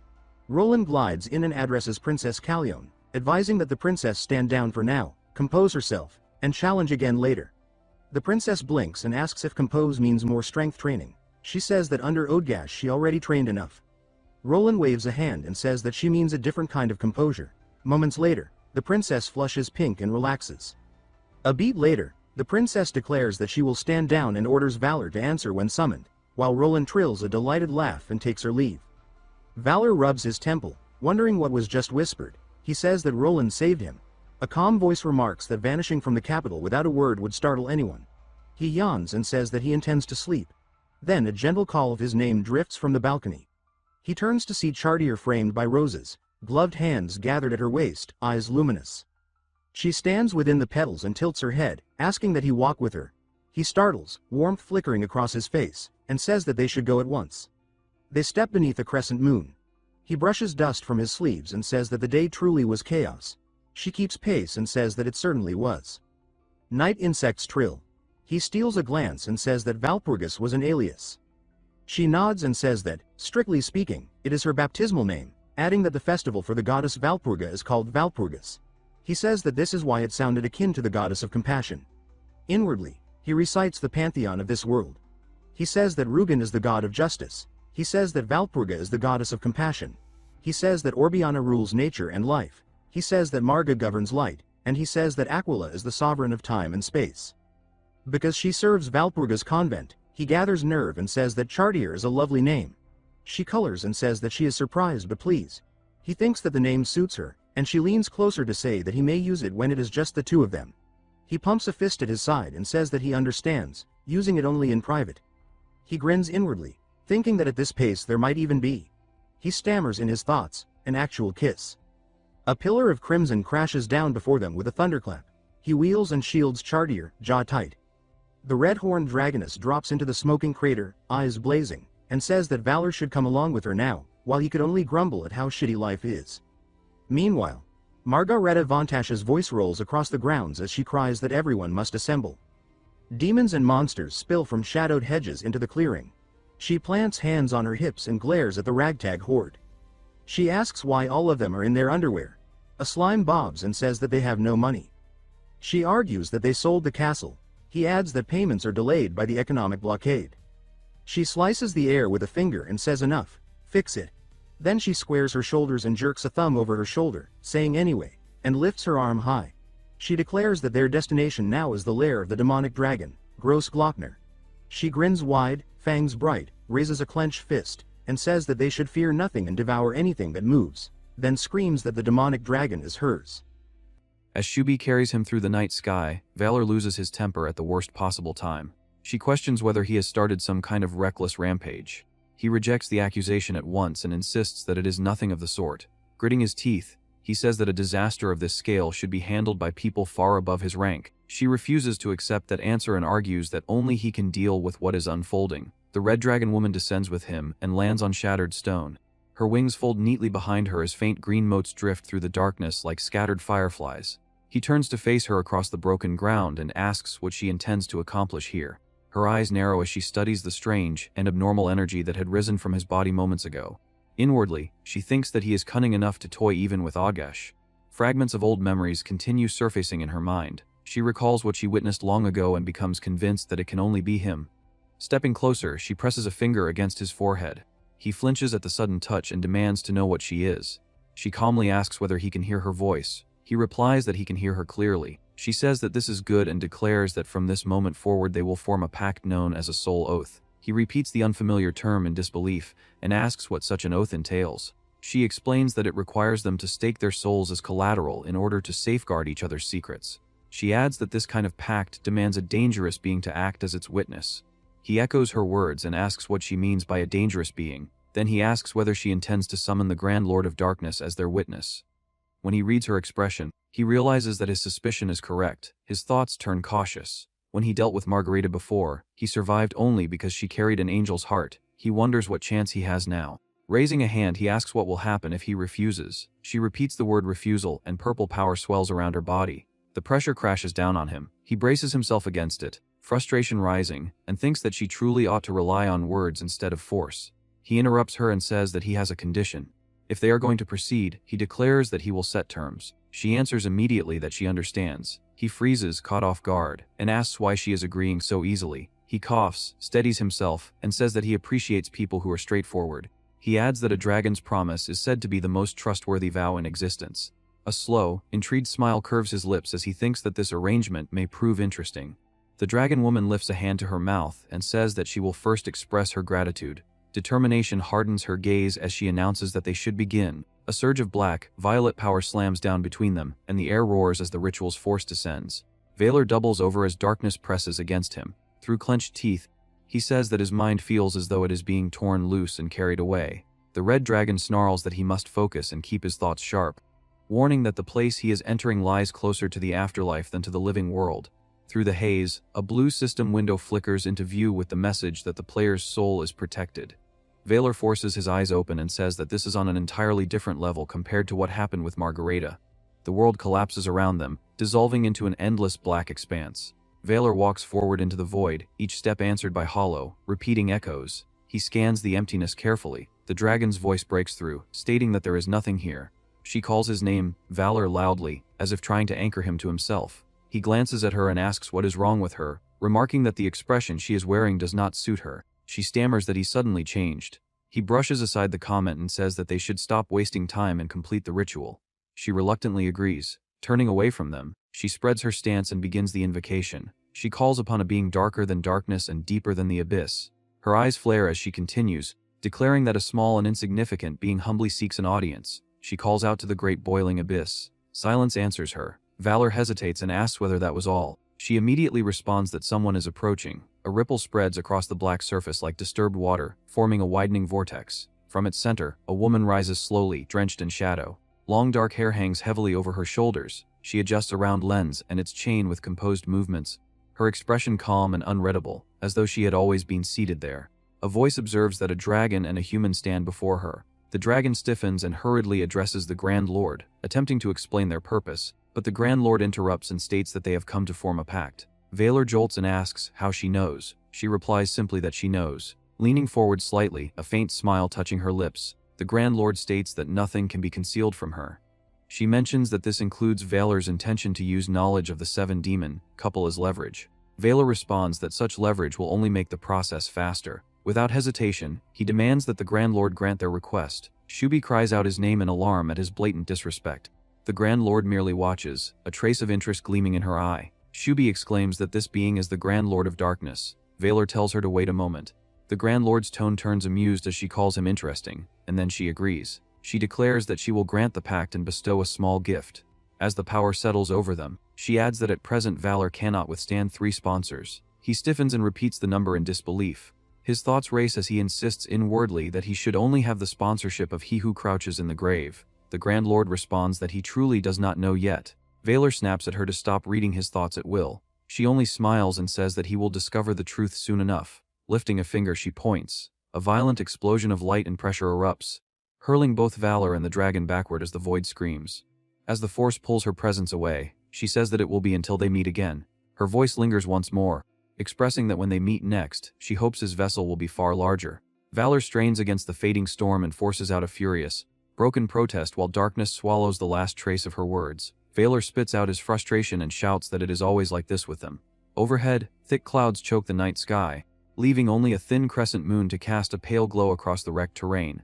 In the distance, a towering pillar of purple light erupts upward, rattling the broken earth as if the world itself is groaning. He sways on his feet when a system window flashes before his eyes.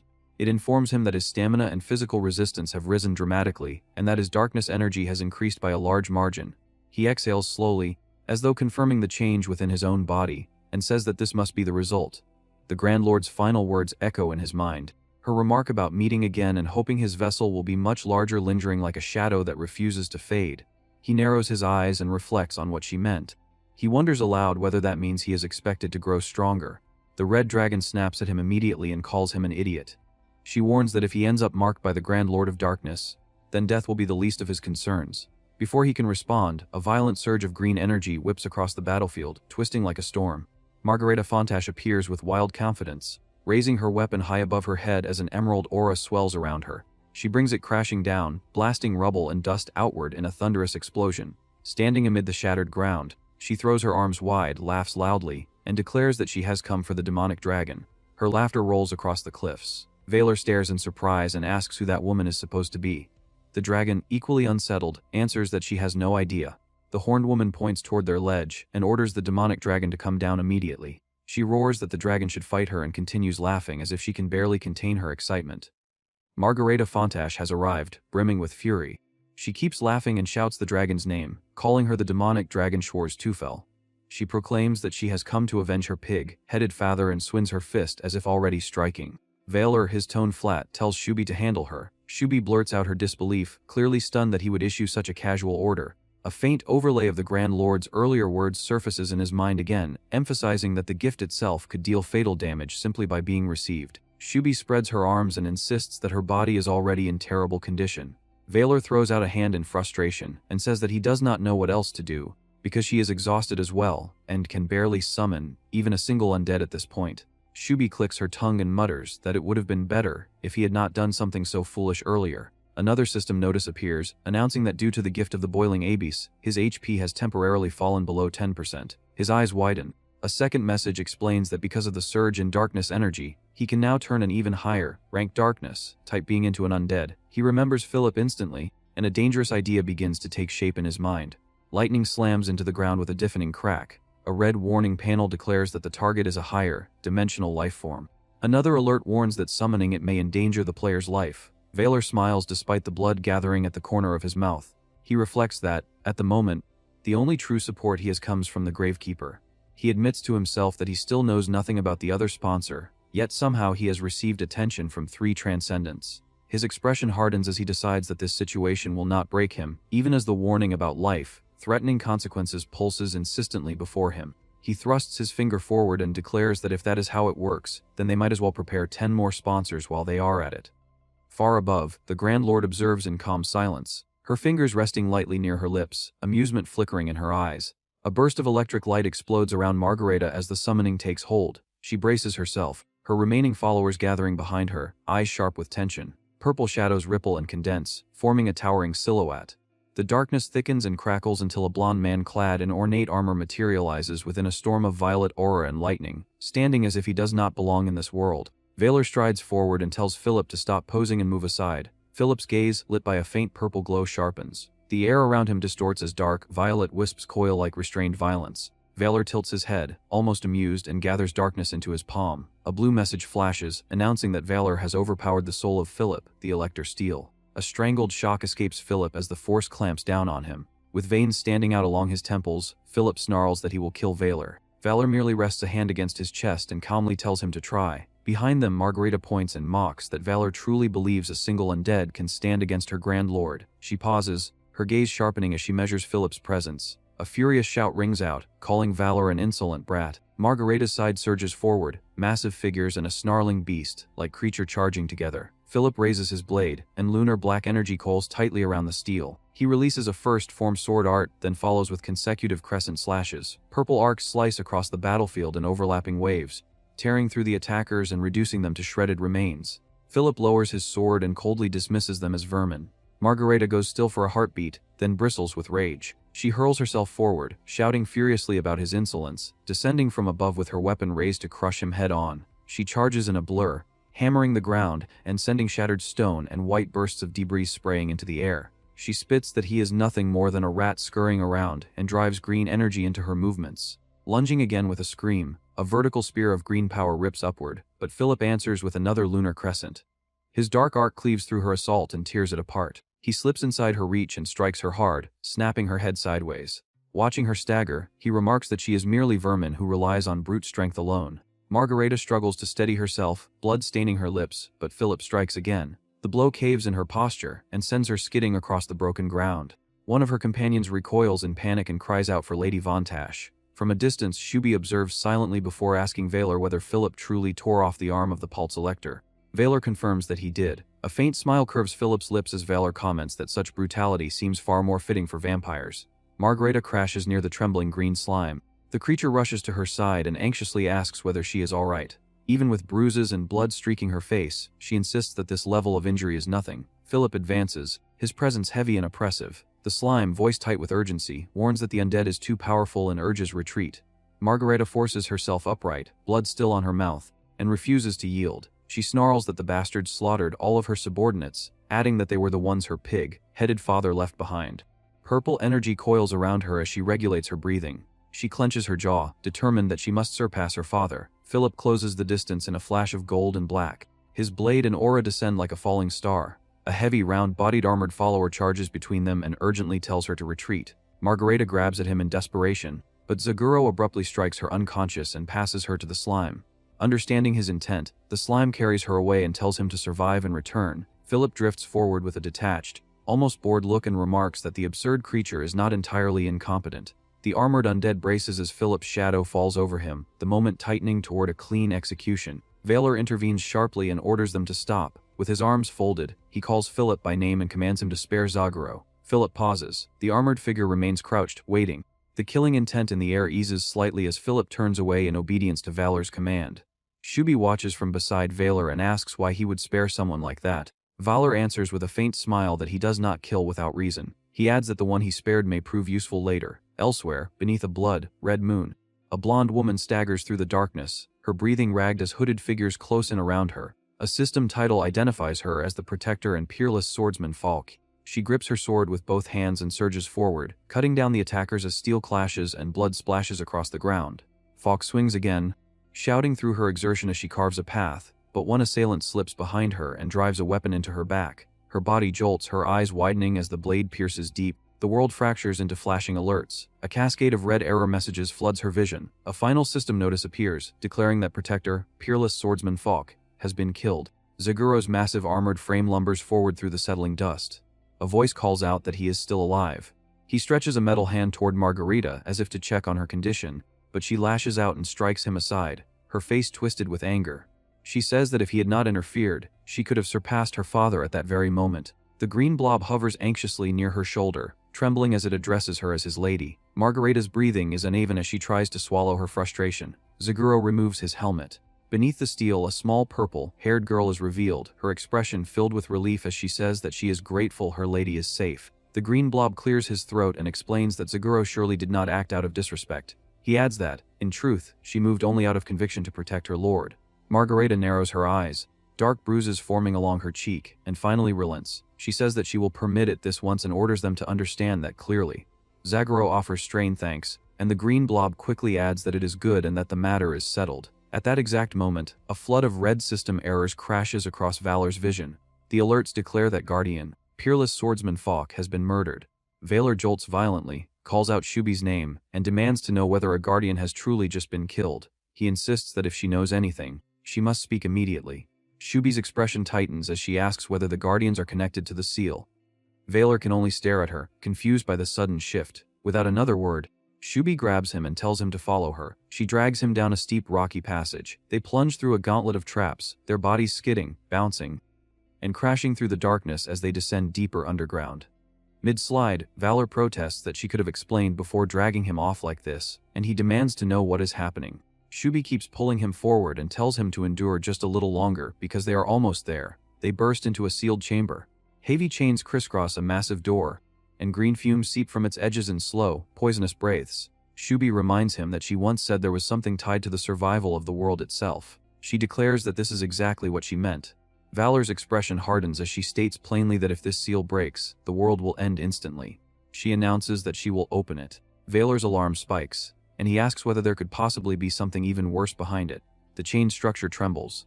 With a grinding metallic shriek, it shifts, and green poison gas explodes outward. Valor recoils, coughing violently, and demands to know what kind of poison this is. A system message flashes that the player's soul is protected. Through the swirling fumes, he catches sight of what lies beyond and reacts as if he recognizes it. Another heavy clang reverberates as the seal shifts again. Shubi looks back at him and asks whether he understands now. She explains that what is sealed here is a body fragment of the Grand Lord of Darkness, known as Thrashing Death. She adds that for the past half-year the seal has been steadily weakening. Valor repeats the time frame in disbelief. In his mind it aligns far too neatly with the time Philip died. He recalls the old warning about interfering with the world's will, and the resulting increase in game difficulty. He realizes that the message he received back then must have been pointing to this. Shubi continues, saying that when the Guardian was killed, the seal weakened further. She concludes that there must be something operating behind the scenes. She then turns to him and asks how he managed to summon a Guardian as an undead. Valor hesitates, caught off guard, and wonders how to answer without admitting that he killed Philip himself. He chooses to lie. He explains that when he found Philip had already been killed by those strange entities, and that he merely recovered the corpse. Shubi studies him carefully, then says that she understands. She adds that because he is someone recognized by the Abyss, she will trust his words. Valor looks away. Shubi states that regardless of everything else, they must stop this. An image of a writhing, many-eyed horror flashes vividly in her mind. She says that if Thrashing Death fully revives here, the world will truly end. Her half-lidded gaze turns cold as she confirms that it will not be a metaphor. the world will end. Valor folds his arms and says that he understands what she is implying. He summarizes that they simply need to keep something contained. He repeats that the sealed fragment belongs to the Grand Lord of Darkness, thrashing death.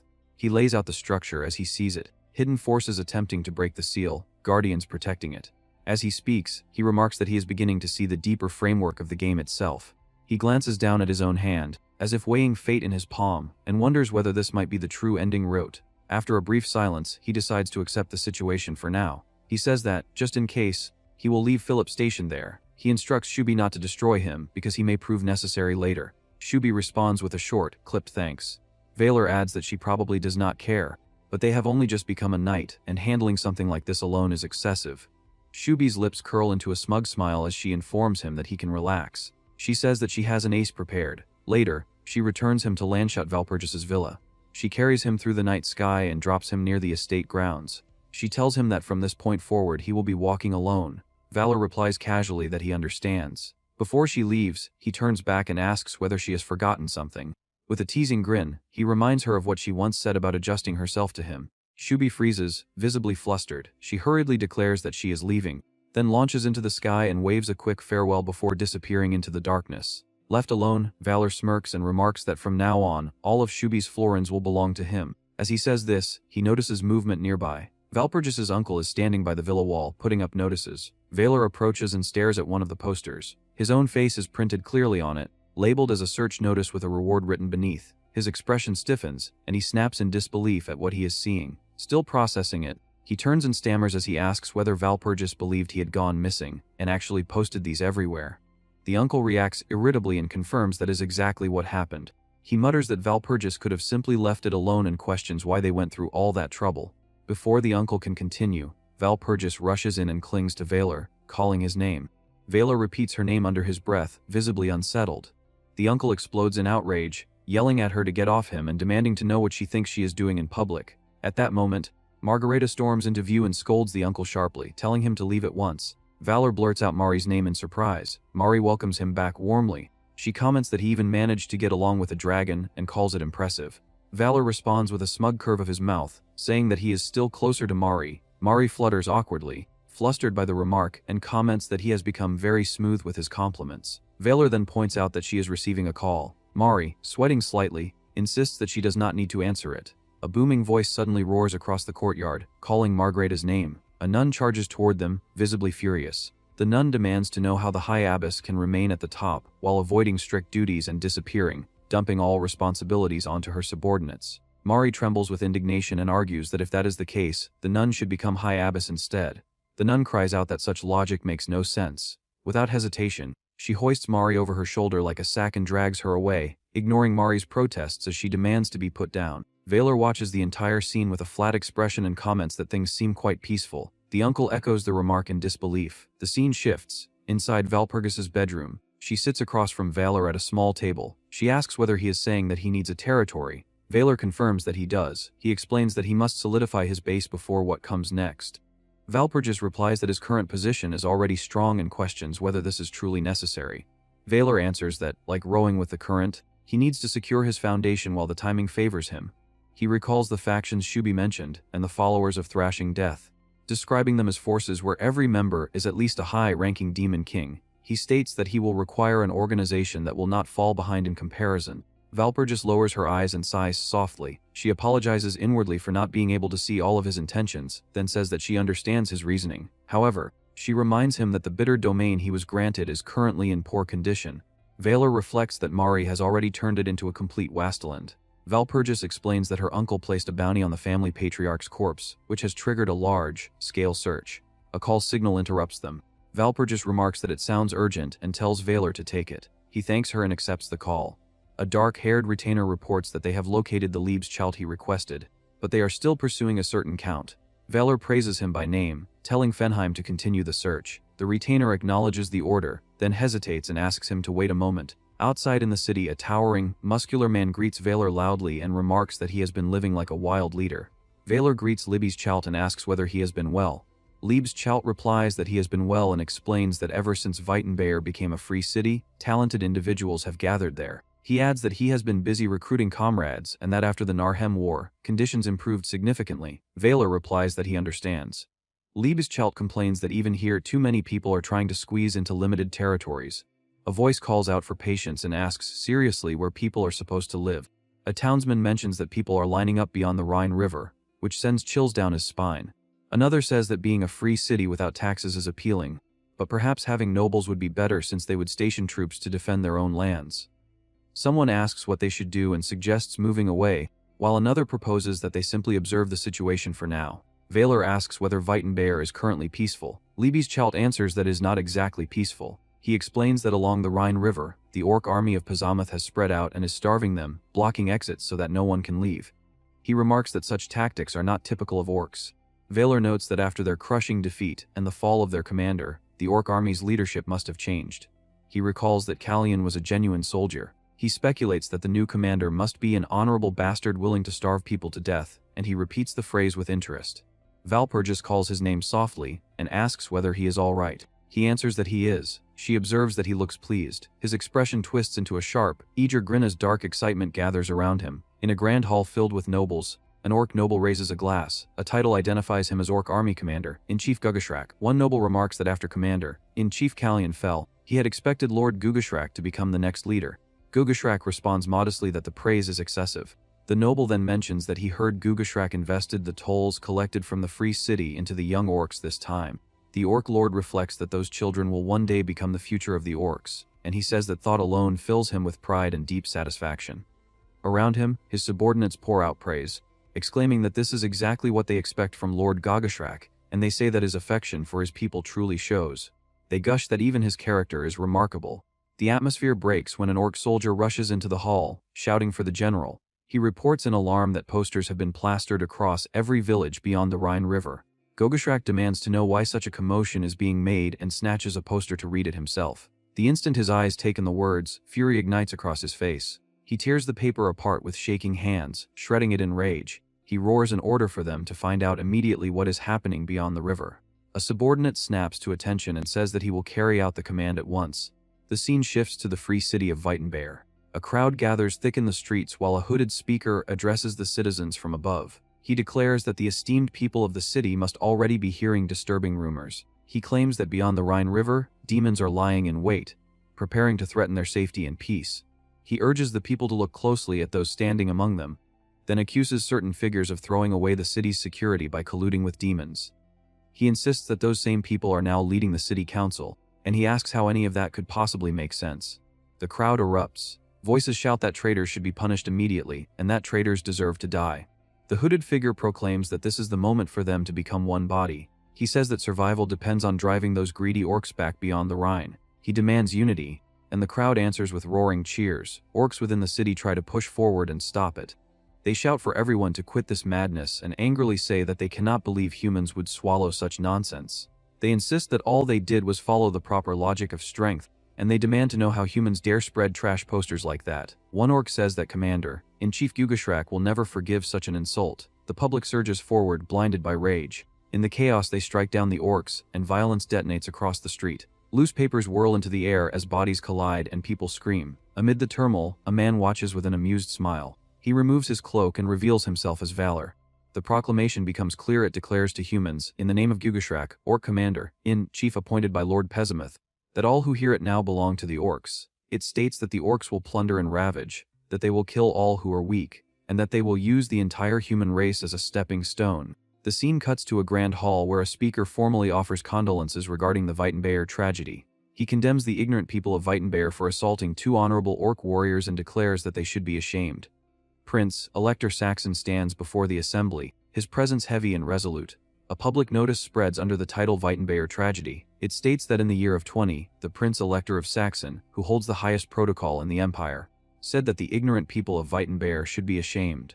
It further declares that the empire's intention is clear and that Weitenbeyer will be cut loose. Then the scene shifts again, this time into bright celebration. Confetti rains down as people shout Valor's name again and again.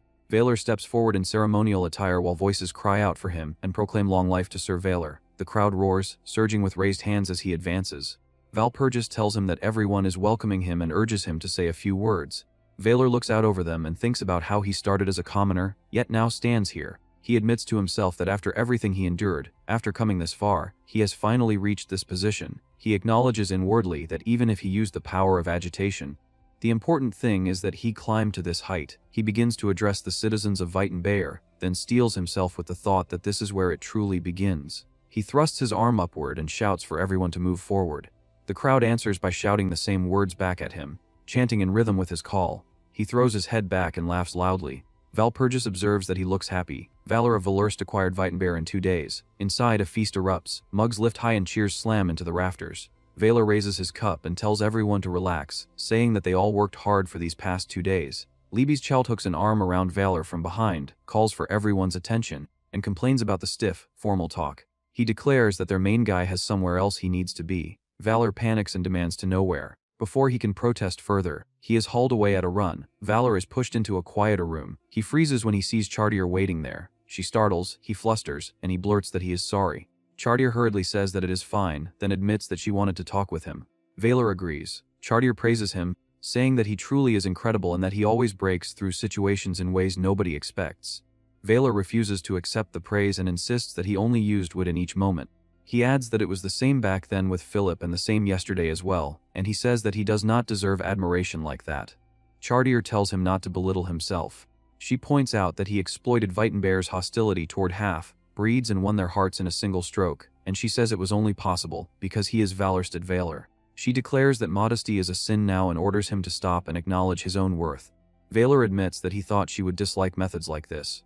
He says that he is surprised, calling her Valpurgis, and she smiles as if that reaction is only natural for him. His heart pounds as she hesitantly calls his name, and he answers. Then she gathers her courage and asks when he will finally call her by her real name. Valor jolts at the question, realizing that he has been calling her Valpurgis the entire time. He struggles, forcing the words out, and finally says that her name is Chartier. Chartier blushes intensely, then laughs and says that she is not used to anyone outside her family calling her that. Valor immediately tries to retreat, saying that he will go back to calling her Valpurgis. Chartier shouts that he absolutely will not and snaps him back from the idea. Leaning in close, still flushed, she says that Chartier is fine. Valor blushes in response. Before the tension can stretch any further, someone cuts in and says that is enough. Colleen appears, crouched low and sulking with her arms wrapped around her knees. A stunned voice blurts out Callion's name. Callion snaps back that nobody even called her on a day of celebration like this. She complains that her lord is too mean, far too mean. Valor jerks upright on the red sofa, sweating, still half convinced it cannot be real. He demands to know how she even got here. A sharp heel clicks against the floor as another voice answers, calmly, that they brought her. The voice adds that when she heard she was going to see him, she started dressing up from dawn. Callion flails and demands to know what they are talking about, flustered and embarrassed, while Valor can only stare. Far away, at the Pizamoth camp, wind sweeps across torn tents and a field littered with bodies. A horned demon freezes at the sight and stammers that he cannot understand what is happening. He spins and runs, shouting to his lord that this is bad, his panic spreading as others whisper in dread. Pizamoth's face twists. He roars in shock and demands to know what happened. He storms forward and screams at a crazy old hag, accusing her of eating all his subordinates. A woman lounges with lazy confidence and says that she is sorry, explaining that her kids are in their growing phase. Then she lifts her gaze with a knowing smile and greets him, saying he, Amyund, demon king of water, extends a hand as she repeats the greeting and calls him her partner. Startled, Valor calls for Roland, and she appears as if she had been waiting nearby all along. Wearing a faint smile, she quietly watches him while he moves toward her. She remarks that he already knows Pyzmid is backed by outside support. Valor answers that Pyzmid alone would not be difficult to handle, but the involvement of the Grand Lord changes everything. Hearing that, Roland says that a new thought has suddenly come to mind about him. She says that he resembles a comet that burst into existence from nowhere. As she lists the people now gathered around him, she points out how much overwhelming influence has naturally begun to collect at his side. After thinking it over, Valor comments that he feels as though he is slowly becoming Philip's replacement. Roland reacts with visible surprise, clearly impressed that he reached that conclusion himself. Before the moment can settle, Aquila steps closer and asks whether he desires anything more. She leans in until her face is near his and asks whether what he wants is money. Then she places a hand against his chest and asks whether he seeks power instead. At the same time, Roland appears again among blooming roses and teasingly offers another possibility if it is neither of those. Completely flustered, Valor hurriedly blurts out that it was not that at all. He insists that he only wanted to discuss business. Turning his face away, he tries to hide how embarrassed he is, while Roland smiles at him from behind. A moment later, Margarita asks whether the matter he wanted to discuss was truly business. Aquila also joins in and repeats the question, asking what exactly he wished to talk about. Finally shouting it out in frustration, Valor reveals that what he needs is support related to construction technology. Rollin, caught off guard, asks whether that simple request was all he needed at the moment. While being crowded and held by them, Valor confirms that it is, though he adds that it is for another location. The scene then shifts, and somewhere inside a cave, someone suddenly sneezes. Valor asks whether dragons can catch colds, but she flatly denies such a thing. Elsewhere, Rebesheltz thanks a man for giving him such an exciting experience. Before the exchange can go any further, Valor abruptly grabs him and says he has something important to ask. He then throws down 3 massive sacks filled with coins right in front of them. Staring in shock, Rivas asks what exactly that is and whether Valor robbed the Imperial Palace. Valor explains that the money did not come from the palace but from a place far more dangerous. Sitting beside the piled gold, Rebesheltz asks whether all of it is being handed over for free, but Valor immediately says no and tells him that he needs help with recruitment. Delighted by that answer, Rebesheltz shouts that this kind of work is his specialty. With complete confidence, he yells that they can leave everything to him, while Zhu quietly begins deciding what their next move should be. Then Piffenheim approaches from behind and reports that he has discovered General Tilly's whereabouts. He explains that the general is staying in Breitnig and suspects that some kind of trouble is happening there. Just then, another voice says that if they are talking about the city's count, she knows him personally. Turning around, Valor sees Valparaiso walking toward him to join the conversation. She explains that the man conducts trade with them and even attended her ceremony. Realizing how convenient that is, Valor decides the timing is perfect and says that he will head there at once, calling for Piffenheim to accompany him. Before departing, he informs Valparaiso that he is leaving, which clearly catches her off guard. Left behind, she quietly comments that she thought they would finally get to spend some time together. The scene then shifts to a bedroom where a maid watches over Prince Philip as he sleeps. Restless in bed, he is clearly trapped in a nightmare, his face tight with tension and his body damp with sweat. In the dream, Philip presents gifts before the Emperor and speaks proudly of his own merits. Hidden from sight, he then watches a dark silhouette move through a brightly lit corridor. The next moment, he sees Valor holding Valparaiso and declaring that he rescued her from House Ritter. At that, the Emperor proclaims that Valor will become the next Prince Elector, and Philip is crushed by despair. Inside the nightmare, he screams Valor's name in desperation as everything around him falls apart. Then he tumbles down into a dark abyss, sinking deeper and deeper into the blackness of the dream. He suddenly jolts awake, screaming as his hands clutch the sheets, startled and disoriented, and knocks a glass onto the floor. Grinding his teeth in fury, he curses Valor as a weasel, looking completely consumed by rage. The scene changes again, and a voice snarls that this time Valor will finally be killed. A man shouts that old Tilly belongs to him and threatens violence with a club. When Valor arrives at a forest with Piffenheim, he asks whether this is really the correct place. At that moment, a small boy appears and asks whether they came to see Grandpa Tilly. Smiling brightly, the child offers to guide them there. Confused by the sudden encounter, Valor and his servant exchange silent looks for a moment. The boy runs ahead and loudly announces that Grandpa Tilly has visitors. As they draw closer, Valor is startled when the old man greets him by name. But the moment Valor tries to speak, the old man cuts him off and demands complete silence. Without warning, the old man yanks a gigantic fish from the water, stunning everyone present. Amused by Valor's reaction, he laughs and remarks that someone so famous should not be so timid. Then, with a sharp and intense stare, he tells the young man to look more carefully. A moment later, he brings the rod down on the enormous fish and handles it with astonishing skill. As he cuts into it cleanly, he cheerfully celebrates the fact that they now have a side dish for the day. Watching all this, Valor realizes he is standing before a genuine living legend. As the boy clings to him, the old man is revealed to be Count Johannes von Tilly. Once Valor recognizes him, he can only stare in awe at the famous figure before him. It becomes clear that this is indeed the renowned Count Johannes von Tilly himself. With a faint smile, Valor watches the Count and his grandson together. Quietly clenching his fist, he resolves that he will recruit this man no matter what. In a flashback, it is explained that Tilly was once a legendary commander, a man capable of securing victory through countless wars across the years. In those days, Count Johannes von Tilly stood at the head of armies as a terrifying and commanding presence. Yet at some point, he began rejecting every offer that came to him. Sitting there in thought, Valor realizes that no one truly knows why such a man vanished from public life. During the meal, Valor compliments the boy on how healthy and energetic he looks. Trying to ease into the real discussion, he addresses the old man as General Tilly, but the Count immediately rises and says that he must leave. Seeing that reaction, Piffenheim comments that the man clearly has no intention of listening. The boy then asks whether they also came to butter his grandfather up like the others. Turning to the grandson, Valor asks whether he knows anything useful. The child stretches out a hand and says that any information will require payment in return. He warns them that nothing in this world comes free. At that moment, an irritated old woman shouts and demands to know why they have returned again. The grandson, insisting that the visitors seem decent enough, asks her to tell them Tilly's story. She studies the two men carefully, giving them an openly suspicious look.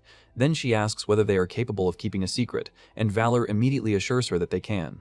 After that, she begins revealing the story of what happened. In a flashback, Tilly rides beside a woman on horseback near a river. While admiring the beauty of the lake, he hears that her ancestors had protected that land for generations. He then reveals that, once he retires, he intends to spend the rest of his life there. The woman smiles softly and says that she understands exactly why he feels that way. Looking out over the river, Tilly thinks that such a future would be a fine dream. But the memory shifts, and he is shown pouring liquor over a stone grave. Speaking to the headstone, he says that he brought the rum his mother used to like. Tightening his fist, he swears that he will protect that land. The flashback then changes again, showing a nobleman and his guards confronting Tilly and addressing him as general. Smiling coldly, the nobleman asks how much longer Tilly intends to remain stubborn over the debt. The old woman recounts how they shouted for the man to leave because they would never surrender the land. But the nobleman merely says that it does not matter, because in the end it is only a matter of time. He advises Tilly to listen carefully and cooperate while he is still being polite. Returning to the present, Valor realizes the matter runs much deeper than he first assumed. With a sly grin, he comments that the existence of debt actually makes the entire problem much easier to solve. The scene shifts to a mansion, where the Count of Brightnag stands on a balcony with a glass in hand. Bitterly, he complains that because of Valor, the prince no longer pays attention to him. Then a sudden idea forms in his mind, and he seems convinced he has finally found a solution. Looking out over the garden, he decides that he must secure that land for the prince. At that exact moment, a maid rushes in and warns him that someone has suddenly broken into the estate. Then Valor appears right in front of him, causing the Count to scream his name in shock. Valor seizes the man and mocks him as a spoiled mama's boy, leaving the Count utterly confused. Pointing straight at him, Valor explains that he is not doing this for himself alone. Hearing the commotion, the maid decides she must hurry outside and warn everyone else. But before she can move, Piffenheim appears in the doorway with a terrifying expression. She freezes on the spot, staring at him in complete shock. Just as she is about to scream, he silences her and warns her not to make a single sound.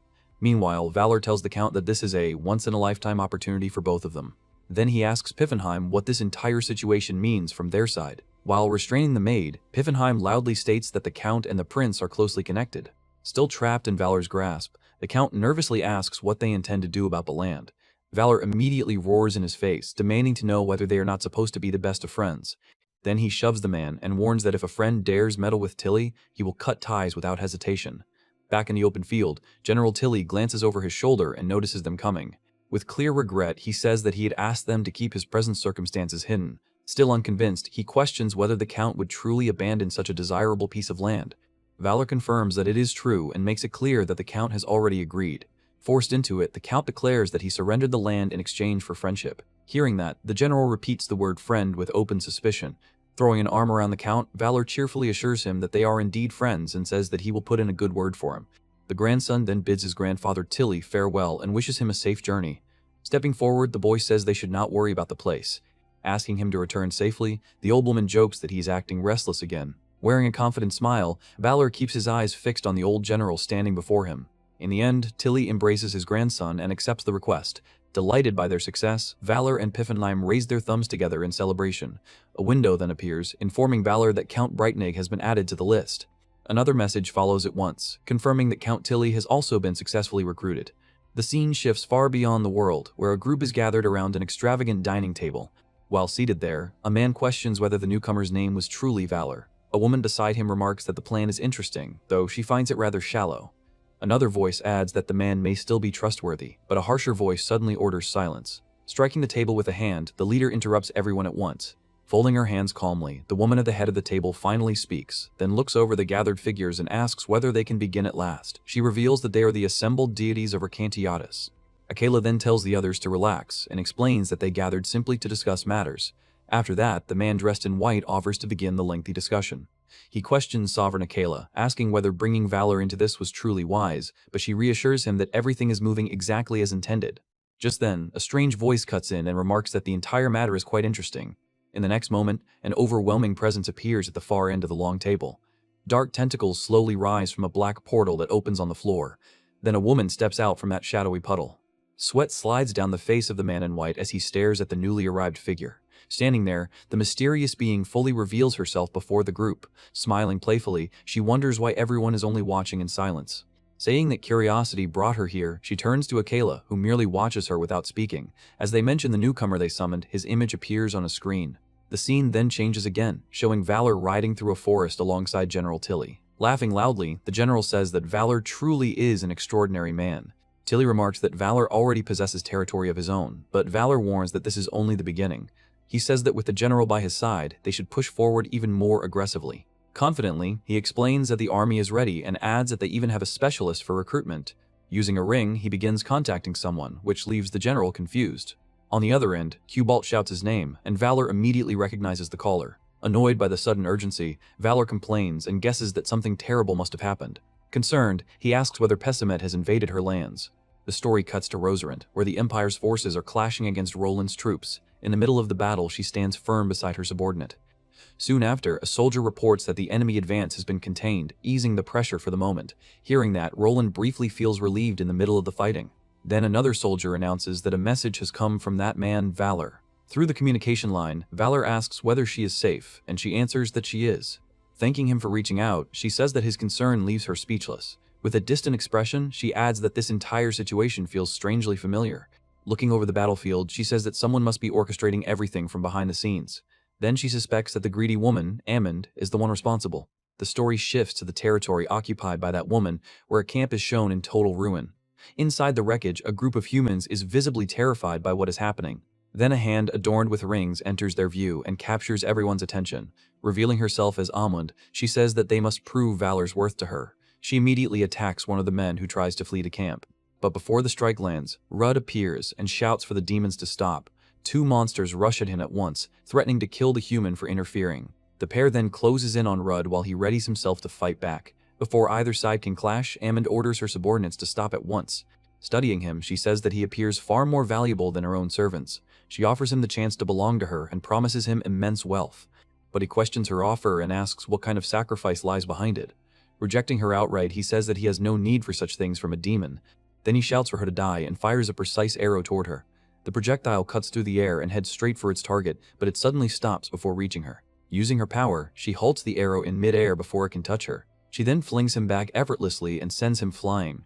Laughing at his attempt, she mocks him as a fool and says that his attack was worthless. Pointing at him, she tells him that this is the limit of what he can do. Unable to answer, he can only grind his teeth in helpless fury. The scene changes again, and Valor slams a fist onto the table. Furious, he curses Amiande for appearing at precisely this moment. Confused, General Tilly asks who exactly this woman is. Sitting down, Valor explains that she is the most cunning among the demon kings. A flashback then shows that she wages war through overwhelming numbers and layered schemes. Remembering that, he realizes just how dangerous she truly is and says that she is the most troublesome of them all.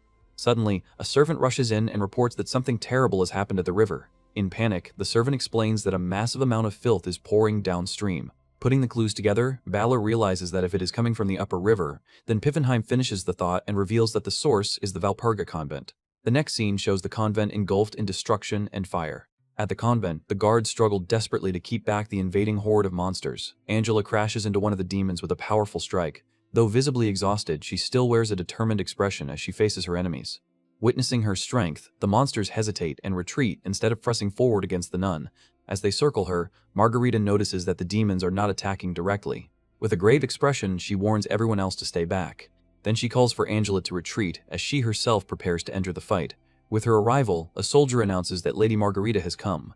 Nearby, one of the convent's knights is already lying defeated on the ground. Seeing her fallen allies, she grits her teeth in fury at the enemy. Still cautious, the monsters merely observe her and wait for the right chance to strike. At last, they surge forward and attack with everything they have. In response, she declares that her anger will turn into a vast storm of power. Then she releases an enormous blast of energy straight into the monster horde. Struck head-on, the demons are hurled far away by the sheer force. Gathering a sphere of energy into her hand, she prepares an even greater attack. Pouring out her power at full strength, she hurls that sphere at the enemy ranks. Floating above the battlefield, she watches the destruction unfold below. Exhausted, Angela remarks that such power could reduce everything to nothing. A massive explosion then tears across the battlefield and engulfs the area. Elsewhere, Amund comments that the wind has suddenly grown very loud. In response, Gugeshwat congratulates her and says that the place now belongs to her. Recognizing who she is, he identifies her as the Swamp Empress, Amund.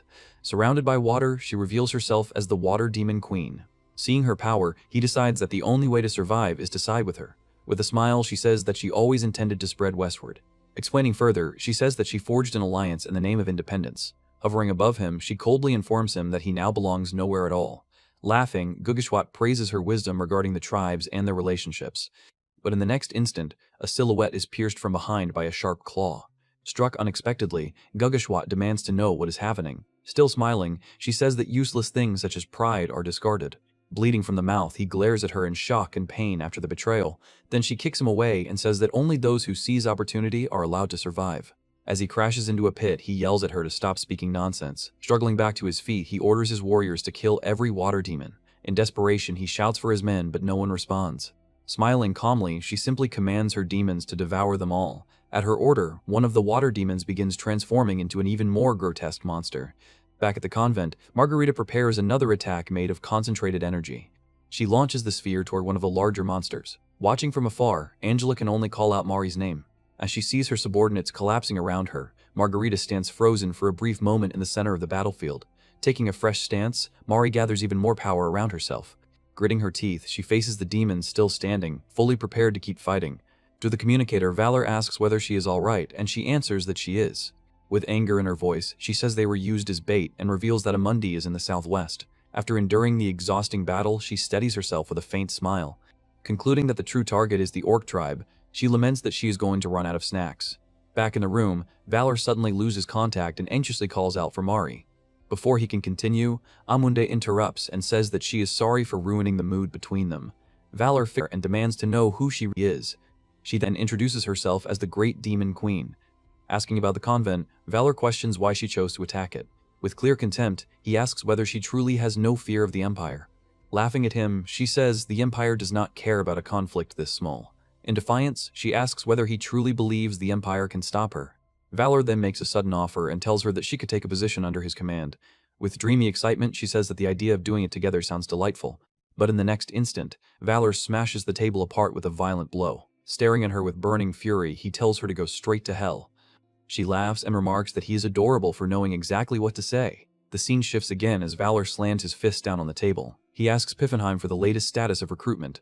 Suddenly, the door bursts open and Tilly storms inside while shouting his name. Right behind him, Mari arrives and explains that she lost contact and came running immediately. The moment she sees Tilly, she remarks that it has been a long time. Then she turns to Valor and urgently asks what happened. He says nothing and only stares at her while she continues giving her report. Elsewhere, the Brotherhood's building rises under the night sky. Mari angrily complains that Amundamol sealed away the lake's water dragon. She explains that the dragon had been the one restraining the water demons all this time. According to her, that dragon was responsible for overseeing the others, including Amundamol. She adds that the pollution became this severe precisely because of Amundamol's actions. Looking toward the Emperor's side of things, Mari asks whether he intends to do nothing and simply watch. Valor concludes that they will somehow have to solve this problem by themselves. Then he turns to Mari and asks whether she ran off again just to come here. At that exact moment, a loud noise suddenly pulls everyone's attention toward the door. Angela appears there with a furious glare and a tightly clenched fist. Grabbing Mari by the head, Angela angrily orders her to come at once. Later, while speaking with Valparaiso, Valor says the damage over there must have been severe. He then asks her about the situation on the Prince Elector's side. With a serious expression, he realizes that, once again, he will have to handle this mission alone. After their exchange, Valor and Valparaiso remain seated in silence inside the room. Their image then begins to transmit through some kind of ancient screen. A moment later, the screen lights up and reveals who has been observing them all along. The scene changes to Aquila, who is watching the events unfold beside another entity. With a smile, the Great Dark Lord comments that the situation is quite entertaining. Aquila replies that he is pleased to satisfy her, but reminds her that this is still a test. One man erupts in outrage and yells at Aquila, saying, "This is no time for games." Another says that the entire issue would be settled if someone like Margarita stepped in. A blonde woman answers that the situation is far more difficult this time. She explains that Amien's forces cannot be underestimated because they have absorbed the orcs into their ranks. The entity says they need a solution, but warns that interference always creates cause and effect. Then she asks Aquila whether all of this did not already fall within his expectations. She remarks that Aquila has manipulated countless great lords until now. Aquila calmly confirms it and says it would be a problem if the one involved could not endure this level of trial. Inviting her to stay, he says they should keep watching together and see how their wild card performs. Letting out a long sigh, Valor shows just how exhausted he is by everything happening around him. Valpurga says her farewells and explains that she has to leave, and he answers that he will contact her again later. Not long after, Schultz suddenly appears and comments on how worn out he looks. With great excitement, Schultz announces that he managed to recruit 1,000 new people in only 1 week. Even so, Valor warns that they are still in a terribly unfavorable position. Not fully understanding, Rebes pauses and starts thinking through possible answers. He suggests moving on to the next city, but Valor says that is not where the real problem lies. Gesturing with his hand, Valor tries to show that the issue is something far larger. Then, after a brief pause, his expression shifts as a new idea strikes him. Filled with sudden energy, he leaps up from his seat in one motion. Shouting at once, he orders Piffenheim to summon General Tilly immediately. Rebus asks whether he finally came up with something, and Valor says yes while giving him credit for inspiring it. With a smirk, he makes it clear that he has found the answer. He wonders aloud how he failed to think of it before all this trouble unfolded. In the end, he concludes that the only solution is to expand the size of the board itself. Declaring his intention, he says that he will drag far more people into this conflict. When General Tilly arrives, Valor says he urgently needs advice. He then reveals that his plan is to bring Bastogne into the war effort. Tilly warns him that it will not be easy because the lord of that castle is a genius. Brimming with confidence, Valor says he will overcome that obstacle with nothing but his silver tongue. He adds that if things go truly badly, he can always rely on 2 other stills. Tilly interrupts and says that he actually knows a better approach. The scene shifts to Bastogne, where Valor arrives and finds someone waiting at the castle entrance. Welcoming him politely, the woman turns and introduces herself in a formal manner. She says that her name is D'Artagnan and that she serves the lord of the castle. She then asks who his companion is, but Valor assures her that the man can be trusted. Without saying a word, she stares intently at the hooded figure beside him. Tilly also remains silent and keeps his identity hidden for the time being. After a moment, she seems to understand and invites them both inside. Once they enter the office, they wait for the lord of the castle to begin the meeting. Referring to the letter, Valor says that he heard the castle is facing some difficulties. Tea is placed on the table, quietly marking the true start of their conversation. Introducing himself, Richelieu says it is an honor to meet him since everyone has been speaking about Valor. He adds that Valor's reputation is indeed impressive. Lifting his cup, he prepares to give his final answer. Without even hesitating, he declares that he is refusing the request for cooperation entirely. He explains that Valor is nothing more than a countryside mercenary. On top of that, he points out that Valor's methods are full of threats and extortion. To make matters worse, he brings up the rumors that Valor formed an alliance with the demonic dragon. Explaining his position, Richelieu says he has no choice because of the pressure weighing on him. The hooded man agrees with that judgment and praises the young lord's sharp understanding. Then, with a faint smile, he addresses Richelieu directly and draws his full attention. Removing his hood, he reveals who he is, leaving the lord utterly speechless. Recognizing him, Richelieu asks whether he is truly General Tilly. Laughing at the stunned reaction, Tilly says that he moved to this region some time ago. Still seeking certainty, Richelieu asks whether everything he just heard is true. Tilly confirms it and says that Valor inspires far more trust than his appearance suggests. To Richelieu's surprise, Tilly then explains that Bastogne is like a second hometown to him. With a grave expression, he continues and reveals how deep his history with the place truly runs. He explains that he had been close friends with the former lord, Antony. Then he asks Richelieu whether he knows the real reason Tilly abandoned the battlefield. Confirming that the suspicion is correct, he says there was another cause behind it, and notices that Richelieu wants to hear the rest. Tilly explains that the world began treating him as though he were no longer necessary. Outraged, Richelieu shouts that such treatment makes no sense for a legendary general welcomed across the continent, and Tilly thanks him for those generous words. Tilly then says that such praise only exists because Richelieu personally thinks highly of him. Continuing, he says that if the Empire had truly welcomed him, it would never have neglected his parents' graves the way it did. Then he explains that when he found himself trapped in his city with nowhere else to go, one thing changed everything. He reveals that this was when Valor came looking for him. Folding his arms, he finishes speaking while staring out through the office window. Then he looks back at the Lord and asks what he thinks of the matter now. Left speechless, Richelieu stares at the general and quietly processes everything he has heard. Shaken, he remembers his own past connection with Lord Antony. In a flashback, he recalls the teachings, guidance, and encouragement he once received. He remembers the days when he was only a young boy serving the city's lord. Back in the present, his eyes turn toward Valor, who watches him in silence. Looking directly at Valor, Richelieu asks whether he can return beloved Bastogne to him. Keeping a neutral expression, Valor replies that he does not know whether he can promise that. Irritated by the answer, D'Artagnan shouts at him for joking in such a serious moment. Richelieu agrees that the matter is not simple, especially because he himself never even met Count Antony.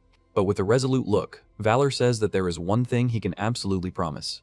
Reaching out his hand, he vows that he will drive out Jacquer and the Prince Elector. After a long silence, the Lord finally reaches his decision. With a small smile, Richelieu admits defeat and agrees to cooperate in the war. Shocked by the answer, D'Artagnan asks whether he is truly certain. Even Tilly questions her reaction, since he clearly did not expect that kind of resistance from her. D'Artagnan then yells at the Lord and asks whether he really intends to hand over the castle so easily.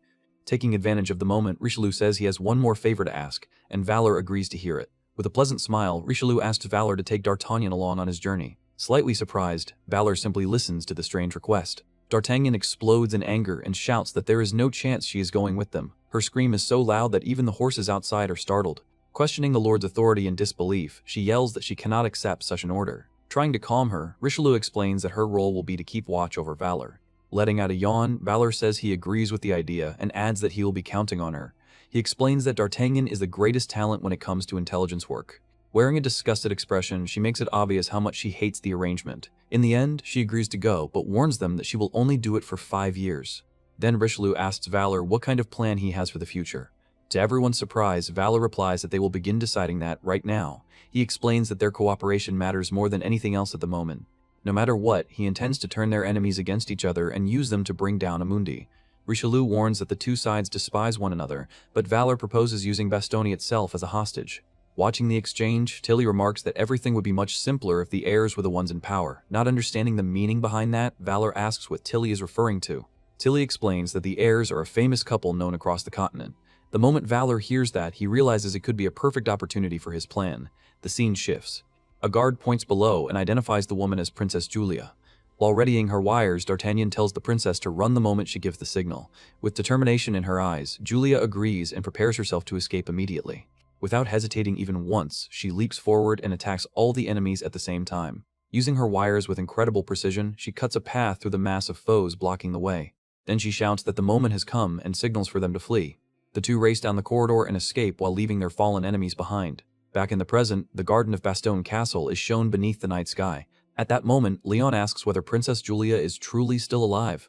He wonders whether Julia will really be able to make it to them, and explains that the security around Jaeger's castle is far tighter than it appears. Taking a drink, Jaewoo tells him not to worry because D'Artagnan is extremely reliable. Richelieu also confirms that she is more than capable, and Leon reluctantly accepts their answer. Watching from the side, Richelieu comments that Jaewoo is a very strange man. He finds it unsettling how Jaewoo already seems to understand D'Artagnan almost as well as he does. Just then, two silhouettes emerge, and Jaewoo announces that they have finally arrived. The moment Princess Julia enters the garden, she cries out Leon's name with joy. Leon responds the same way, shouting her name in pure relief and happiness. Without wasting a second, the two run straight to each other and lock themselves in a tight embrace. Concerned, Leon asks whether the journey frightened her, but Julia shakes her head and says it did not. Pointing toward D'Artagnan, she explains that the woman was the one who safely brought her here.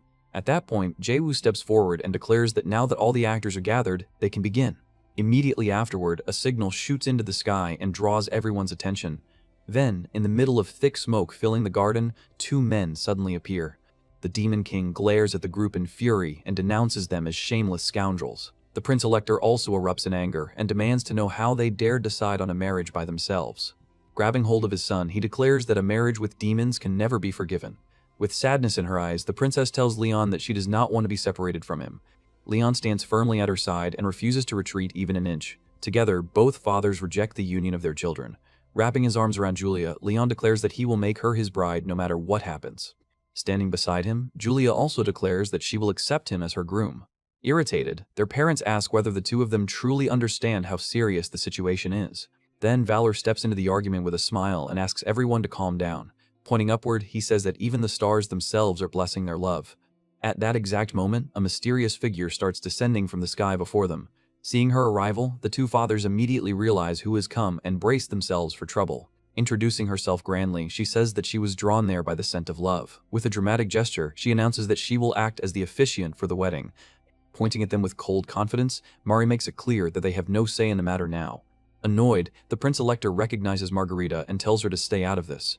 The Demon King warns him to be careful and says that she is practically a devil herself. With a bright smile, Mari introduces herself as Margarita of Love and Justice.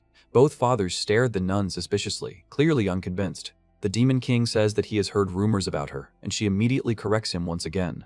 At that moment, Valor steps forward from behind them, interrupts the dispute, and says that he wishes to speak. The Prince Elector turns toward him and asks what he has to say. Using his skill, Valor thanks them politely and begins steering the whole situation in the direction he wants. He reveals that he has already informed the Emperor about the marriage between the two heirs. Lying without hesitation, he says that the Emperor has given his full blessing and even promised them a gift. He adds that all the guests need to do is attend, since the ceremony itself has already been prepared. The prince then pleads for his father's permission to marry Julia. Forced into a corner, the two fathers glance at one another, unable to decide what to do. Stretching out his arms, Valor grandly announces that the wedding will be held in Bastogne Hall. Inside the hall, the guests congratulate the young master and praise Princess Julia's beauty. Some even whisper that the princess is too beautiful for him, which stirs the atmosphere. Then one angry guest suddenly starts a fight right in the middle of the ceremony. At that moment, Jaker approaches Valor from behind, calls him a brat, and says he wants a private word. In a lowered voice, he asks whether the story about the Emperor's gift is actually true. The Prince-Elector also draws near and complains about the presence of such an uncivilized demon. At the altar, the officiant calls for everyone's attention and announces that the sacred ceremony is about to begin. She declares that from this moment onward, the marriage rite will officially start. Then she asks whether the groom will continue loving the bride until he goes bald. After that, she asks whether the bride will continue loving the groom until he dies in battle. Finally, she tells them to seal their eternal vow with a kiss. Without the slightest hesitation, the two kiss in front of everyone present. Delighted, the officiant proclaims that from this day on, the pair shares one destiny. Outside, the guests cheer loudly and thank Margarita of love and justice for the ceremony.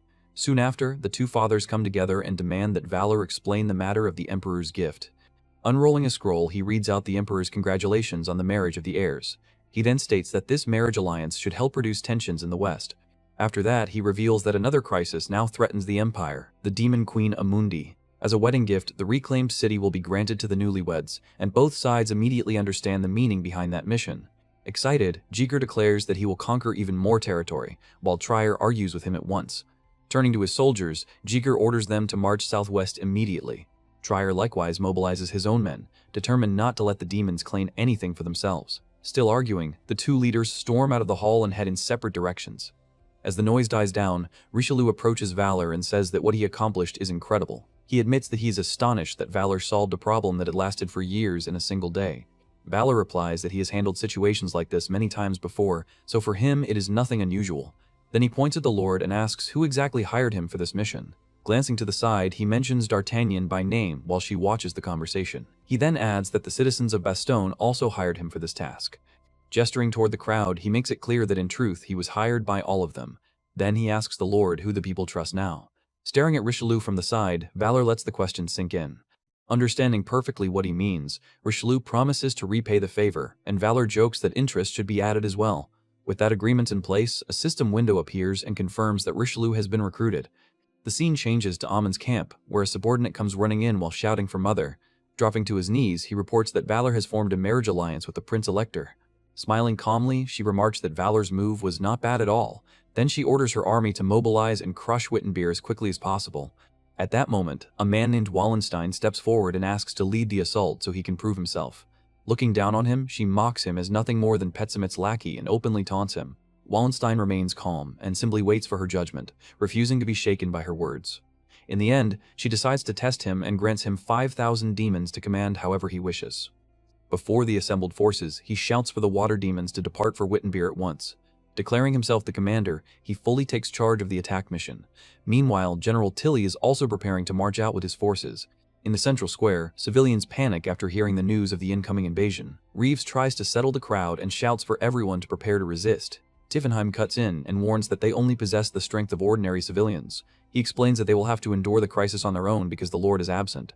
Then, in the middle of the anxious crowd, one citizen suddenly recognizes the famous figure who has just appeared. At once, people begin shouting the name of General Johannes von Tilly. Seeing him there, the civilians burst into cheers, convinced that they will be saved now.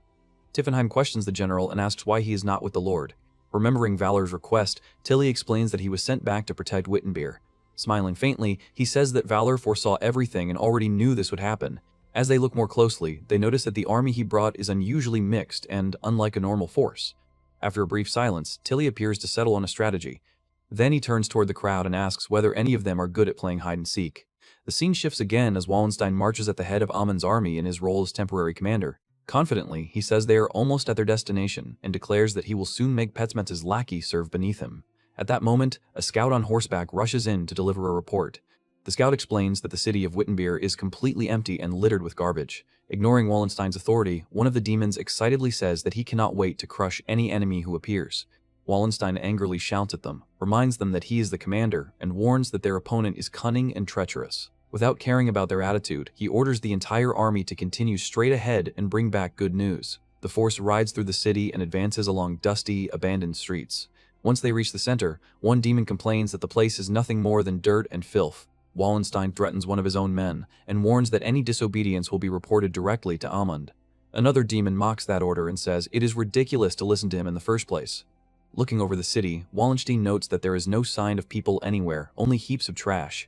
As the stench grows worse, one demon complains that the smell reminds him of the disgusting food from his homeland. When another questions the odor, someone answers that the real problem lies in their noses. Then one demon suddenly points ahead and shouts that he has found a survivor. With a hardened expression, Wallenstein turns toward the commotion. In that instant, his eyes shift as he realizes that something is terribly wrong. The hooded figure facing them reveals with a sinister smile that the entire situation was a trap from the beginning. Wallenstein instantly understands the danger closing in around him. The woman throws back her hood, startling his horse and making him cry out in alarm. Trying to recover control, he strikes one of his own soldiers and yells for the army to form up immediately. At that very moment, archers appear all along the walls, already aiming their bows and waiting for the order to fire. Looking up, Wallenstein realizes that his forces have been surrounded from every side. The story flashes back briefly, where a citizen asks whether leaving the city gate open is truly a good idea. Tilly explains that an open gate will make the enemy careless, though he warns that this trick alone will not be enough to overcome the gap in strength between them. Folding his arms, he shows that this is only the opening move of a larger strategy. Back in the present, the walls erupt as arrows rain down toward the demon army. The volley slams into the demons and catches them completely off guard. Directing the attack, Tilly orders the second line to advance the moment the first volley ends. As arrows strike around him, Wallenstein realizes that he was thoroughly deceived by the enemy's plan. Looking back toward the entrance, he understands that the open gate itself was the bait that lured them inside. He then recalls how unnaturally quiet the city had been, and realizes that should have warned him. In the same instant, he understands that even the foul smell had been part of the plan, clouding their senses and judgment. Furious, he concludes that the entire operation was designed to lower their guard. With widened eyes, he grasps how badly trapped he really is. Then he looks up and sees Count Tilly calmly observing everything from atop the wall. Suddenly, a whip coils around him and yanks him violently off his horse. Holding the whip, the woman asks where he thinks he is going now. Seething with rage, he glares at her and prepares to retaliate. Using his strength, he breaks free from the restraints and lands on the ground. He complains bitterly about the underhanded tricks being used against his army. With a smile, the woman replies that her role in the battle is already over. Wallenstein rushes straight at her, determined to finish the fight himself. But before he can reach her, Tilly jumps down from the wall and intercepts the attack with his sword. The collision shatters Wallenstein's weapon and hurls him backward. Without wasting a second, Tilly raises his blade and delivers a crushing follow-up strike. The power of the blow sends Wallenstein flying before he can defend himself. He skids across the ground and struggles to rise again. Before he can recover, Tilly's sword is already pointed at his throat. With his enemy pinned down, Tilly calmly declares that the battle has ended in checkmate. Holding the sword steady, he says that he has heard many rumors about Wallenstein. He remarks that it is surprising that someone like him ended up among Amund's forces. Lying on the ground, Wallenstein only glares back without saying a word. In that silence, his past comes to mind, and it is revealed that he always dreamed of climbing higher no matter the cost. Because he was born into poverty, he had few opportunities at the start. Ruthless and calculating, he relied on every scheme he could to rise through the ranks. Even the lord he once served had merely been another stepping stone on his path upward. Then, Tilly senses an overwhelming surge of energy pouring out of Wallenstein's body. Transformed by that power, Wallenstein swears that he will take revenge and make Tilly pay for everything. Tilly charges at once, sword in hand, ready to strike down the transformed enemy. But just before the blow lands, Tilly notices something unexpected and halts his attack midway. In the next instant, Valor rides into the battlefield on horseback and blocks Wallenstein's assault. Then Valor leaps high into the air and prepares to strike from above. As he rises, he declares that he will use the first form of his sword art. Gathering power into the attack, he descends with his blade in a finishing strike meant to end everything. Charging down with full force, he releases the technique directly at Wallenstein. The blow lands cleanly and defeats Wallenstein in a single devastating strike. After the battle, Valor lets out a deep breath as he recovers from the intensity of the clash. Piffenheim greets him and comments that he cleaned up the mess rather nicely. Looking down at Wallenstein's fallen body, Valor remarks that the man's form is incredibly sinister. On the ground nearby, a medallion marked with a strange symbol catches everyone's attention. As he picks it up, Valor laments that he was not able to turn Wallenstein into one of his vampires. With the enemy defeated, he orders that the prisoner be tied up for interrogation. Using her ropes, the woman binds Wallenstein, who, later, back at his estate, peace seems to have returned to Wittenberg. That calm is broken when Valparaiso bursts in and anxiously shouts, asking whether Valor is safe after the attack. but when she enters the room, she is met with a scene she did not expect. She finds Richelieu and D'Artagnan already there, while Valor awkwardly tries to clear up the misunderstanding. D'Artagnan introduces herself and says that she has come to serve Valor as his new attendant. Valparaiso quickly understands the situation, and Valor remembers that it is already time for the meeting. Turning away, she says that she will go ahead to the meeting room and wait for them there. As she leaves, annoyance flashes across her face when she realizes that yet another person has entered Valor's inner circle. While walking, Valor asks D'Artagnan who will be present at today's meeting. Surprised, he asks whether Angela will also be attending, and she explains the reason. A brief flashback shows Mari looking thrilled at the idea of helping Valor with his mission. Back in the present, Valor prepares to step into the meeting room. Inside, Jeker and Trier's side is already gathered on one side of the table. On the opposite side, Roland and the convent's representatives are also waiting. When Valor enters, he apologizes for keeping everyone waiting. Then, he announces that the meeting to discuss the subjugation of Amundamol will now begin. Jeker impatiently boasts that his great lord already won an overwhelming victory. Ignoring the provocation, Valor asks instead about the current state of Rosarent and the Sisterhood. Roland answers that attacks by the sewer demons are causing severe trouble. Angela adds that the convent is still trying to reclaim lost territory. Mari then wears a sly smile and looks ready to give her own opinion during the discussion. Irritated, Angela complains that everything would be easier if certain people would simply stay quiet. At that point, General Tilly speaks up and says that he would like to offer his view. He suggests attacking Pesmet's army in order to shift the tide of war. Valor agrees that the timing would be ideal, but says there is one major problem. He explains that such a move would immediately draw the wrath of the tomb's guardian. Tilly understands the issue, and Valor apologizes for being unable to follow that plan. The Prince-Elector then asks how Valor intends to solve the crisis instead, and Valor answers. He explains that the sewer demons continue multiplying more and more with every passing moment. Mari, annoyed, shouts at the Prince-Elector and says that the answer should have been obvious. Angela immediately grabs Mari from behind and restrains her to calm her down. Unbothered by the interruption, Valor says that the question is perfectly reasonable and prepares to explain. Smiling confidently, he gets ready to reveal his solution. He declares that he will put an end to all of their worries within just 3 days. The story then cuts to Amundi's camp, where Pesmet's lackey is being harshly cursed for his failure. Unconcerned, Amundi says that she never expected anything from that fool in the first place. Then the scene shifts again, and with a smile, Valor remarks that a merchant's sense of humor is surprisingly refined. Laughing, the merchant praises Lord Valor's sharp wit. Introducing the woman with him, he says he brought her along to strengthen the bond between them. Irritated, the woman complains that this was never part of the agreement, but the merchant ignores her completely. Without hesitation, the merchant grabs the woman, making her scream in surprise. Then Valor produces an item and asks whether the artifact in his hand is genuine. Smiling smugly, the merchant says that it is a very rare and special antique. He then reveals that the artifact has the power to prevent petrification. The scene changes once more as a secret auction begins, with several masked guests seated inside the hall. Around them, a number of captives wait inside cages, prepared to be sold. Spreading his arms wide, the auctioneer announces that the auction is about to begin. He introduces the first item, a young elf who has only recently awakened her mana. Interest immediately surges, and the bids begin rising rapidly. At last, one man calls out an offer of 150,000 and silences the competition. Before the next item can be presented, one of the auctioneer's subordinates interrupts him. Pressing him anxiously, the subordinate reminds him that they must honor the special conditions that were requested. Nervously, the auctioneer introduces the next item, a wooden necklace described as a work of art. Faced with almost no interest, the room falls completely silent. Letting out an awkward laugh, the auctioneer comments on the cold response and awkwardly prepares to continue. Then Valor raises his paddle and makes the first offer of 100,000 florins for the necklace.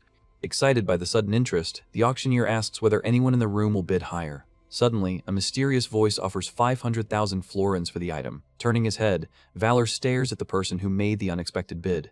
The hooded figure calmly confirms that they will take the necklace for 500,000. The story briefly shifts as Amundamol turns to her servant and gives him a new order.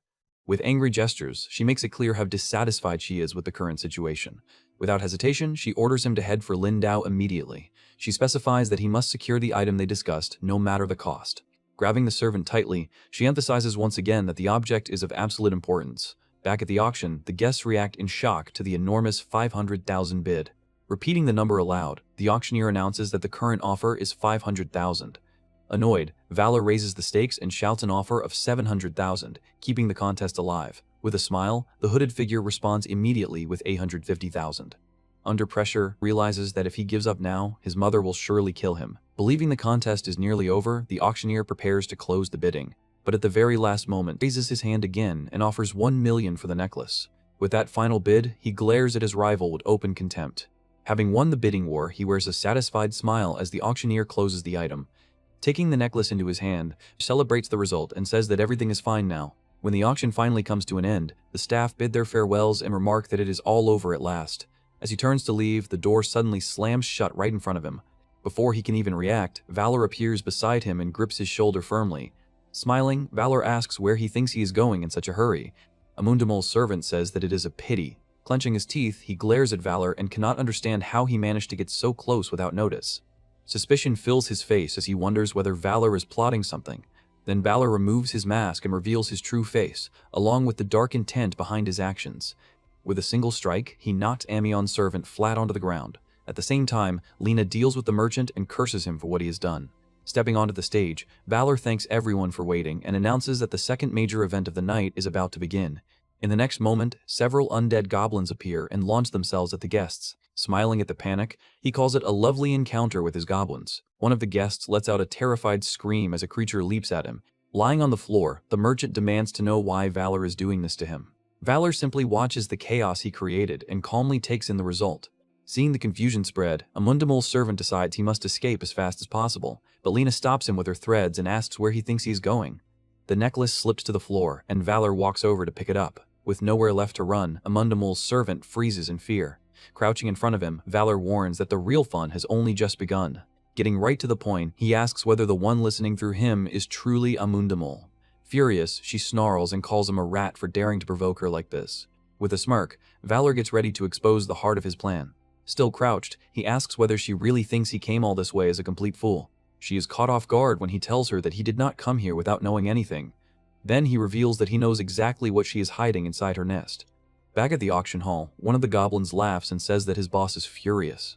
Turning toward the creature, someone stares at it in confusion, unable to understand what is happening. The goblin explains that they also brought along all the slaves who had been captured. Pointing toward the crowd, he says there must be around 300 people in total. Looking troubled, Lena comments that otherwise those people would probably just be sold somewhere else. A brief memory flashes to her mind, reminding her of when she had once been a slave as well. At that very moment, Valor calls out to her and tells her to focus again. Scolding her, he asks why she is spacing out in the middle of the job. She apologizes and says that she drifted into her own thoughts for a moment. Then she asks what he intends to do with all of those slaves. Pointing toward them, Valor declares that he will settle all of them on his own land, with the paperwork handled through her. Without the slightest concern, he adds that he will hand them over to Revis so they can be put to use. Lena finds the whole thing amusing and lets out a laugh, which makes him ask what is so funny. Smiling, she answers that he is simply a very strange person.